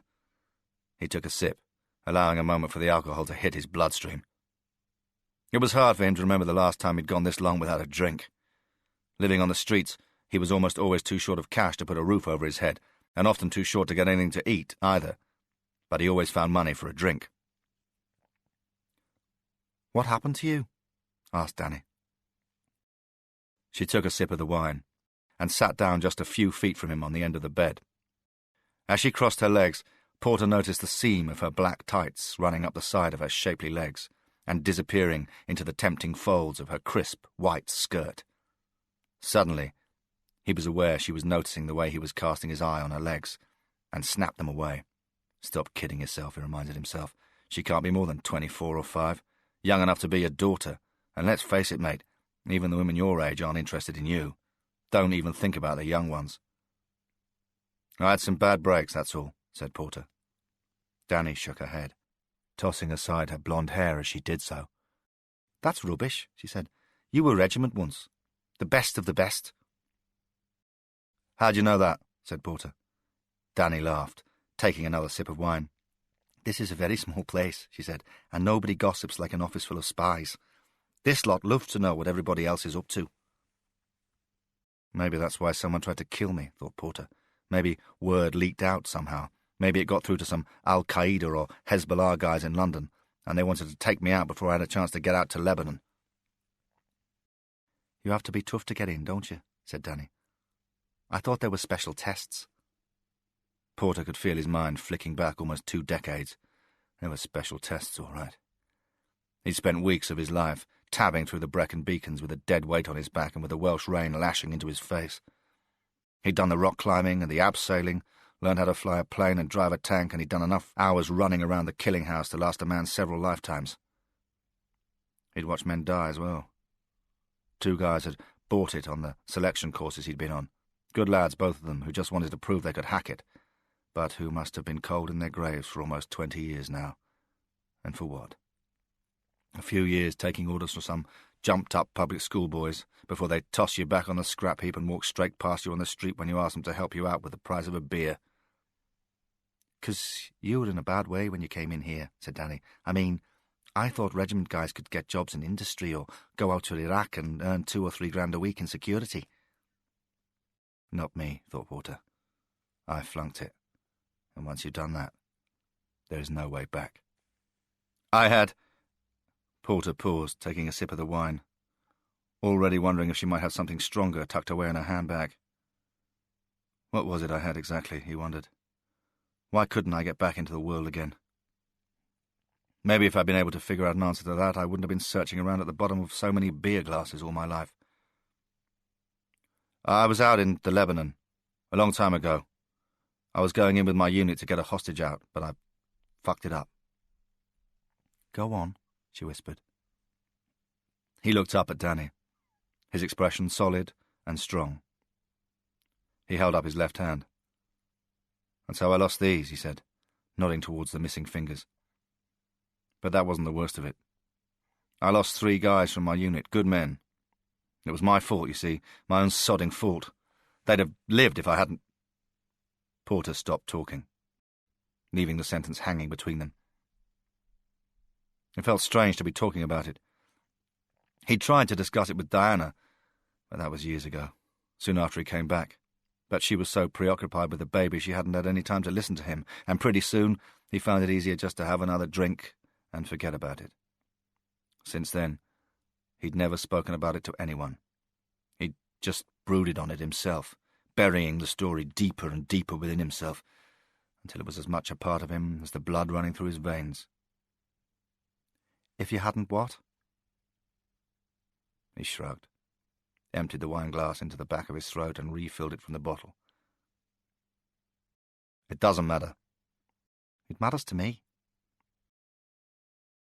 I let a kid live, and then he killed my 3 mates. Danny edged forward on the bed, so there was only a couple of feet separating them. And you think going back there will fix it for you, she said. She was looking straight at him, her bright blue eyes alive with curiosity, with a hunger for knowledge that Porter found puzzling. I sure as hell hope so, said Porter with a shrug. She edged another few inches closer. With her left hand, she was brushing a lock of hair away from her face, and her right hand was resting on top of the bed. Slowly, she uncrossed and then crossed her legs again, and Porter was struggling to keep his eyes away from her. She was so close to him that Porter couldn't escape the heady smell of the perfume splashed across her body. I hope so too, she said softly, leaving her lips slightly parted and her eyes half closed as she completed the sentence. 'Cause it's a bloody brave thing to do. Porter's hand edged forwards on the bed, so that it was just inches from hers. Christ, she's coming on to me, he told himself. Unless the signs have changed completely in the years since I last tried it on with a girl, I could be in with a chance here. He could feel his heart thumping. He wanted her, of course. She was blonde and buxom and dressed in a white, crisply starched nurse's uniform. What man wouldn't want her in his bed? But when you live out on the streets, he reminded himself, you stop even thinking about women. They aren't on your radar screen. Christ, I'm buggered if I even know what to do anymore. Not that brave, said Porter, his tone turning weaker. I think you're plenty brave, she said, and strong. Her hand was almost touching his now. Porter let his right hand stretch out, his fingers creeping across the bedding until slowly they reached hers. He could feel the warmth of her skin against his, and, as he looked up at her face, her eyes were still half closed and her lips still parted a fraction. He moved closer towards her, gripping her hand in his, and suddenly her eyes opened wide and she looked straight at him and smiled. "Kiss me," she said slowly. Porter leant into the kiss, and in the next instant could feel her tongue lashing into his. The embrace was passionate and urgent, as if they were both painfully aware of how little time there was.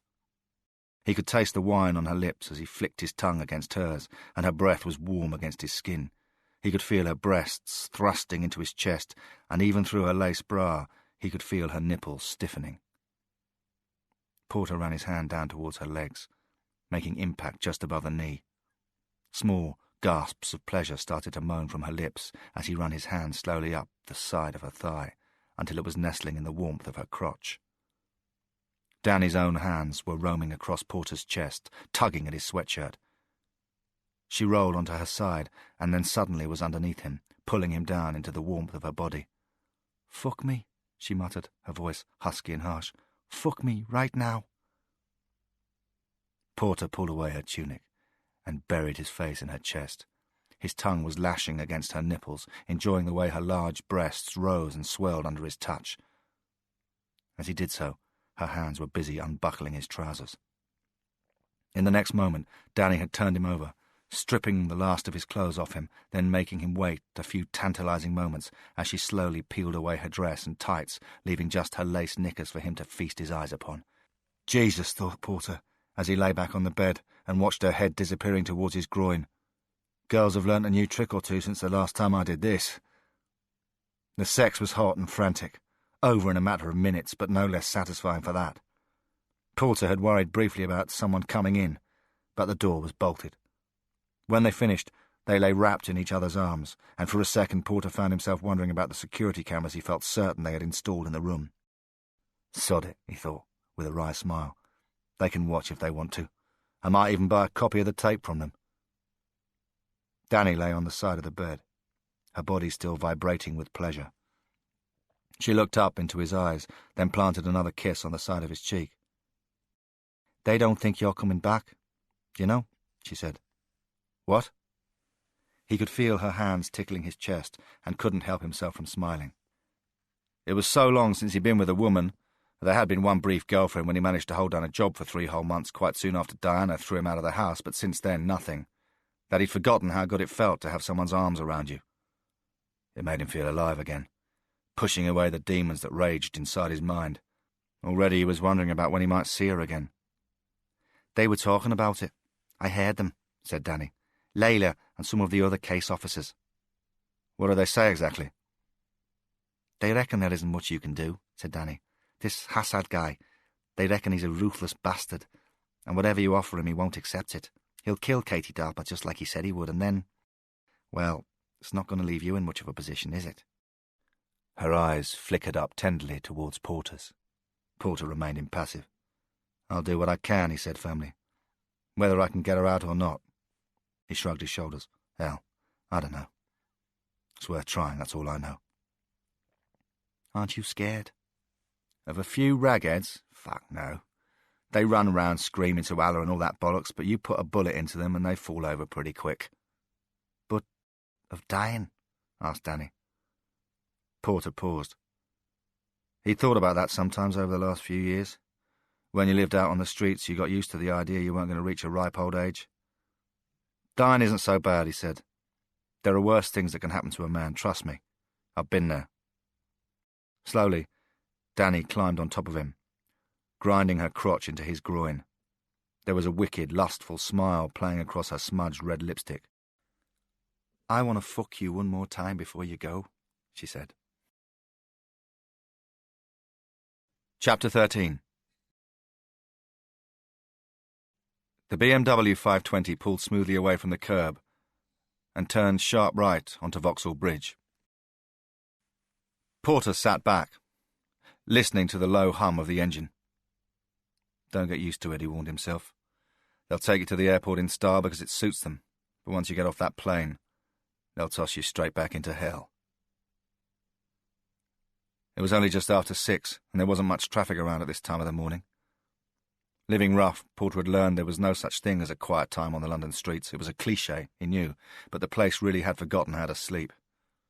Still, as the BMW turned up through Pimlico and Kensington on its way to meet the M4 heading out towards Heathrow, the school-run mums hadn't yet started wheeling out their Chelsea tractors, and the delivery vans hadn't begun their rounds, so the place was relatively calm. He watched as the silent, darkened streets slipped past, recognising places where he'd kipped down for the night, tried his hand at begging or grovelled to some puffed-up arsehole for a few hours' work, washing up or sweeping steps. I might never see this place again, he thought. And so what? I won't miss a single street of it. He'd come down to London after Diana had thrown him out. They had a house they brought together soon after Sandy was born on the outskirts of Nottingham. Diana liked it because she'd grown up there, but Porter had come from Luton and had never really felt at home that far up into the Midlands. Without Diana there hadn't been much reason to stay, and, if he was being honest with himself, if you were a heavy drinker, it wasn't a great place to hang around. The pubs all got to know you, and wouldn't serve you any more after your first 10 or 12 drinks. He'd come down to London to try his hand on the security circuit, and he'd managed to get a couple of bodyguard jobs. But after they caught him with alcohol in his breath, that work had all dried up. Nobody wanted some drunk bastard looking after them. He'd stayed in London, though, even as his life gradually fell apart. You could always get a drink so long as you had a few pounds in your pocket, and sometimes even when you didn't. "Sleep okay?" said Layla, sitting by his side in the back of the BMW. He glanced at her. She was dressed more casually today in jeans and a white blouse and blue jacket, and her hair was tied back in a ponytail.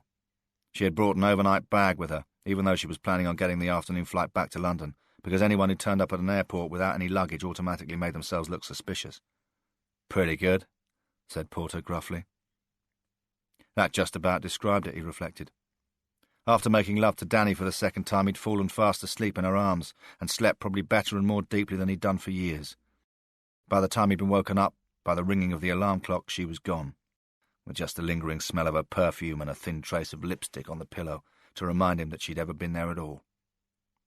I'll probably never see her again, and might not even want to, he'd thought as he stepped into the shower.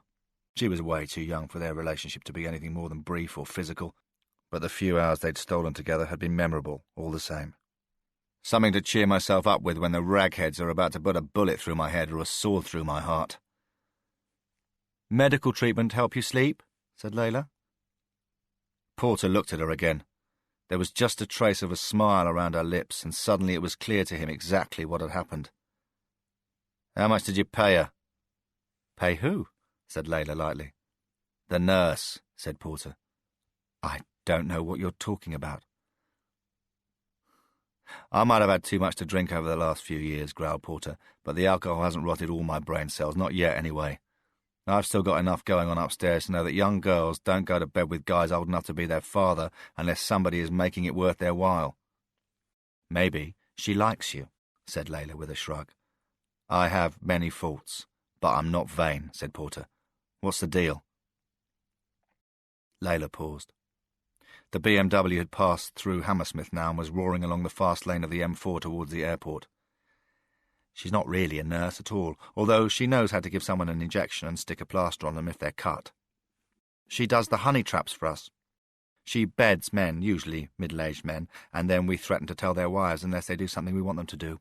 It's the oldest trick in the book, of course, but a damn good one all the same, and still works a treat. So why me?" One of the psychologists we got to watch a video of you talking suggested it, said Layla. He said he reckoned your self-esteem was low. Well, you just spoilt it by telling me. Layla shrugged. You'd already guessed. Porter laughed. Well, if by some bloody miracle I get back from this hellhole you're sending me to, tell them I'm still feeling a bit down, he said. I might need a repeat prescription. I'll try, and ask her to bring her sister as well. The BMW had already pulled up in the short-stay car park at Heathrow. Porter followed Layla towards Terminal 4. They still had an hour and a half to go before the flight, but the check-in rules meant they had to be there in plenty of time. Porter was carrying a single leather holdall the firm had brought for him, with a spare pair of jeans, a couple of shirts, some shaving kit and a paperback to read on the plane. He'd slung it over his back and walked alongside her in the direction of the check-in. His eye caught a newspaper display. All of them were leading on the Katie Dartmouth story. The Guardian had a poll showing support for the government slumping as the crisis worsened, predicting a wipeout in the by-election. The Mail had signed up Katie's mum to write a kidnapped diary. The Sun was carrying a Katie countdown measure. D-Day, -3, screamed its headline. They whizzed through the VIP lounge, then went on to passport control. Porter naturally hadn't had a passport. It wasn't the kind of thing you needed when you slept rough. The firm had rustled one up overnight. Amazing what you could do when the fate of the government was on the line, he reflected. Even the picture doesn't look too bad, he decided, as he took the passport back from the immigration officer and tucked it into his jeans. Maybe they didn't have to pay that Danny girl too much for the shag. At the rate my life is improving, he thought with a wry smile to himself, the next one might even be free. We'll be staying away from the duty-free, I think, said Layla sharply, steering him towards the coffee bar in the departures lounge. You've got quite enough in your system without stocking up on the vodka. Maybe I should bring my old mate Hassad a gift from Blighty, said Porter with a grin. A T-shirt with Big Ben on it, or some nice biscuits from Harrods. Layla had already ordered a couple of large lattes and croissants.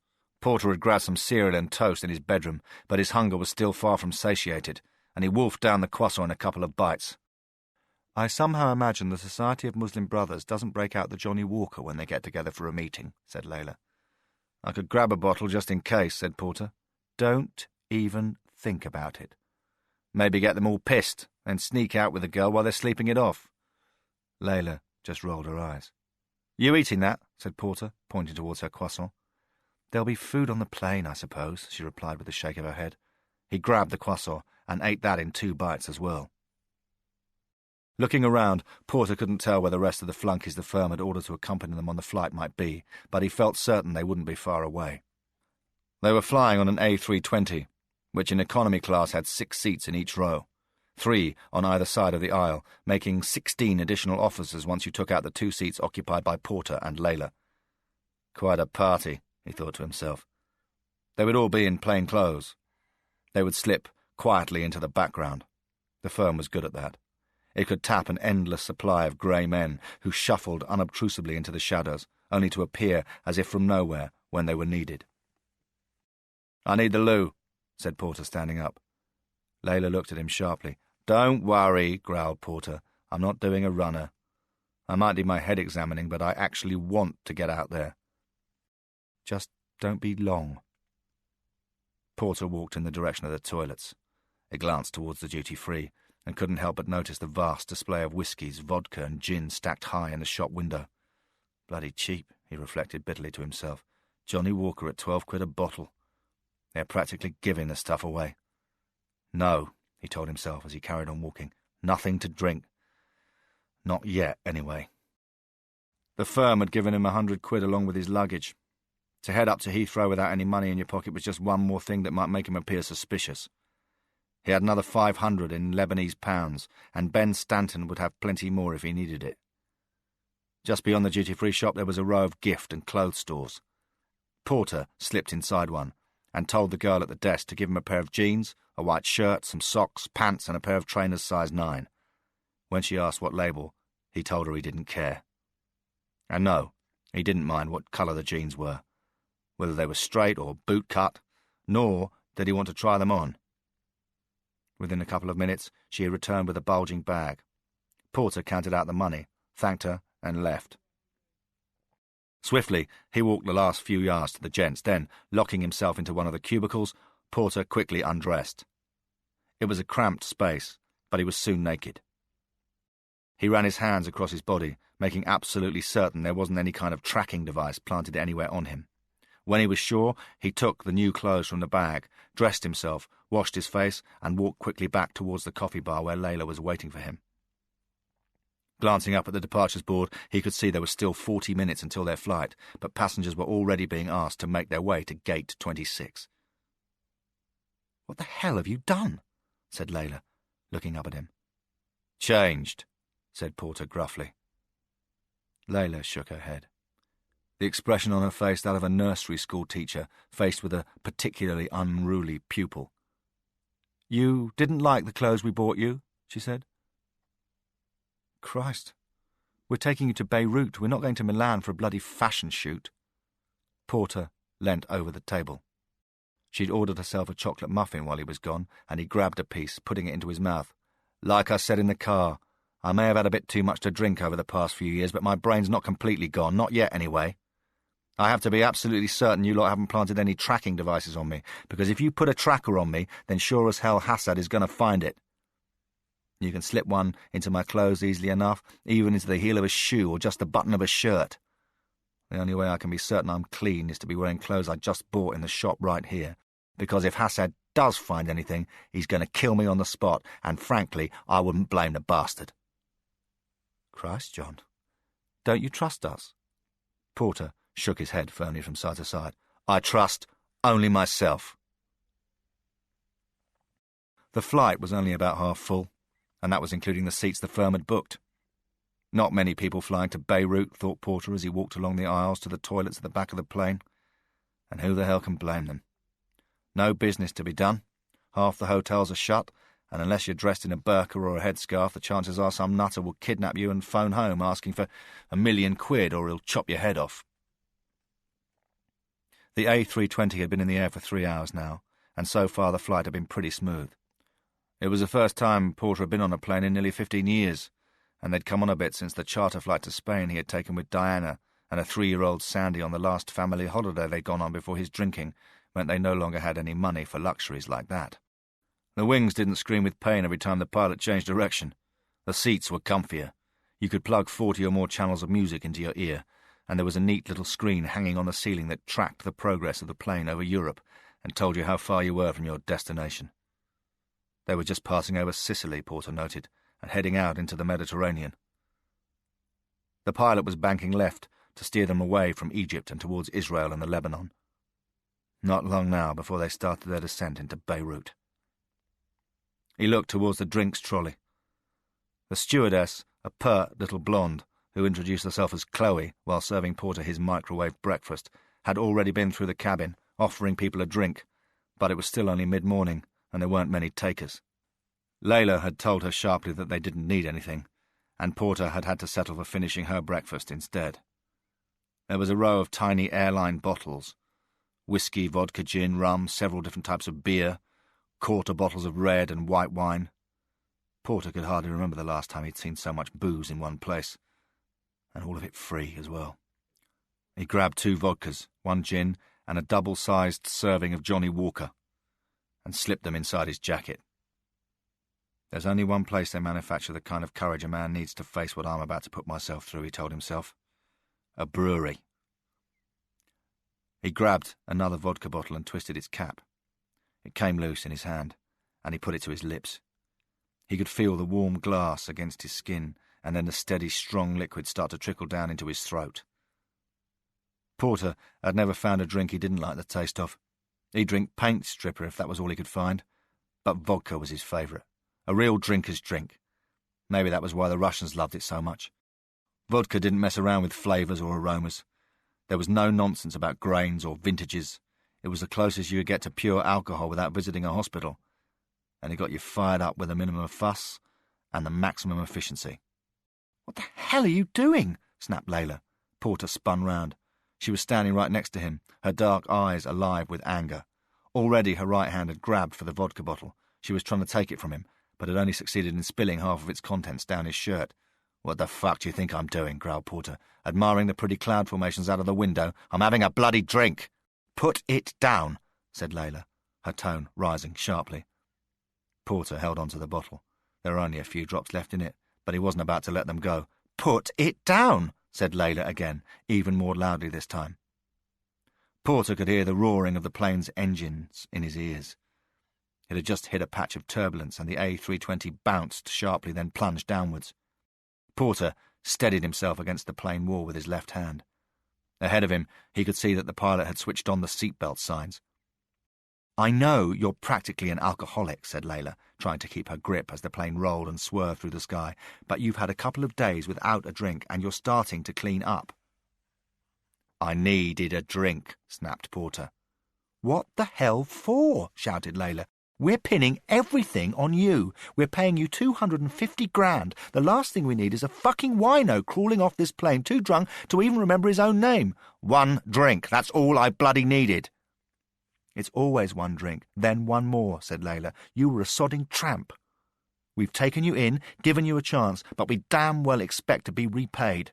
That means you deliver what we expect. That's the deal. And if you break it, we'll fucking break you. You hear me, John Porter? We'll break you like a fucking matchstick." Porter paused for a moment. He could already feel the vodka he had drunk a few moments ago hitting his bloodstream. The plane was starting to balance out again, but the weather was still rough, and the undercarriage was thumping against pockets of air. The alcohol was already working its lethal magic, calming his nerves and soothing his anxieties. People said the juice stopped you from thinking straight, but they were wrong. He could always see things much more clearly when he had some alcohol inside him, and right now he could see there was some truth to what she was saying. He'd had nothing, not any kind of life to speak of, but now he had a daughter again, and he had done something for her, and that was something he could take to his grave and feel proud of. He had the firm to thank for that. It didn't mean he couldn't handle a drink, though. She was wrong about that. "What the hell do you know about soldiering?" he said, levelling a stare right into her eyes. "There are only two rations every commander in history has made sure his men have plenty of before they go into battle: booze and smokes. In the trenches of the Somme, that was all the blokes lived on, rum and tobacco, and you know why? Because it is fucking frightening. Most blokes wouldn't be able to fight unless they were too drunk to know any better." He paused again, waiting for the plane to pass through another patch of rough weather. "Well, this is a battle, and I reckon it's going to be a bloody nasty one," he continued, his voice dropping down to no more than a whisper, "and I'm going to need all the courage I can get. Some men get it from a church, and some from their country. I get mine from a bottle, and that's all there is to it." "I don't care about that," Layla snapped, her face red with anger. "One more, and we'll turn straight round and go home." The stewardess was standing next to them, her eyes switching nervously from Porter to Layla and back again. Trouble, thought Porter. It was what every stewardess feared the most. "I'll have to ask you to take your seats," she said. "The captain—" "Don't worry, we're sitting down," said Porter. He patted the spare bottles tucked into his jacket pocket as he walked back to his seat. "Doesn't matter what she says," he told himself bitterly. "The woman knows nothing."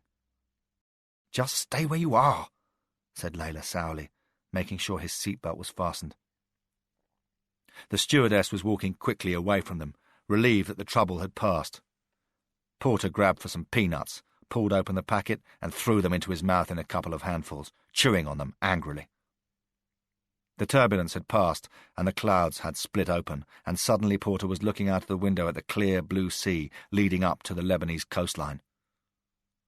"The last time I was here I was flying in on a Puma to rescue a hostage, and my life was about to fall apart. This time I'm coming in on a commercial flight to rescue a hostage, and my life is almost certainly going to end." The years roll by, and sod all changes. This ends Disc 4 of Strike Back. Strike Back. Disc 5. Chapter 14. Layla glanced at Porter's face. She was scowling, and he could tell she was furious with him for the drink he'd taken on the journey. They had walked off the plane in silence, accompanied by the silent flunkies from the firm, then followed the signs through to the arrivals hall. Most of their fellow passengers were waiting to collect their bags from the carousel, but Porter didn't have anything to collect, just the holdall the firm had given him, and he had that tucked under his arm. When you've got a life expectancy of about 2 days, thought Porter, you really don't have to worry about packing. You can even skip baggage reclaim, which just goes to show there is some upside to every situation. "You know the drill?" said Layla. Porter nodded. "Yes, sir." "Remember, no heroics," said Layla. "Your job is to get Katie Dartmouth out of there, or at least delay her execution, so that we have a chance to organise a rescue mission. We don't need you trying to do this single-handed." "We've been through this," Porter growled, walking towards passport control. "John," said Layla. He turned round. "Good luck." Porter smiled. "Thanks." She nodded towards him. "If you get back alive, I might even buy you a drink." "Make it a sodding double, then," said Porter. He turned on his heels and kept on walking towards the desk. Even inside the airport, Porter could feel the heat and humidity surrounding him. He stood in line alongside what appeared to be mostly a group of Arab businessmen passing through security. In total, there were no more than a dozen white faces among the 200 or so people filling the arrivals hall. Up ahead, there were 2 armed policemen manning each desk, and they were checking each passport carefully. There were mostly Syrians, Turks, and Egyptians, and all of them had visas, but they all needed to be checked. Porter glanced down at his own document. He noted that the firm had backdated it a couple of years, and it already had Turkish and Lebanese entry and exit visa stamps in it. A passport that had already been used to get into and out of a country a few times was a lot less likely to provoke suspicion than one that was brand new. "Business?" said the policeman, glancing from the picture on Porter's passport and up into his eyes. "Social visit," said Porter. The policeman nodded, but remained suspicious. "I've made a few friends while doing business here," Porter continued. "Hotel?" said the policeman. His tone, Porter noted, was just on the wrong side of indifference. "The Marriott," he replied. The policeman flicked through the pages, checking the different visas, then lost interest and waved Porter through. He kept on walking, past another row of armed soldiers, then stepped out into the main airport hall. He could feel a sudden shot of adrenaline buzzing through him. "This is where the waiting ends," he told himself. "Another few hours, and I'll be in the thick of it. God help me." People were swarming through the main hall. There were big families welcoming passengers off the planes. A few taxi drivers were holding up placards with names attached to them, but none of them said John Porter. Up ahead, there was a bank of money changers, car rental offices, and hotel booking agencies, and just alongside them, a group of taxi drivers touting for business. As he paused for a moment to take in the atmosphere, Porter couldn't help but notice the unmistakable smell of the Middle East. It was a mixture of sweat and dates, mixed with almonds, stewed meat, and sweet tea. It clung to the air and got onto your skin. Even one breath was enough to remind Porter that he hated the place and would be happier turning round and taking the next plane home again. "Need help with that bag?" said a voice that appeared as if from nowhere at his side. Porter looked round. Ben Stanton was around 40 with short brown hair and a deep tan to his face. He was wearing grey chinos and a blue linen jacket with no tie. His smile was engaging yet distant, as if he could think of places he'd rather be but was too polite to mention them. What does it take to get the firm's Beirut posting, Porter wondered. You're either the best man they've got, so they give you the toughest posting, or else you're a loser they don't know what to do with, so they ship you off to some hellhole hoping you'll get yourself shot, and they can save themselves the cost of your pension. Stanton looked like the latter, but with spies, Porter thought, it was always risky to judge by appearances. The good ones were masters of deception, and the first thing they always lied about was themselves. "I've got a car waiting," Stanton continued. "Follow me." Porter glanced from side to side. There were soldiers lining the exits, scanning everyone suspiciously, their machine guns gripped tight to their chests, ready to be fired. Stanton ignored them, walking straight past as if they were just adverts plastered to the walls. So did everyone else. That's Beirut, thought Porter to himself. Everyone is so used to war, they no longer even notice it. The car park was 500 metres from the main terminal. It was a grey, overcast afternoon with clouds hanging low in the sky. Stanton pressed the locks on a Volvo C70 and slung Porter's bag on the back seat. "We're heading south, and your bus will take you to the border," he said, his tone suggesting there were plenty of places he'd rather be going. "What's it like there?" said Porter. "Pretty much like the rest of this hellhole," said Stanton. "Bloody awful." The Volvo pulled out of the car park and started heading up towards the exit ramps. There was a roadblock with Lebanese soldiers checking vehicles as they left, but Stanton had diplomatic papers, and they waved him straight through. He turned onto the roundabout, swearing furiously at a truck that tried to cut him up as they turned towards the highway leading out of the city. A barrage of honking and swearing filled the air, but Stanton tapped his foot on the accelerator, ignoring it. "Bloody Lebanese," he muttered, concentrating on the road. "When they aren't trying to kill each other with guns, they're doing it with the sodding cars." Porter grinned. Welcome to hell, he thought. I should be right at home. "What's the situation like up at the border?" "What is it you army boys say?" said Stanton. "Snafu. Situation normal, all fucked up. That's about it. The war between Israel and Hezbollah is officially supposed to be over, but that doesn't mean they've given each other a big hug and made up. The border region is swarming with armies, some of them private, some of them religious, some of them Lebanese government, some of them Hezbollah. Basically, you see a bloke with a gun, then he's going to be fighting for someone, but you won't have a clue who until he's put a few rounds of ammunition into you. In short, it's a nasty place, full of very nasty people." "That's where I'm going. For starters, anyway." "You don't reckon Katie Dartmouth is up by the border anywhere?" Stanton shrugged. They were out on the main highway now, heading along the coastline that would take you straight into Israel if you kept going for long enough. The traffic was light, apart from some tanks and jeeps hogging the slow lane.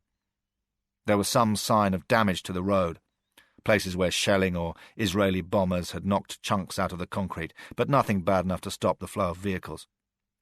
"By now, probably not," he replied. "They're planning on collecting you up there, so I reckon it's a decoy.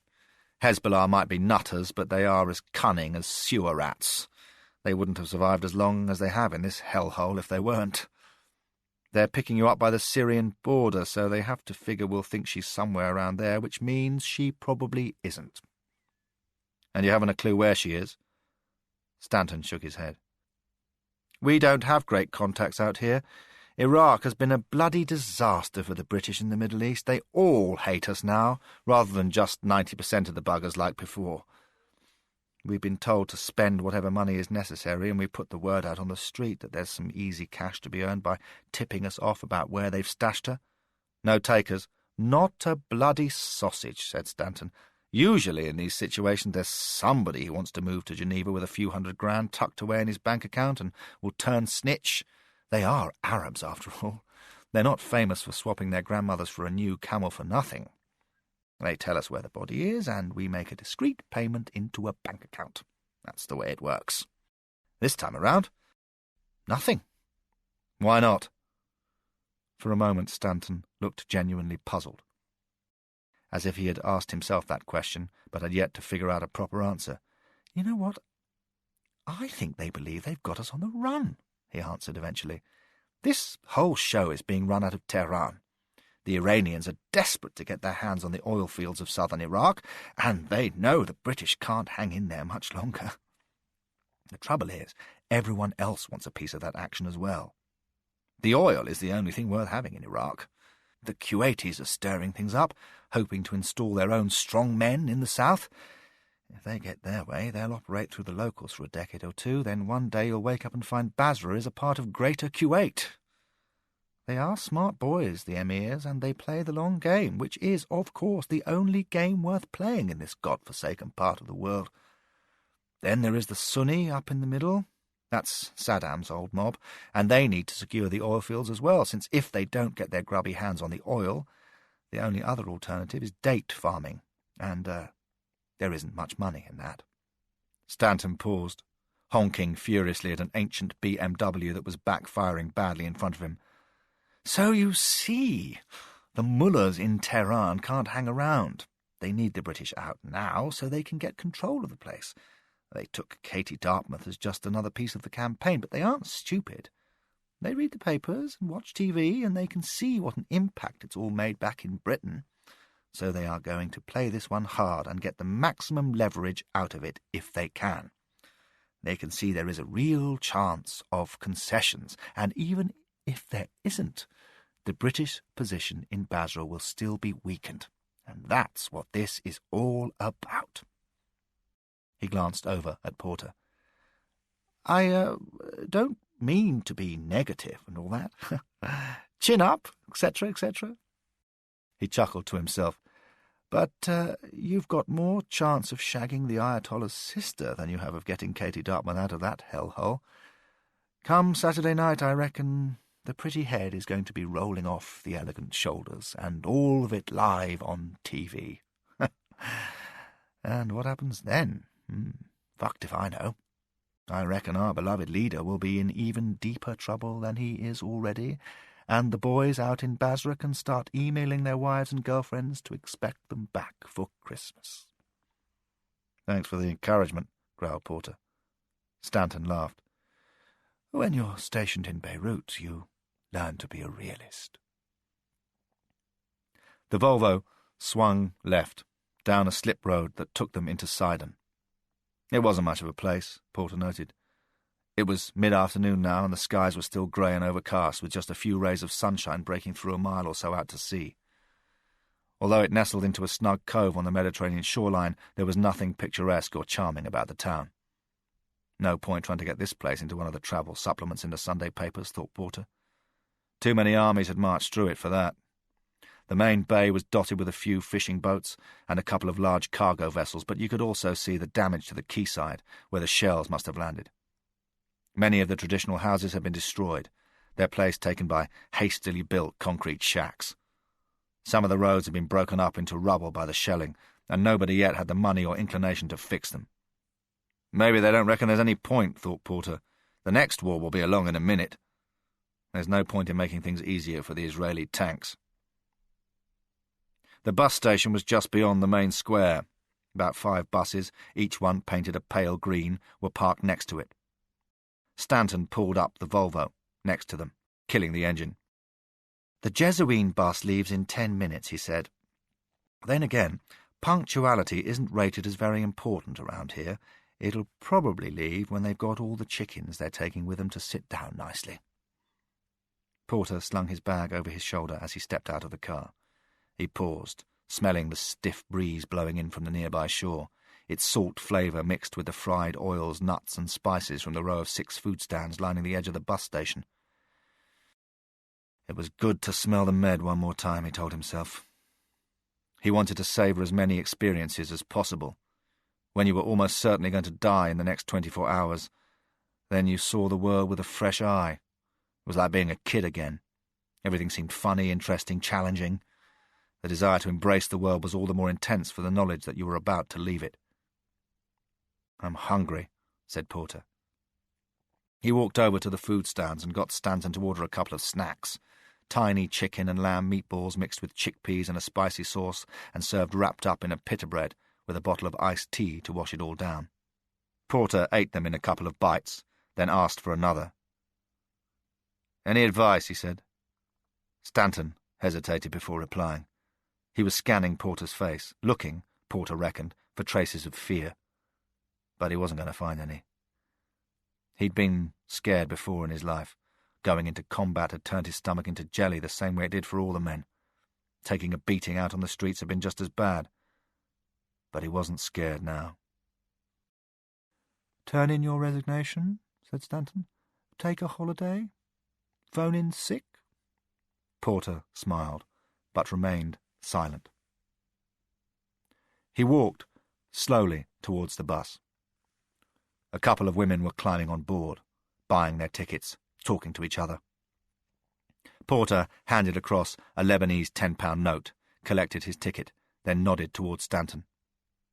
"Thanks for your help," he said tersely. The bus was already running 10 minutes late by the time it pulled out of Sidon and started wheezing its way up the hill inland. Porter had positioned himself near the centre of the bus, keeping himself as inconspicuous as possible. The two women in front of him were still chattering away.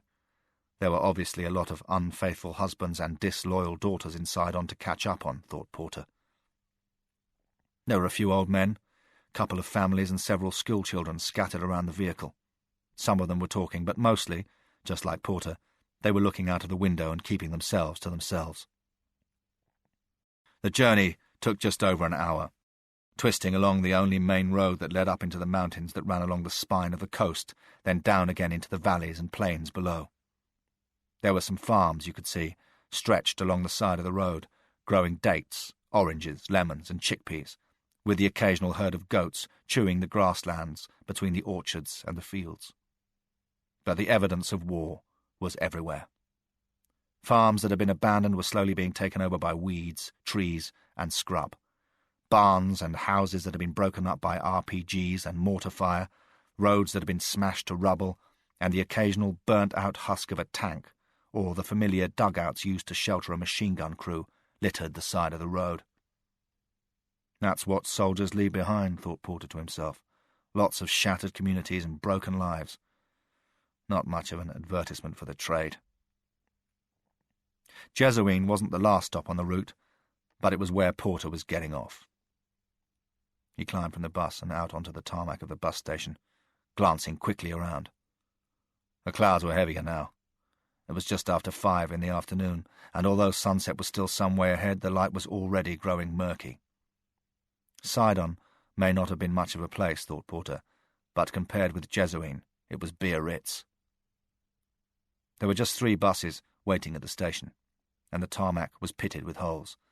Some of them might have been left there by shells, but most of them were there because nobody had bothered to fill them up at any time in the last 50 years. The ticket office had shut, and a dog was prowling around it menacingly. Glancing across the street into the town, Porter could see a couple of beaten-up cafes with a group of surly-looking men outside, sipping cups of thick, black coffee, and one shop selling some food, hardware, and car parts. Not many tourists, thought Porter. I'm going to stand out like Victoria Beckham in the local Primark. I'm probably the first white guy mad enough to come here in years. He checked the bus schedule.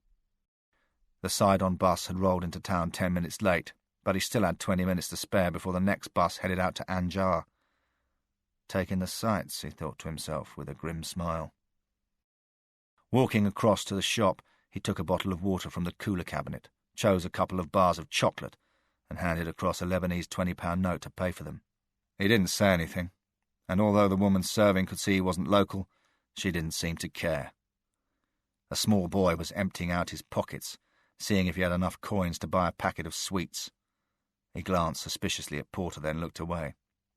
Porter took the coins he'd been given in change and handed them down to the boy. He started to say something in Arabic, but Porter just shook his head and turned around. No need for thanks, mate, thought Porter, as he walked back towards the bus stop. Where I'm going, I won't be needing any loose change. I'm dealing in harder currency. Blood. Another hour, another bus station. Porter stepped down from the 10-year-old Mercedes vehicle and glanced around. It was gone 6 now, and the skies were growing darker. Back in England it would be pitch black by this time, but the days were longer out here. The journey had taken longer than expected. His bus had left 20 minutes after the scheduled time and had taken 15 minutes longer than it should have done to get to Anjar. The driver had picked one woman up, then turned round and gone back again when it turned out she had forgotten something. The waiting was driving Porter crazy. Just get on with it, he muttered to himself. I want to get stuck into this mission. There were 2 food stands at the far end of the bus station, and a couple of guys were hanging around the ticket office.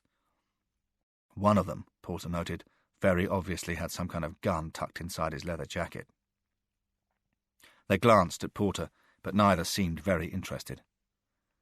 All through the journey, Porter had been watching, wondering whether the firm had put some kind of tail on him.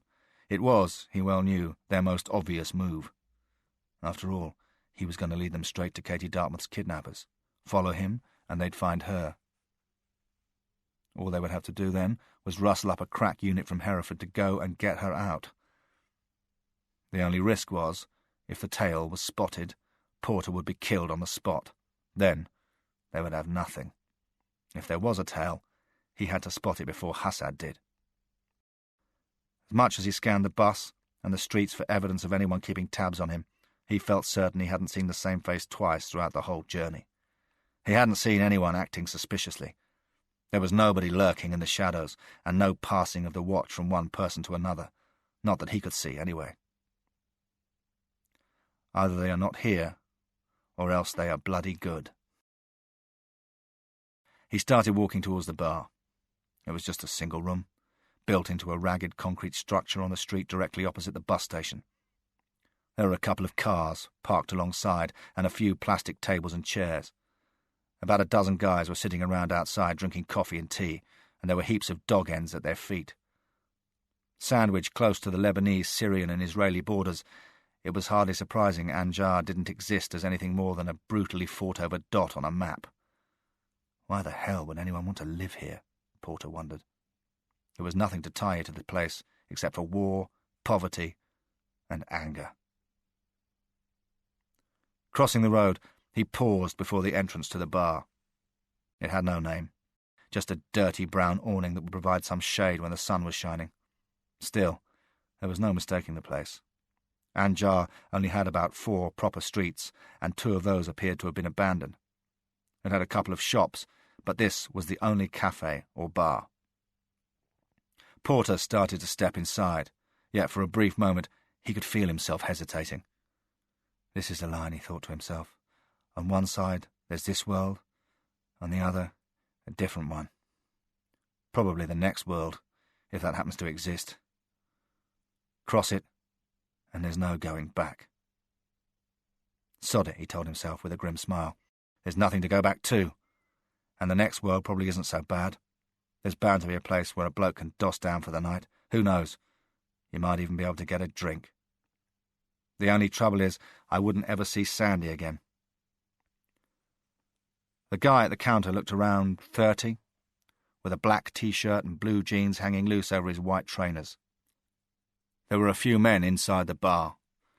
Where they stashed the women in this place, Porter had no idea, but he hadn't seen any apart from at the shop and on the bus. The men were all drinking tea and poring over a single copy of a newspaper.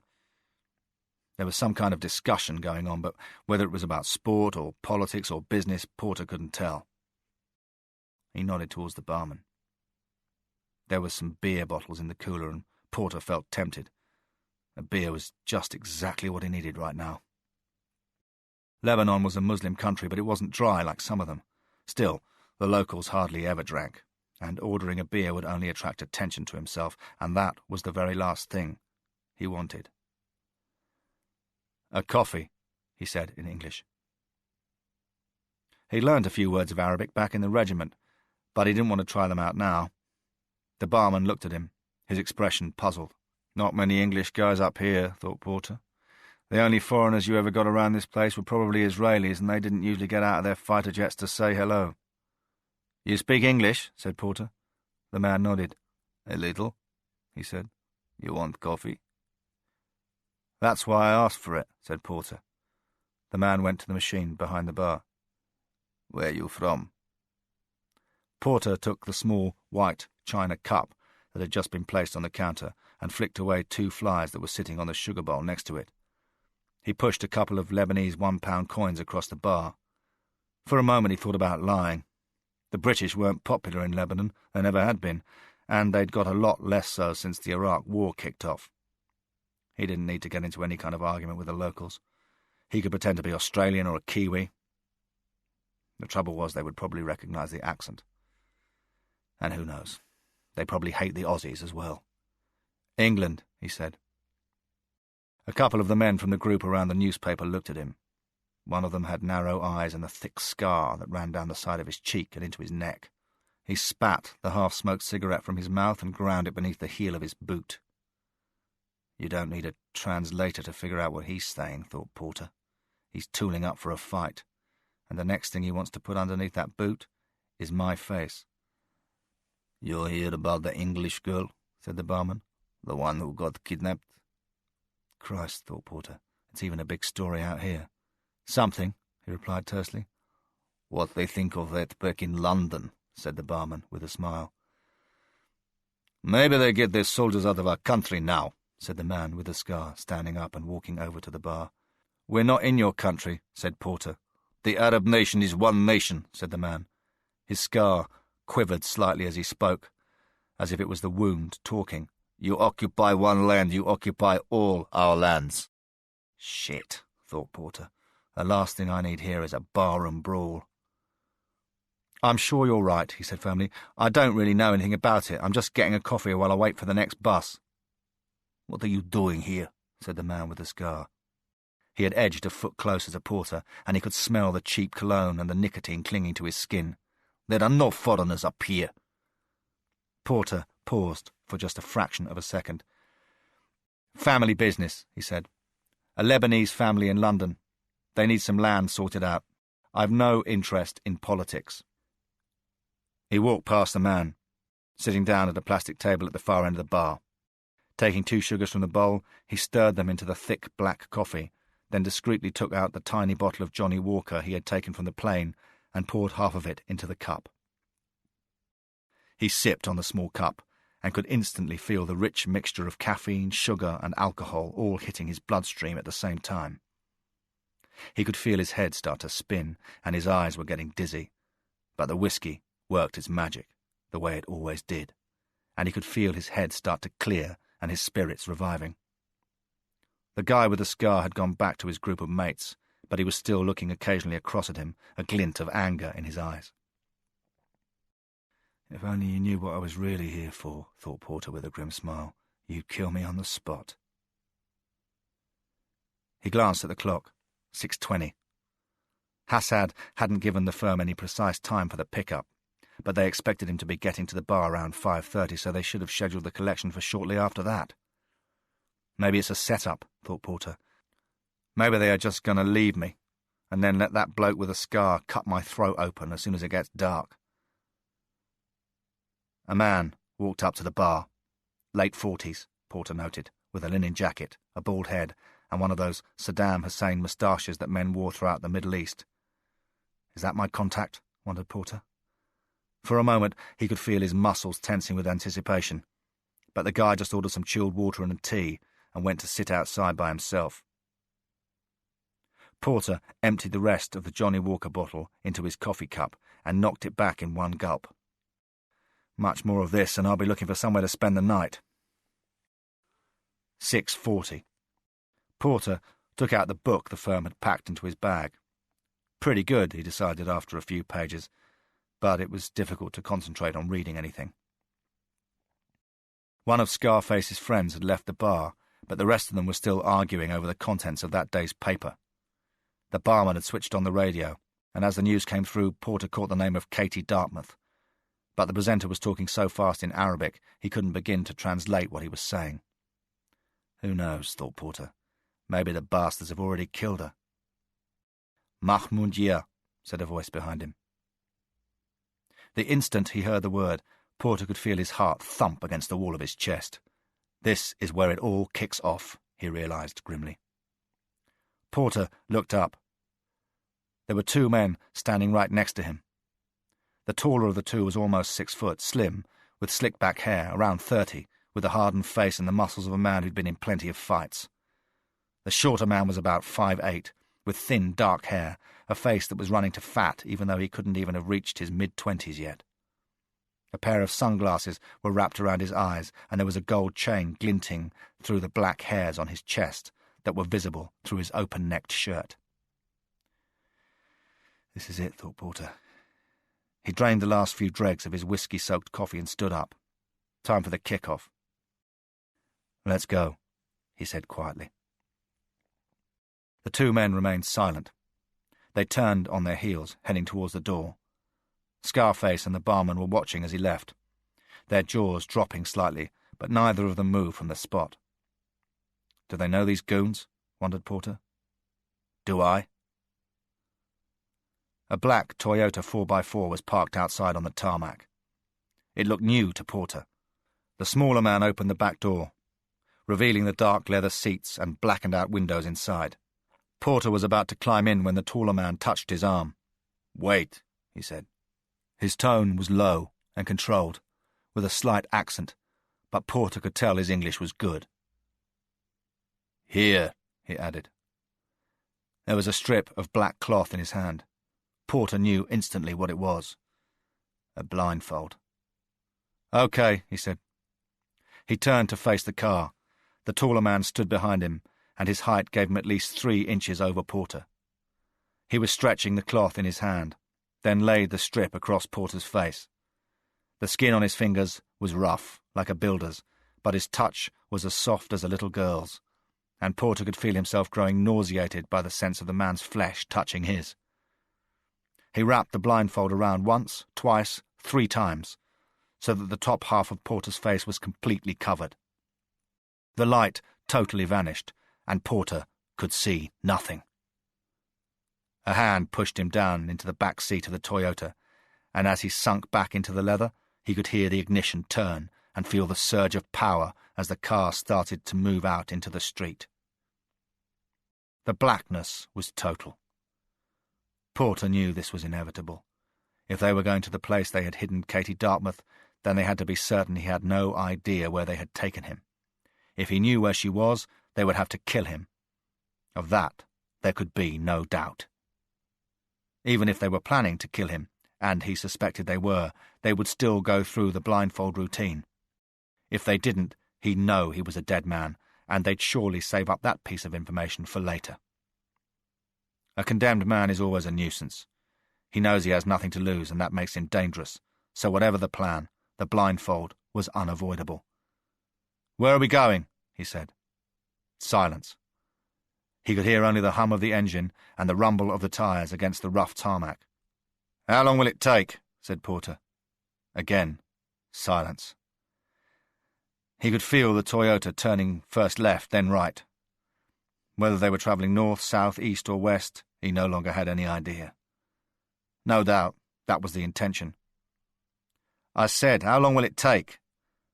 Silence. "Okay," thought Porter. "Don't talk if you don't want to. Just take me to Hassad." Chapter 15. The Toyota kept ploughing on, over harder and harder terrain. Porter had long since lost track of what time it was. 2, maybe 3 hours they had been driving. It was hard to keep up, as it was to keep tabs on your direction when a blindfold was strapped over your eyes. Lose that most basic of the senses, and the others seemed to go as well. How far have we gone? Porter tried to calculate. 60, perhaps 70 miles, but in which direction it was impossible to tell. The roads had been getting rougher as time moved on. He wasn't even sure they were still on a road at all. At a guess, Porter reckoned they had been driving north, but he couldn't be certain. They might well have crossed into Syria by now. Neither of the men up front had uttered a single word the whole time, and Porter had long since given up trying to talk to them. They didn't even talk to each other. Suddenly he felt the Toyota shudder to a halt. Porter didn't react. It had stopped several times in the past couple of hours as it encountered some obstacle on the road, but each time it quickly restarted. This was different. The engine had been turned off. He could hear the doors opening. Somewhere in the distance, outside the car, he could hear voices. "Get out!" From the tone of the voice, Porter could tell it was the taller man speaking. He levered himself out of the back seat and swung his legs down onto the ground. Still unable to see anything, he knocked his head against the roof of the car, and he could feel a dull ache where a bruise might be starting to form. He kept on moving, until he was standing, he guessed, just next to the car. "Where are we?" said Porter. "Stay quiet," barked the man. His tone was harsh and cruel, but there was a hint of amusement in it as well. Then a silence. Porter could sense there were people around him. He couldn't see anyone because of the blindfold. He couldn't hear anyone anymore either. If they were there, they were keeping quiet. But he could sense them all the same. There was a body heat in the air all around him. There was a charged, tense atmosphere that you could smell in the air. There are plenty of guys here, he told himself, and probably all of them want to kill me. Why won't you answer me? He said. Just move, hissed the taller man. I can't bloody see anything. Suddenly, a hand was gripping his shoulder. It squeezed tight, and he could feel the muscled fingers digging hard into his flesh. Just move. Not until you take my blindfold off. Porter dug his heels into the ground. The man was still holding onto his shoulder. Stand my ground, Porter thought. We have to start this right. Once they start treating me like a prisoner rather than a negotiator, then I'm done for. The grip on his shoulder started to relax. You're not allowed to see the outside of the building, said the taller man. It's too dangerous for us. You must understand this. Now, allow me to take you inside, then we can remove the blindfold. And bring Hassad to see me. You will meet the man you have come to see. Yes. Porter started walking. The taller man was guiding him. Underneath, he could tell the ground was soft and sandy. Maybe they were out in the Syrian desert somewhere. He could sense men all around him and caught a couple of whispers, but no one was talking out loud. Within a few seconds they had gone inside some kind of doorway. It was warm. He could sense the temperature change instantly, and he was being led along a corridor. He tried counting the paces. Without being able to see anything, it was the only way of getting a sense of the size of the place. 30, he reckoned, which made the corridor only about 20 metres long. He started to be steered down a staircase. 10, 15, 20 steps, he counted. That meant they were only one floor down, probably in a basement. Another corridor. This time they walked only about 5 metres. Then they stopped, and the man let go of his shoulder. Can we lose the bloody blindfold now? Snapped Porter. He could hear his voice echoing around the cramped corridor. From the time it took his voice to bounce back from the walls, he reckoned it was just a short corridor and at most a couple of rooms. There was no reply. Porter could hear the sound of a key being turned in a lock, then a bolt being shifted back. Next, there was a sudden shove against him, and he was bundled into the room. Get your fucking hands off me, he snarled. Another shove. This time Porter could feel 4 pairs of hands pushing him forwards. They were strong. The skin on the hands was gnarled and tough, like the sole of an old boot, and the muscles behind them were toned and fit. The force of the blow took Porter by surprise, and he stumbled. His hands were flailing out desperately. The blindfold meant he still couldn't see anything, and that made it even harder for him to regain his balance. His feet were already wobbling beneath him as the next thump hit him in the middle of the spine. A ripple of pain tore through him. A boot was crashing into his ankles. He could feel himself starting to fall. His arms reached out to grab hold of something, but there was nothing there apart from thin air. He was hurtling towards the ground. There was a moment of sheer terror as he realised he had no idea what he was falling towards. It could be hard stone, it might be shards of glass. They could have tossed him into a well to drown him. In a brief instant, he could remember his instructors in the regiment telling him that one of the ways the Iraqis tortured their prisoners was to blindfold them, then push them downstairs, because the terror of falling without knowing where you were going was more than most men could bear. I can see their point, he thought grimly. He had thrown his arms around his face to protect it. In the next instant, his body was crashing into the ground. There was something soft and damp on the surface of the floor. Straw, maybe. And beneath that, stone. He could feel some bruising on his knees and around his ribs where he had taken the worst impact of the fall, but apart from that he was intact. Nothing broken. He'd have felt the pain by now if a bone had snapped. He felt around. Whether the 2 men were still standing in the doorway, he had no idea. "Where the fuck is Hassad?" he growled. Silence. He could hear one of the men breathing, and he could hear his own voice echoing around the tiny room. I'm supposed to be his bloody guest, shouted Porter. Why the fuck are you treating me like this? Porter started to lift himself up from the floor. His hands were reaching up to the back of his head to untie the blindfold, but the knots were strong and it was taking a moment to unpick them. He started to stand up, and as he did so, the door slammed shut. He could hear the turning of the key in the lock, and then he could hear the sound of metal scratching against metal as the bolt was pushed into place. He pushed himself up against the door, slamming his fists against it. "Take me to see Hassad!" he shouted.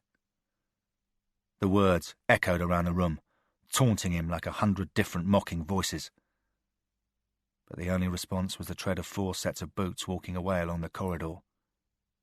And then a laugh. "Fuck it," he muttered. For a moment, Porter just rested against the side of the door. He was catching his breath, and, more importantly, trying to catch his thoughts as well. What the hell have they done to me? Why have they brought me here? He started to unpick the knots on the blindfold. It was slow and frustrating, but at least it gave him something to do. It stopped the questions raging through his head. Where have they brought me? Why are they treating me like this? Has it all gone wrong already? Slowly, the blindfold came free. He unwrapped the black cloth from his face and threw it to the floor.